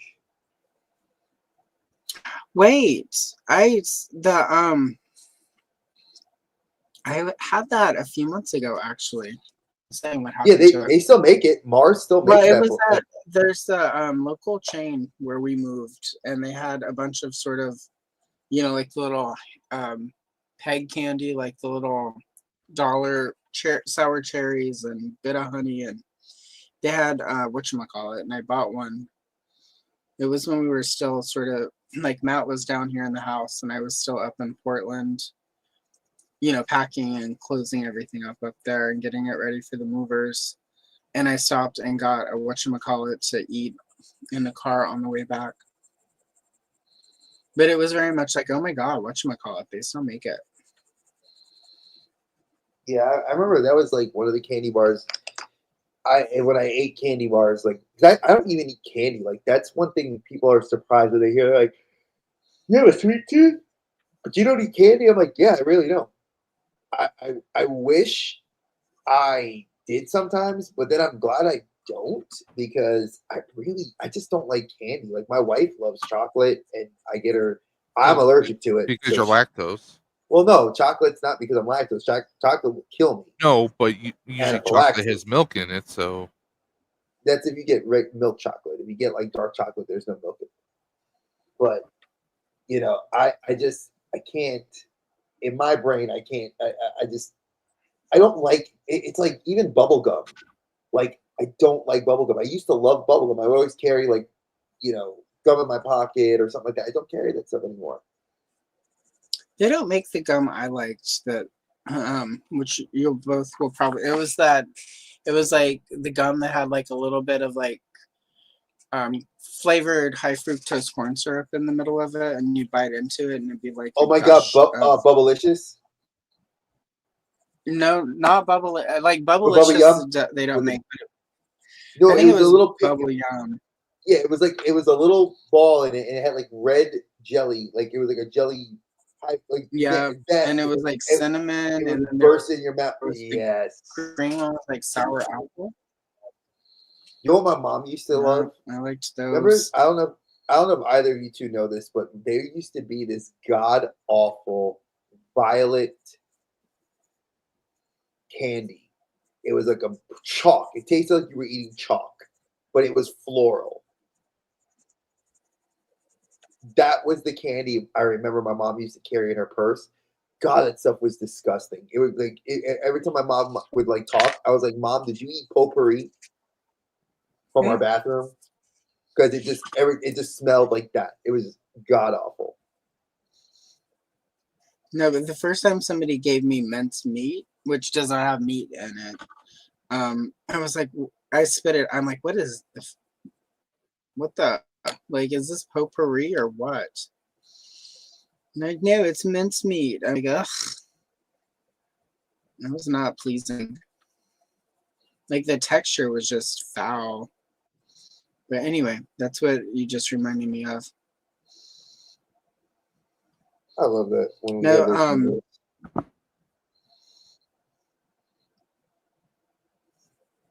yeah, I remember when whatchamacallit came out. Like, it was a big deal. There was a new candy bar. And it was a big deal because there were all these commercials about whatchamacallit all the time. Yeah. Doodad, Skinnamarink. Bonkers. Do you remember Bonkers? Yes, I do. Those are gone too, but those were also, again, like that was a big deal when those came out. Like the whole ad campaign was on the back of every comic book for a while. Hey, let's date ourselves. You remember when they had the clear Pepsi ads? Yeah. Pepsi Crystal. Pepsi Crystal. And it tasted nothing like regular Pepsi. That terrible Van Halen song for the commercial. Yes. And then Saturday Night Live did the parody with the clear gravy. Oh, God. They brought clear Pepsi back a few years ago, and at the time Matt was working 2016. 2016, at a grocery I remember. store. And he was like, well, do you want me to bring you some? And I'm like, sure, I'll try it. You know, because I had one when it came out and did not care for it. But, when you're like 17, 18, your palate's a lot different than when you're old. There's stuff I eat now that I used to, oh my God, I can't believe my grandma, that now I'm just like, oh yes, all the Brussels sprouts, all the time, bringing them up. Brussels sprouts are freaking awesome. Like, well, maybe I like Crystal Pepsi now, right? No, it's still as terrible as you remember. 100% she's correct. We were going to an anime convention in Baltimore, and I remember I said, if we can find it, I'll grab a bottle. We were at what was it, a Sheetz gas station, and I found it, and I was like, oh man, it was like 4 a.m. I was like, I need something. I'm gonna try. And this is when I was drinking soda. And like folks know, I have not had a bottle of soda in 3 years, and I will never go back to it. But at that time, I remember getting it, and it was just so god awful. We all shared it, and we were like, this is disgusting. Why did you waste $2? It's just not good. Like, and that was what I remembered about it at the time. Like now it's, like I only drink either like ginger ale or sparkling water or diet soda. Like those are my soda options. And technically sparkling water isn't really soda, but it's kind of like soda water. But even, and so sometimes if somebody brings me even like Coke Zero, yes, like it tastes too sugary, and because I'm used to the diet, I'm used to all of these. So I was kind of like, well, maybe the Crystal Pepsi thing. It's because, like there's the sugar. It's full sugar. It's not. But either way, it tasted like ass. Yeah, my mom, my wife drinks the caffeinated waters. She absolutely, she loves those, and we've been pissed off because Target stopped carrying the ones she drank. It was a pear hibiscus, and I forgot the other ones that she used to have. The blackberry mandarin. Can't find them anymore. Target stopped making them. And they said, oh, it's due to the supply chain. So my wife's like, crap. So we've been trying to find other ones that she can drink that have caffeine, and the choices are very limited, and they're all online. You can't really. I have to order them off Amazon. So I ordered her like 2 of the zero sugar caffeinated ones, and she likes one flavor. She liked a couple of flavors, but the one flavor that really surprised me, she liked the strawberry citrus one. And I just bought her a case of that, and she's like, man, these are good, and the caffeine level is fine. I said, let's hope they don't remove those. And every now and then she'll get a Coke Zero. Like I bought her a cherry Coke Zero today, because I know every now and then she likes that soda flavoring. Like she likes to actually drink that. I don't, and because I drink like right now, like I think I officially have like 4 things I drink: sweet tea, coffee, Gatorade Blue, and I would say orange juice. Apple juice I do drink, but the girls drink it more than I do. Yeah. Lemonade on the rare occasion. But coffee, water, orange juice, Gatorade. Those are what I don't even drink that much Gatorade. but it's amazing how when you older, the more your palate changes. So it's kind of interesting. Who knew? Well, Dre, I actually bought Coke last week. Dave, this is a family channel. But I did not drink it. I used it for my bike. The old aluminum foil and Coke to get rid of the rust. Yeah, I know that one. I've seen that one. And then I poured out the rest. Well, like I said, when Meredith was asking, she was like, "I need something to drink." Like, I was like, "I'll see if I can find you one of these brands because it has been the most difficult thing to find caffeinated waters. Like, there are supposedly like a lot of people on Reddit were saying that companies are stopping making them because of caffeine addiction and all these like health regulations that certain states are taking. Like California was trying to limit things that people could buy on food stamps, and they were trying to take things out of stores that were like Monster. I mean, I remember when I was teaching in 2016, I was in the classroom teaching again. I remember the end of the year, my kids used to see me bring up those large ass 48-ounce Monsters with no sugar. One girl bought me at the end of the year as my teacher gift for the end of the year. She's like, "You're my favorite teacher." She bought me like 4 packs, like the large 12 packs. Bought me that and I was like, "Oh my god, thank you!" And I look back at myself and say, "What the hell was I thinking?" I can't drink, and I've tried all of them once or twice, but like they make my kidneys hurt. Like I get a couple drinks and then it's like my side starts to hurt, and I'm just like, "Oh, yeah, no, we're good." No bueno. So I want some chat involvement. I want some chat involvement. Do any of you guys drink? Have any suggestions for caffeinated waters? Do you guys drink this stuff? I mean, a lot of us. I drink coffee. Like I was saying, I'm a bit of a coffee snob. I love my coffee and kick rocks on anybody that doesn't like coffee. I drink tea as well. But does anybody have any recommendations? I'm always down to hear that. You have to do it in the proper YouTube way.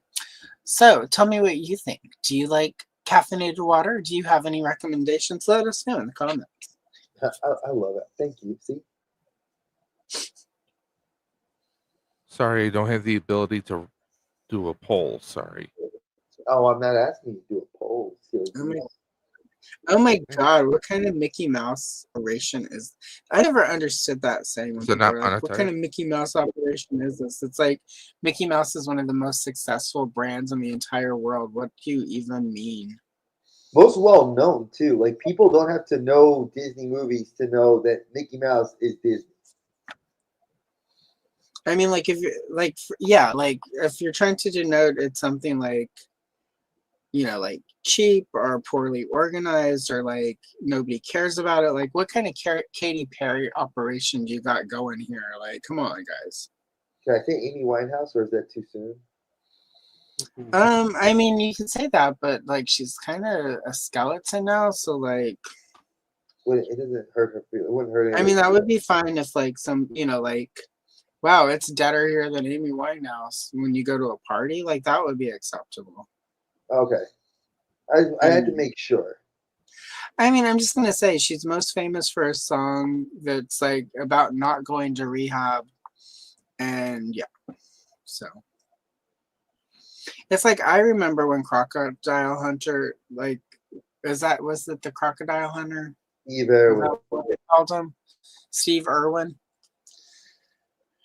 So I remember when he died, and people were like, "Oh my god, I'm shocked," and I'm like, literally, this man climbs into water with crocodiles. It was only a matter of time. What's shocking is that it wasn't a crocodile that got him. It was like a stingray. But I'm just saying, like, why are you surprised? Like, this was, you all watched that show every week, hoping he would get eaten. Like, his first was to be, "Crikey, look what I found right here. We found a bloody little crocodile. Look at its teeth. And the thing's snapping out. Oh, he's a feisty one. Let me jump on him and I'm gonna show you what it looks like." I mean, like, I'm not saying like, oh, haha, he died. I'm saying like it was very odd to me that people acted really surprised when it happened, because his entire premise was like, you know, watch me almost die every week. Like, at some point, your luck runs out. Like, we all know this. I mean, again, like, it's funny. I always make jokes because you don't see. I always remember like comedians like Chris Rock and you know, like Dave Chappelle. He's like, you never see people of color do that. Like, why would? I mean, and again, you live in Australia. Australia is the land that everything wants to kill you. Everything there will eat you. Decide that you are on the menu.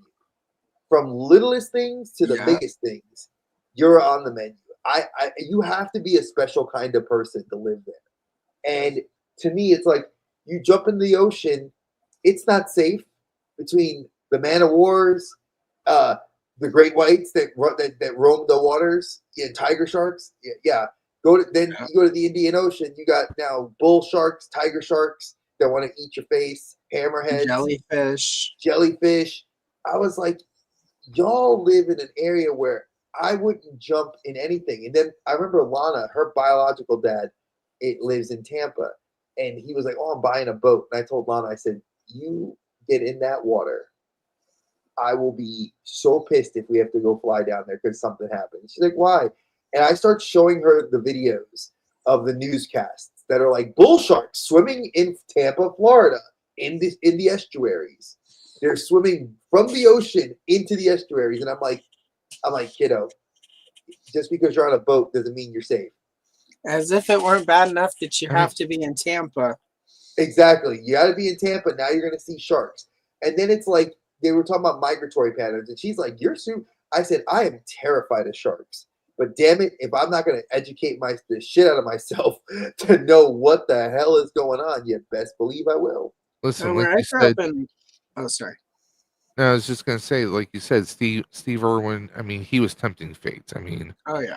Yeah, anytime you're like, "Oh, here, I'm gonna stick my hand or my head in a crocodile's head," and God would say, "Don't do that, Steve," but he would do it anyways. Yeah, where I grew up in Louisiana, like we had alligators that would climb up into the yard, and it's like, why do I not live in Louisiana anymore? Why did I see the alligators climb into your yard? There was this viral video I saw this past week, and I shit you not, it was two like alligators.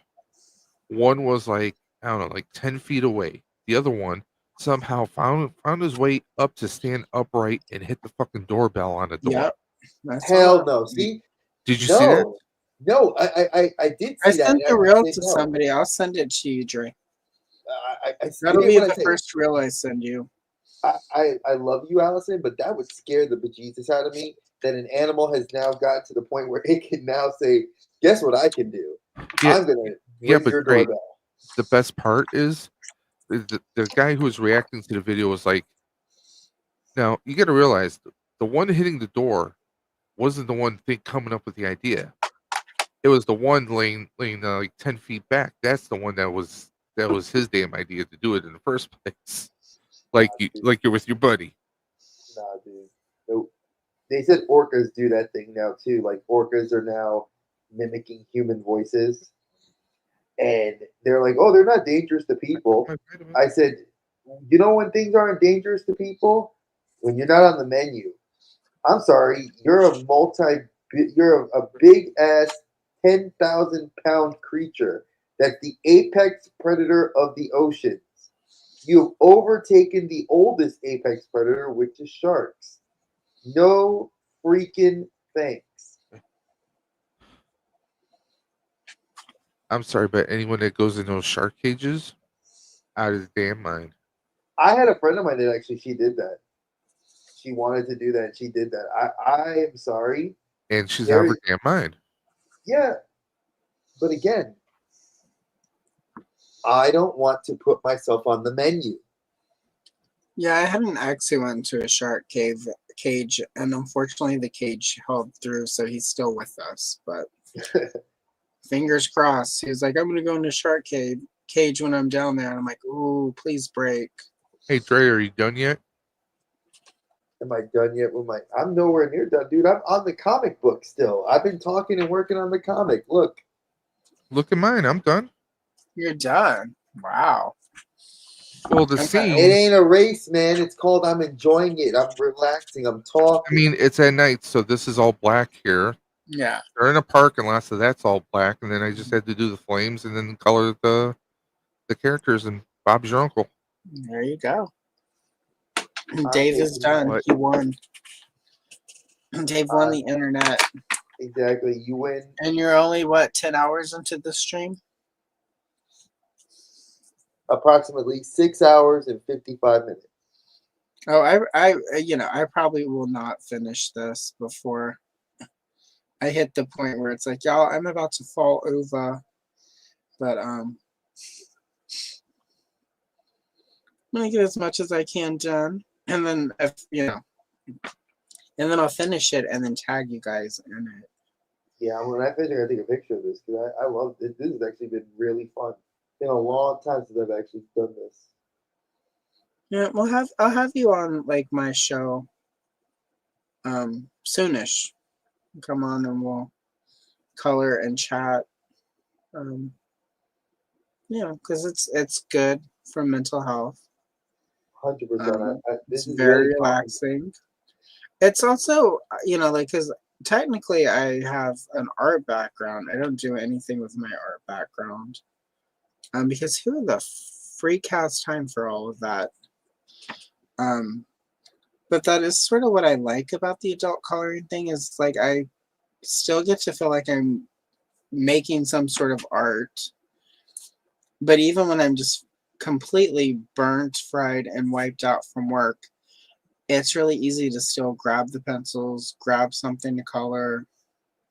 Sometimes I turn the camera on and record and make a video. Sometimes I don't. But it's like, no matter how low energy I am, I can usually muster enough for this. And then I, of course, feel better afterwards because it helps de-stress. It helps with the relaxation. So at some point, hopefully, the muse will return and I'll want to draw again and actually do my own art. But until then, it's pretty fun. So, but the mental health side of it is really good. Especially, at times like now when the world feels like it's on fire all the time, it's really nice to be able to sort of sit down and have something to relax me. You know something? I'm going to talk about this because you brought up a good point. I actually have a friend in the community, and he and I were talking because I noticed he wasn't putting out his content as much as and he's a toy tuber just like us. And I had asked him, I said, well, what happened? Like, why'd you stop doing toy tube?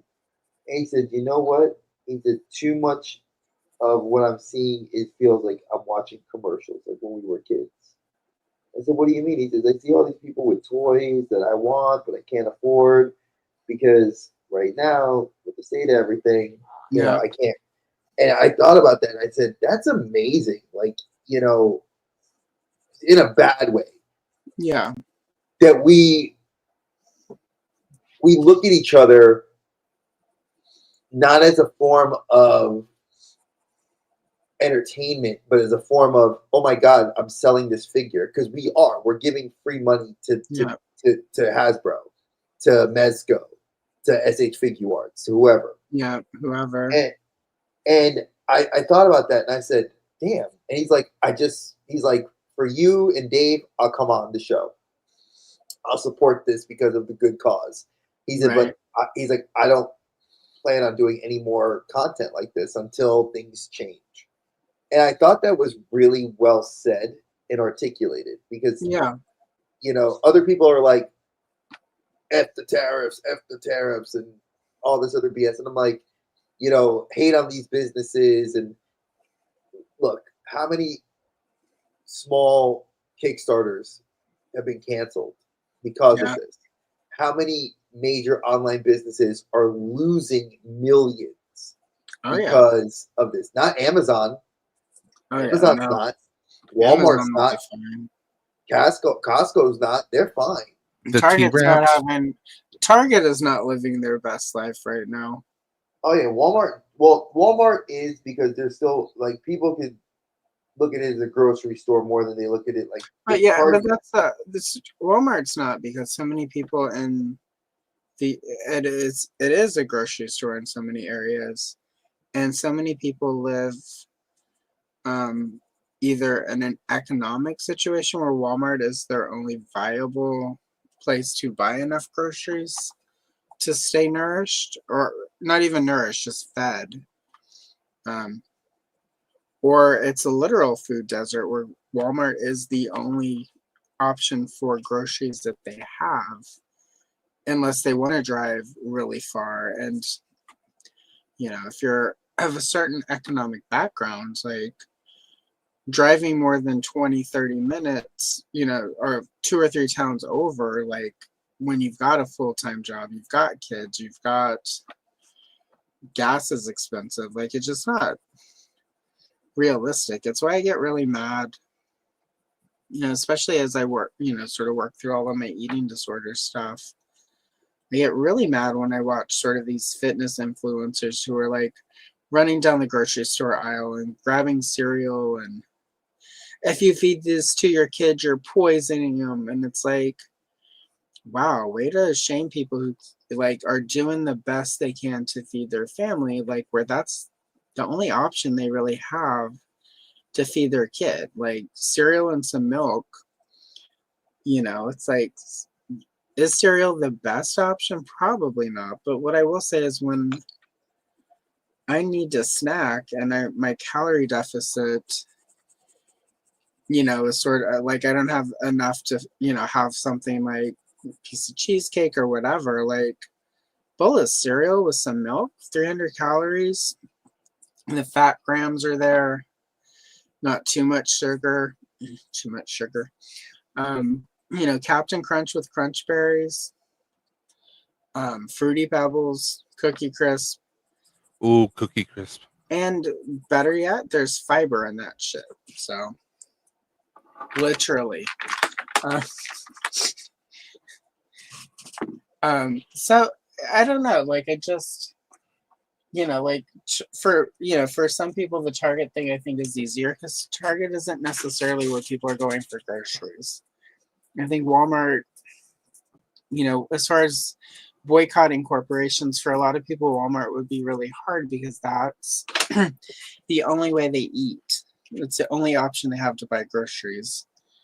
And until we can sort of find a way to remedy that, it's going to be really hard to effectively break Walmart. So anyway, that's true. It's sad because I knew so many kids that when I was teaching in a Title I school that's what their family could get, you know, because that was, like you said, what was, when you live in areas of North Carolina, Walmart is probably the closest you can get if you're lucky. Well, and they, you know, moved into areas and sort of drove out of business all of the sort of regional chains and the mom and pop stores, and you know, like where my grandparents lived in northern Louisiana, like there were a bunch of sort of local, you know, there was the local chains that my grandmother did most of her shopping at. And then Walmart came to town and put the sort of Woolworths and all the five and dimes out of business, and then suddenly it turns into a super Walmart, and then all the local grocery stores are out of business, and now all they have is like Walmart and like convenience stores, and it's like the convenience stores are more expensive than even Walmart. So like, what do these people do? You know, and this is like in an area with like military, like there's a military base, you know, so if you're not somebody who has access to like the PX and like all of the, all of that, then you have to eat at Walmart. Like, that's your groceries. That's what you got. And that's, And that's it's, bad commentary. So I don't know. I see people, especially online influencer types, trying to be the next big fitness coach, and I'm just kind of like, you guys are, all you're doing is shaming people for something they have little or no control over.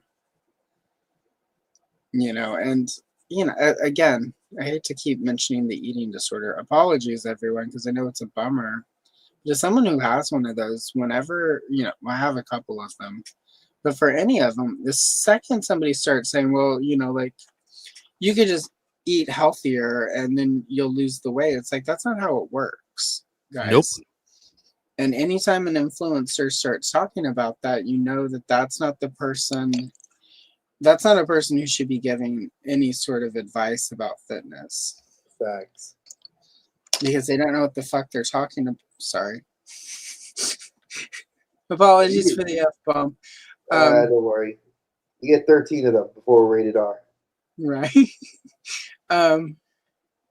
Because they don't understand. And there are some people, and there are many reasons. And I just get, I follow a couple, I follow a nutritionist and a couple fitness coaches who literally are just like, calorie deficit and exercise. That's what you need. Don't worry about special diets. Don't worry this. Do the best you can. You can eat whatever you want as long as you're within your deficit. You want a piece of cake? Great. What's your deficit for the day? You might have to eat a bunch of rabbit food for the rest of the day to make that deficit, but eat your cake if that's what you need to feel healthy and happy. And sometimes you got to. And that's, I think, what is often missed when people are like, especially fitness influencers who need you to buy the supplements and join their multi-level marketing scam. Oh, Ponzi's. Who doesn't love a Ponzi? So,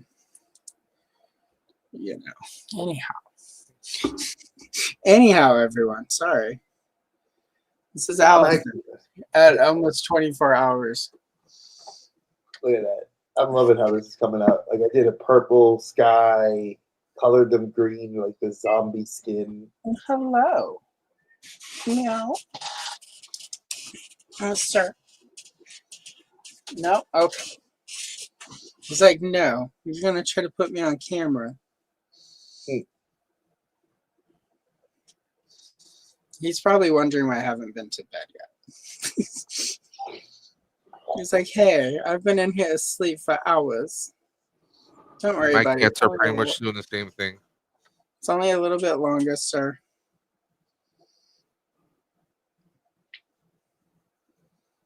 Go get a nap. Probably as soon as when Matt gets up, I'll probably go crash out. But I'm making it longer than I thought I would. I was like, I will only make it an hour and a half to 2 hours. Then crash. And it's, yeah, I think I'm almost at, we're almost at 3 hours since I jumped on. So excellent. Yeah, 8:30. We are going to switch over to part 2. Sweet. We broke up the stream into 3 parts.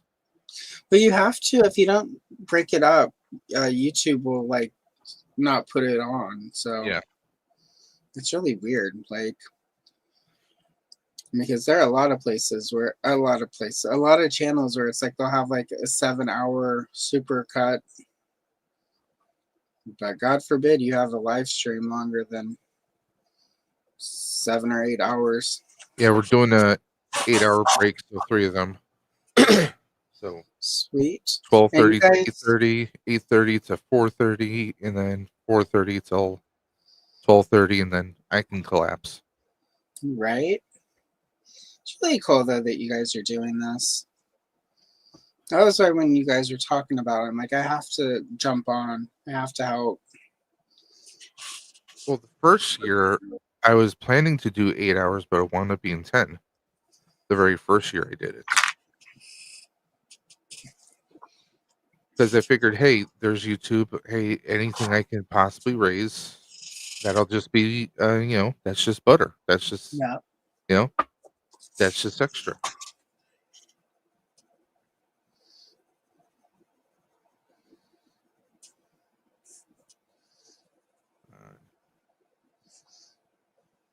Yeah, it's cool. It's nice to see people doing stuff like this and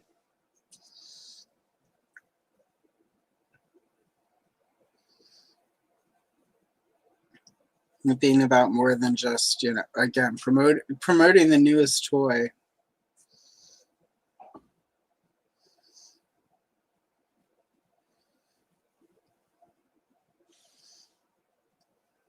Well, like I've been telling everyone through the streams, my wife's been doing Drive for Roswell. This might be maybe her 10th or 11th year. I joined her officially 5 years ago. I've done the 20, 30, 44-mile rides. This year I'm doing a rural ride, so it's like more through like the countryside, like going past Yeah. people's farms, off the beaten road, the beaten track. So Path, the beaten path. I'll beat you with a path. How about that? No, sir, I had to correct you. The beaten path.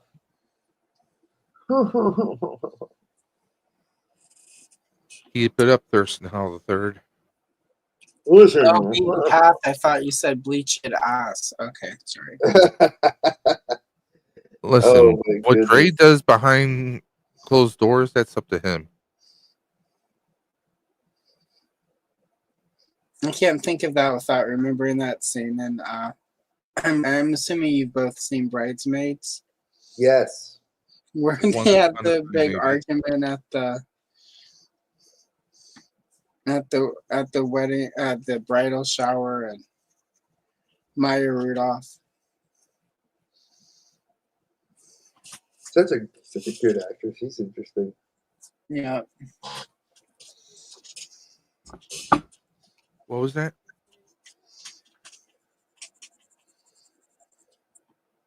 He's talking to his love.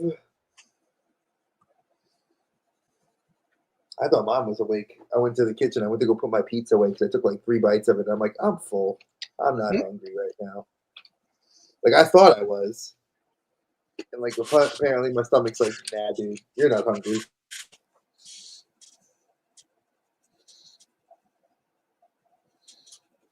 I've been using a lot of these pastels. Where's some darker colors I could use? Yeah.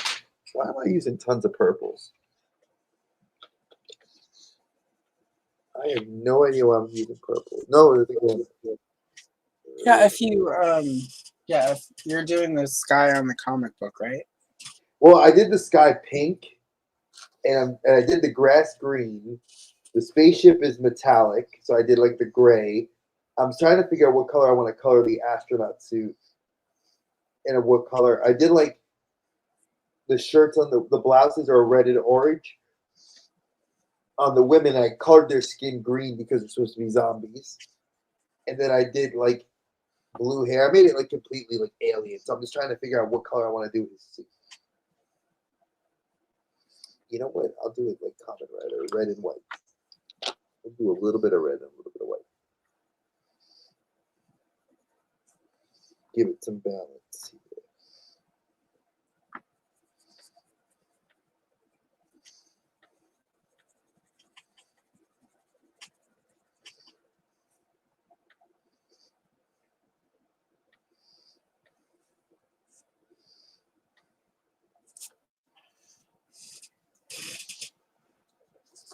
Sorry, I'm just pulling up stuff here because I had to submit a ticket over to the Ride for Roswell. And like I told Dre this before, apparently if you do a fundraiser through Instagram, Instagram does not exactly report it directly to the fundraiser. No. So, like for example, there's a page where I can see how much people have donated in my name to the cause. And it doesn't show that, but if I go to Instagram, it shows the grand total. It just doesn't show it on Facebook, and it doesn't show it on the actual Ride for Roswell site. So, That's weird. It is weird since Facebook and Instagram are the same company.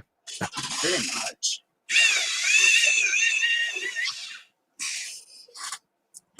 And I'm trying to see if I had actually received an email. Because usually I'll get a notification when someone donates, which is another way for me to track everything.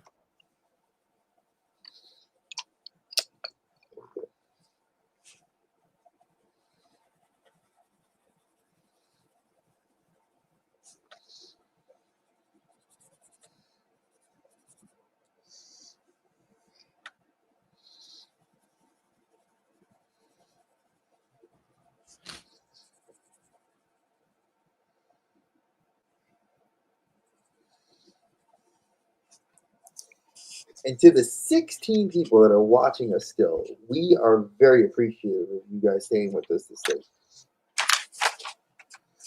Again, like I mentioned before, you guys have, if you have not subscribed to any of the people that have been guests on this channel so far, definitely subscribe to them. If you've not, if you're brand new and have not subscribed to Dave, myself, or our personal channels, please do that as well. You know, the algorithm loves consistency.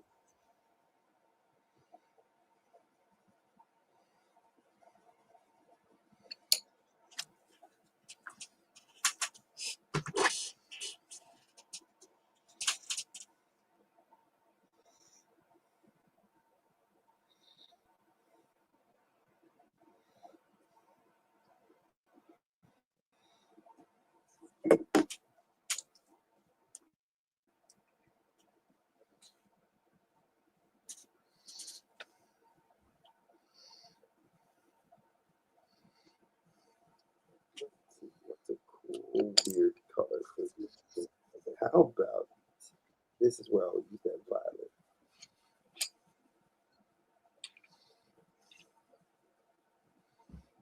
I'm picturing Star Trek when they did Benedict Cumberbatch's Khan, when they were on that planet, the trees were pink, the ground was red, like I'm trying to think of like alien weirdness, like when you have space zombies from Pluto.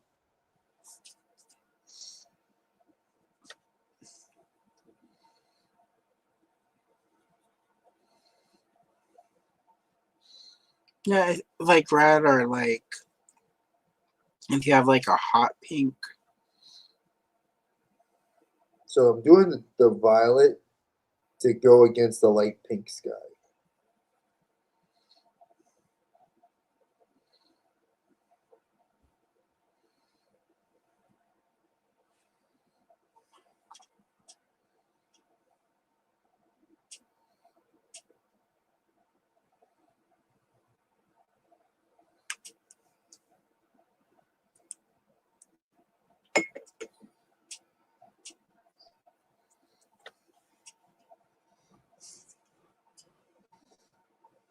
You guys don't hear any background sounds coming from my end, do you? Dave, I hear every background sound. What are you talking about? I'm getting nothing. Just the sound of quiet weeping. Okay. The device I'm using for my microphone actually does a noise suppression, so I'm using it to cover up the sound of my printer running in the background.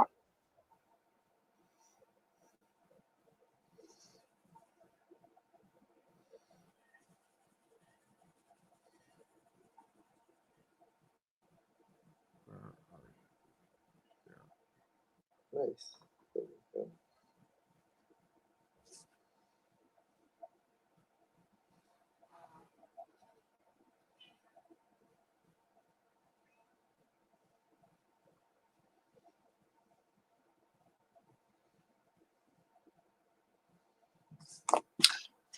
I need the bathroom. I will be right back.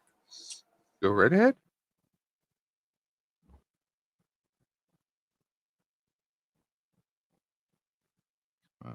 Where are you? I love this. Check it out, Dave. Nice. I like something different. I like that the comic book is not like the typical, like Allison and I are perceiving it so differently, but it's the same image. I love it.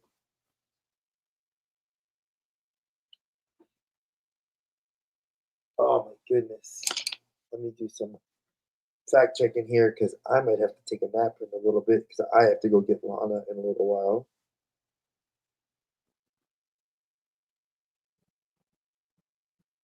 Somebody recently friended me on Facebook. I don't know who you is.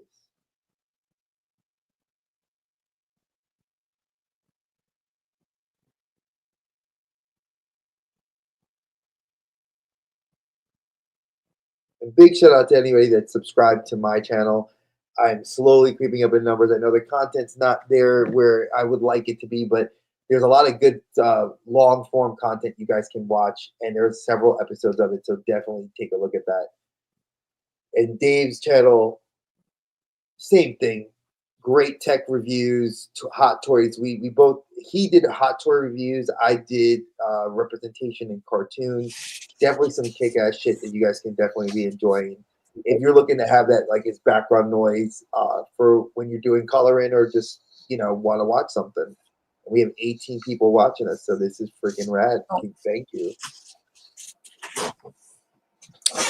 And it looks like I just lost the camera. It's okay, we'll find it. And if anybody is awake and that wants to chat with us, we're not being rude, so feel free to. The stream is pinned to the top of the chat, at least on the Dave's Dimension channel. I will drop the link again, but of course at 8:30 in 25 minutes, we will be ending part 1, and we will be commencing part 2 of the stream.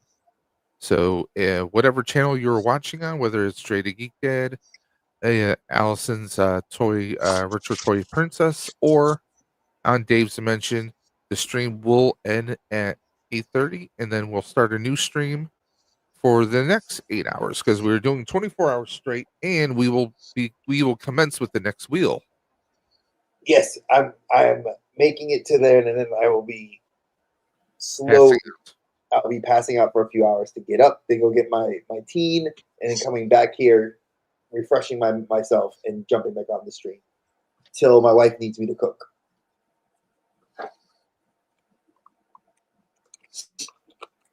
Because sometimes you got to do that. It's true. Sometimes you have to cook. You don't cook. I'm gonna cook in the house. It's like they say, NESTLES. That's gonna stay with us. There's the comment of the night that Kenzo took from her. Allison didn't get it, but Allison brought it back up, so she and Kenzo can share that one. Yeah, I just looked up and saw Kenzo's comment, and I'm like, okay. Kids, today's secret password is NESTLES. You know what to do whenever someone says the password. Yeah, Dave is really going for nostalgia, man. Today's been in nostalgia. What was that? Watching.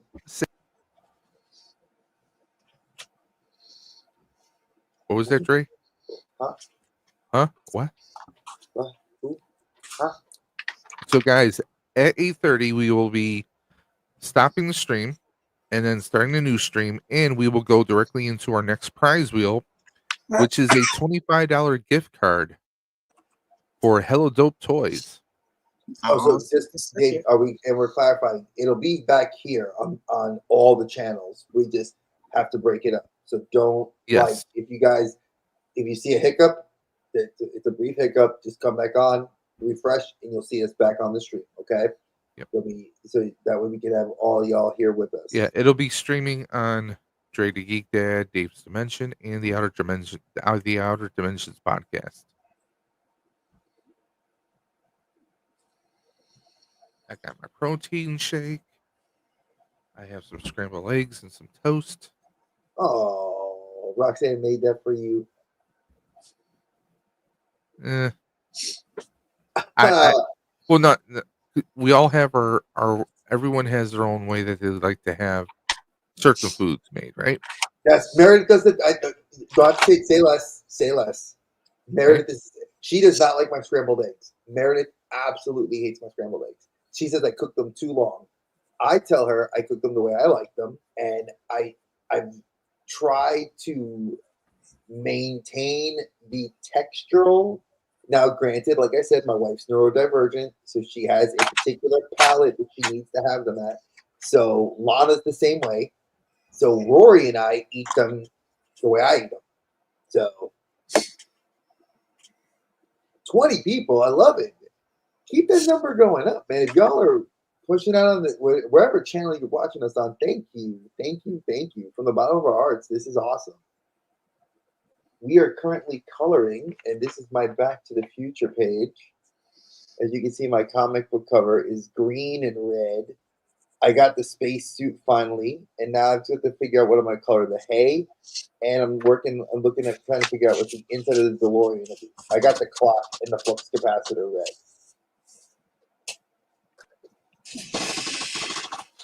So I'm still thinking.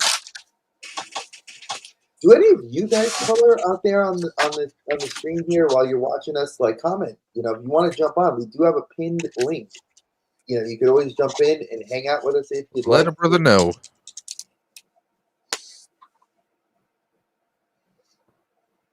It's funny. I'm keeping looking at my crayon, like my color pencils, and I keep having this thought process, like I should do this, I should do this, I should do this, I should do this. Like, what color would look good with this? Like, it's hilarious to like the thought process I'm putting into this. So it's making me enjoy it even more.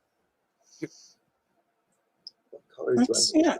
Yeah. I mean, See, this is what the stream needed. It needed a murder cat, right?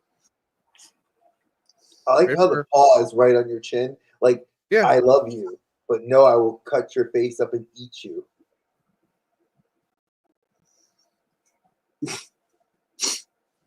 Oh, she just wants look at the attention. love. Look at the love. River. And she wants the cord. That's what she wants. Soft kitty. I'm sorry. I had to have that moment. This is when it came through my head. Little ball of fur. Can I help you? No. Yeah, my friend. I want that cord. Give it to me now. Run that cord here, boy. Run that cord now. Give me that cord. Psycho kitty. Me.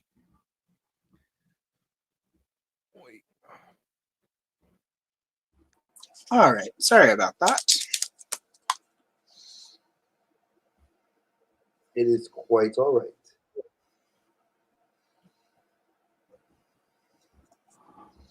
So 21. We mentioned this I guess technically last night. You got a pretty busy weekend, right, Allison? You got a couple streams you're going to be on? Yeah. Let's see. Last night I did.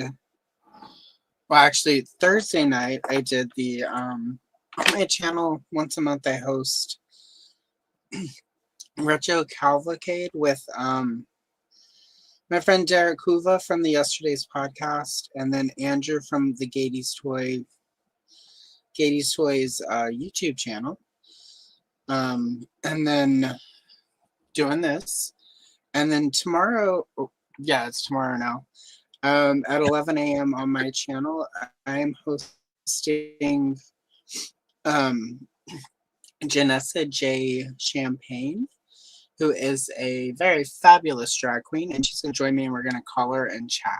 So, and it's very exciting because she's not sort of in our little toy tube sphere, so she's kind of like my first, like, hi, you're interesting, you're not our friend, come hang out with me, and maybe she could be our friend.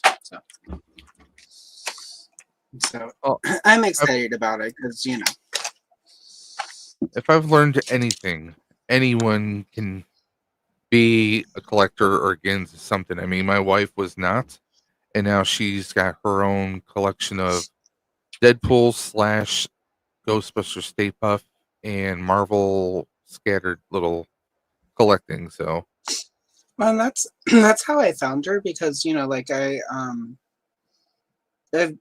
you know, working on researching a couple things that will be videos on my channel eventually. And I've been researching the Galoob toy line Golden Girl and the Guardians of the Gemstones.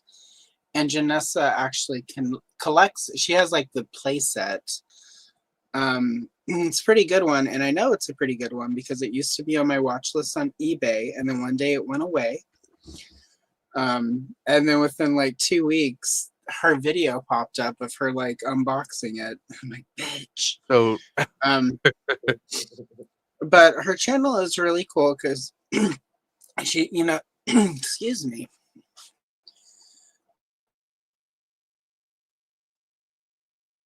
There we go.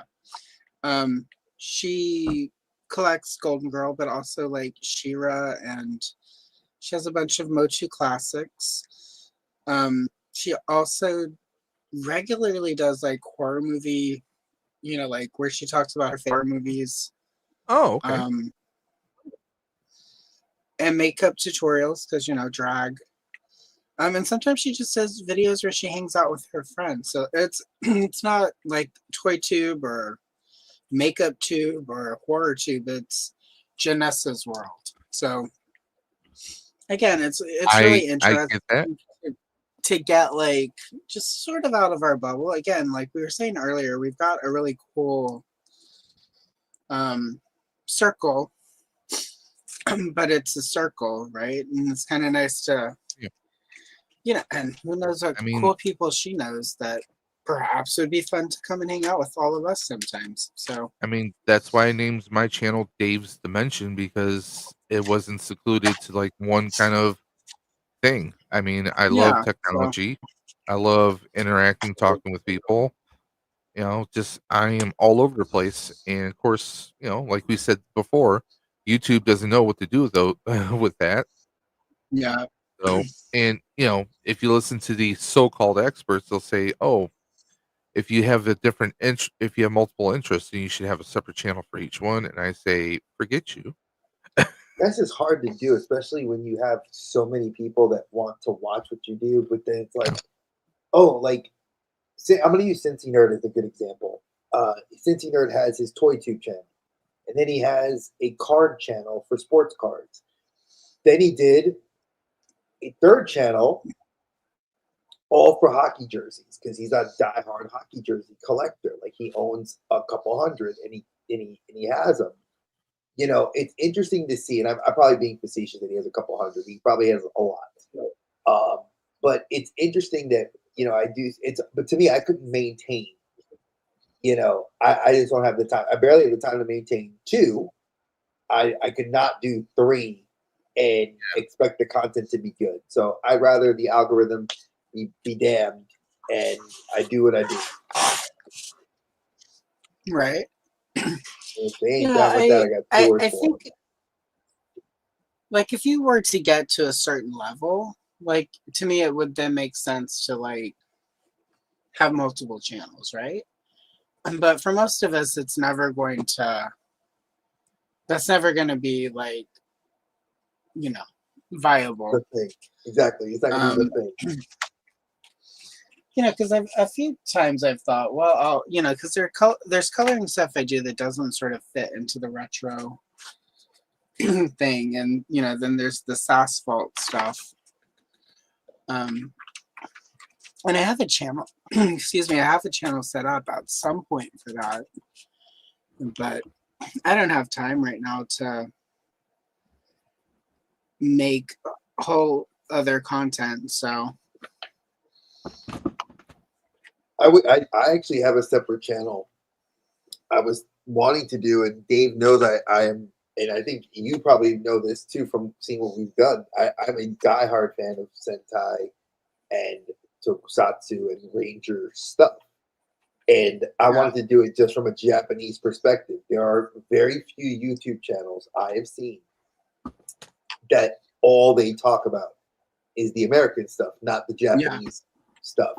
So Dave knows it's like, oh man, I was like, I can source it, I can look at it, I can view it. I have stuff that I import, until they start making it too expensive, then I will not import it anymore.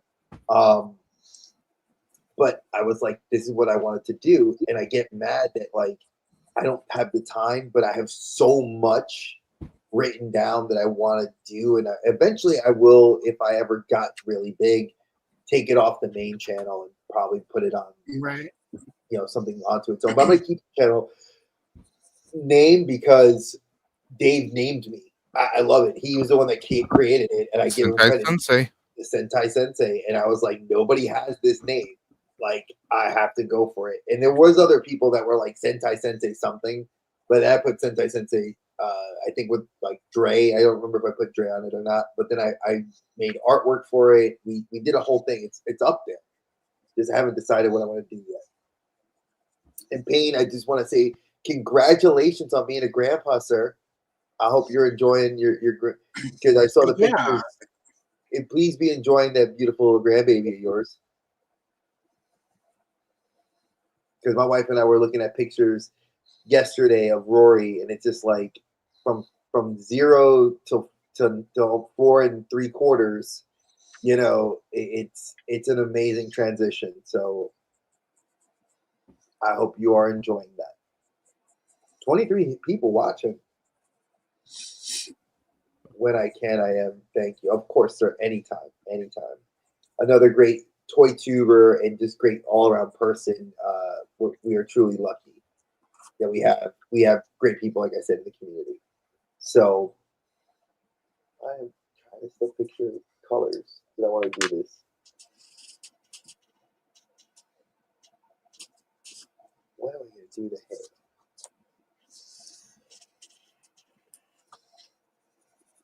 And what are we looking at? What time is it, Dave? So we know that we can get ready to do that. It is 8:20, so we have 10 minutes before we switch over to the second stream. And then we start the next wheel, folks. The next wheel is going to be awesome. I think you guys will enjoy it. It's going to be, we said, the HELLADOPE $25 gift card that was donated by Ed. Thank you, Action Figs Ed. You are freaking awesome. Totally love you, brother. Appreciate you more than you know. And it means a lot that when you shared your story with us, that you being a Western New Yorker like Dave and knowing what this means to you as well and sharing that with us, it meant a lot. So I look forward. He's either enjoying a cup of coffee from home or he's probably out getting some coffee from Tim Hortons. The closest Tim Hortons to me is in Virginia. Oh, did we got him that far? Okay. There's one. Okay, so in Northern Virginia, where it borders DC, they have like that large. There's a large mall that's like right between DC and Virginia, right on the border. And in that mall, it's so huge that it's like isolated pockets of mall. So like you go through like strip mall here, tons of shit. Then it's like food, another area. Then it's like the larger mall. That mall has, I remember because we went there twice. A girl I was dating in Virginia for a long time, when we lived there, when we would go up there, because it was like a 2.5 hour drive from Richmond up there, we would stop in that Tim Hortons to get coffee if we didn't stop at Starbucks. And then I was like, because she used to travel, she was in a band, and she would always tell me, she's like, we got to go to Tim Hortons. We got to go to Tim Hortons. And I was like, all right, let's do it. Fire. Now you can get the pods for your coffee, for your machine at home. So it's not like you're really anything special now. That kind of makes me sad.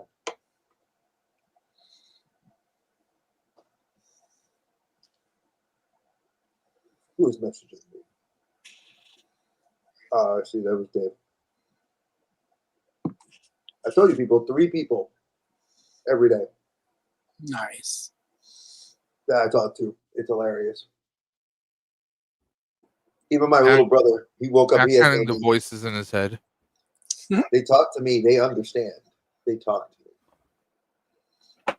If y'all, that's a wrestling reference for Randy Orton's song "Voices," which I did not realize, Dave, after watching SmackDown. Randy Orton's that song's been around for almost 20, That's been his theme 20 song years. the entire 20 time. years. No. He had this. No, he had the other song. There's been a few different versions of it. Inside My Light, which was his first song that he had.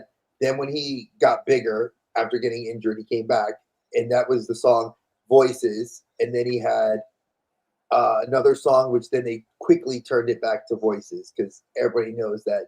I know there's been a few different versions of voices. Yeah, and it's both. I think that the first version is this current iteration is the best version of the song because I love it. And I mean, he's just a tall dude and he's big.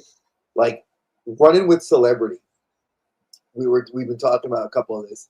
I met Cody Rhodes. Yes, the son of Dusty Rhodes, the brother to Gold Dust. I met Cody Rhodes twice. The first time I met him was here in North Carolina. He was at a small little Ring of Honor house show. And this is, mind you, Cody's now on the Independents. He's traveled to Japan. Got to meet him. Amazingly nice, down-to-earth dude. Anybody that tells me anything different can kiss my ass because he's very cool people. Second time I meet him, we went to Atlanta, Georgia to go see a special pay-per-view for Ring of Honor.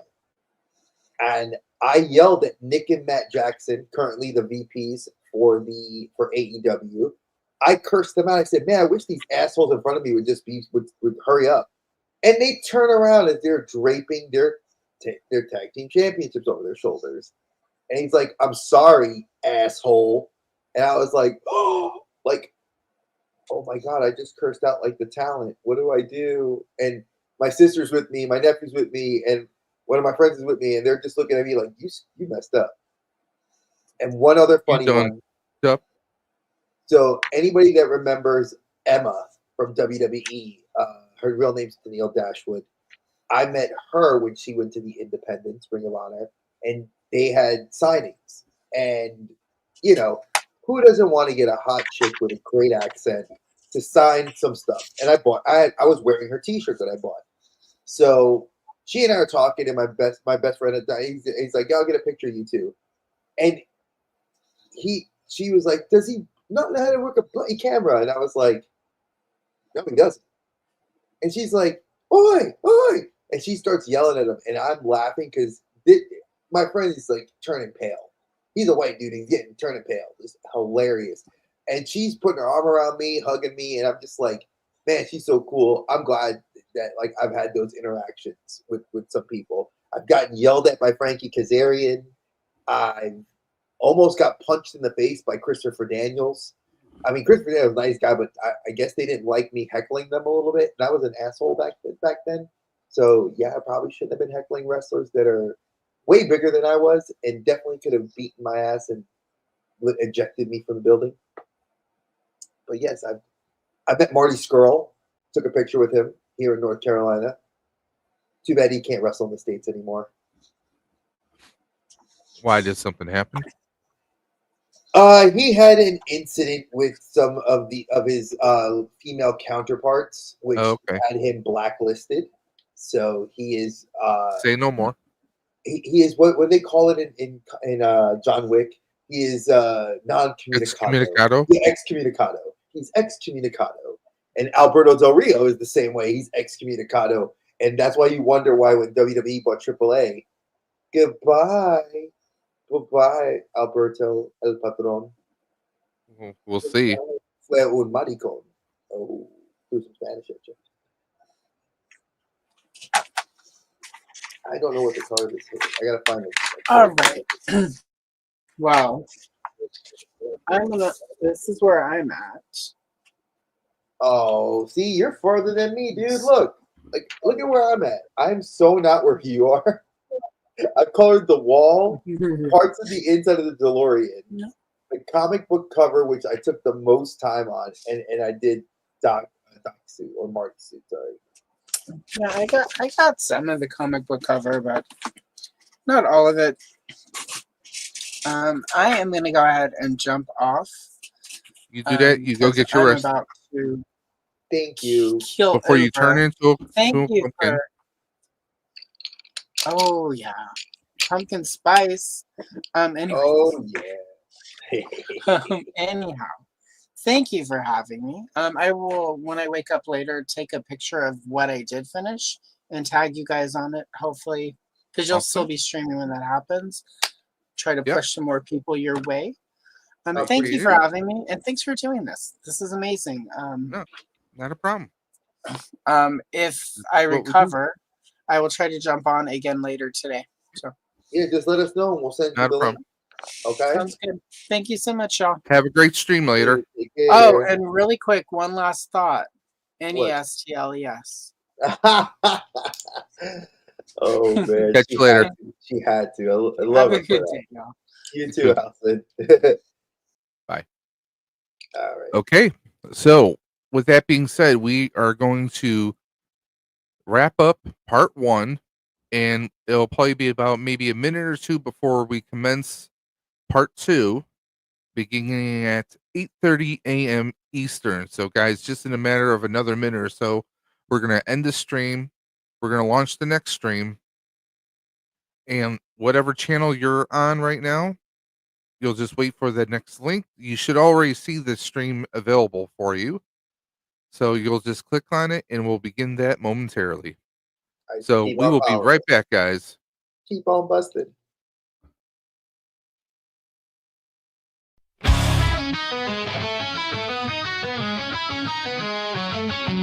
Thank you.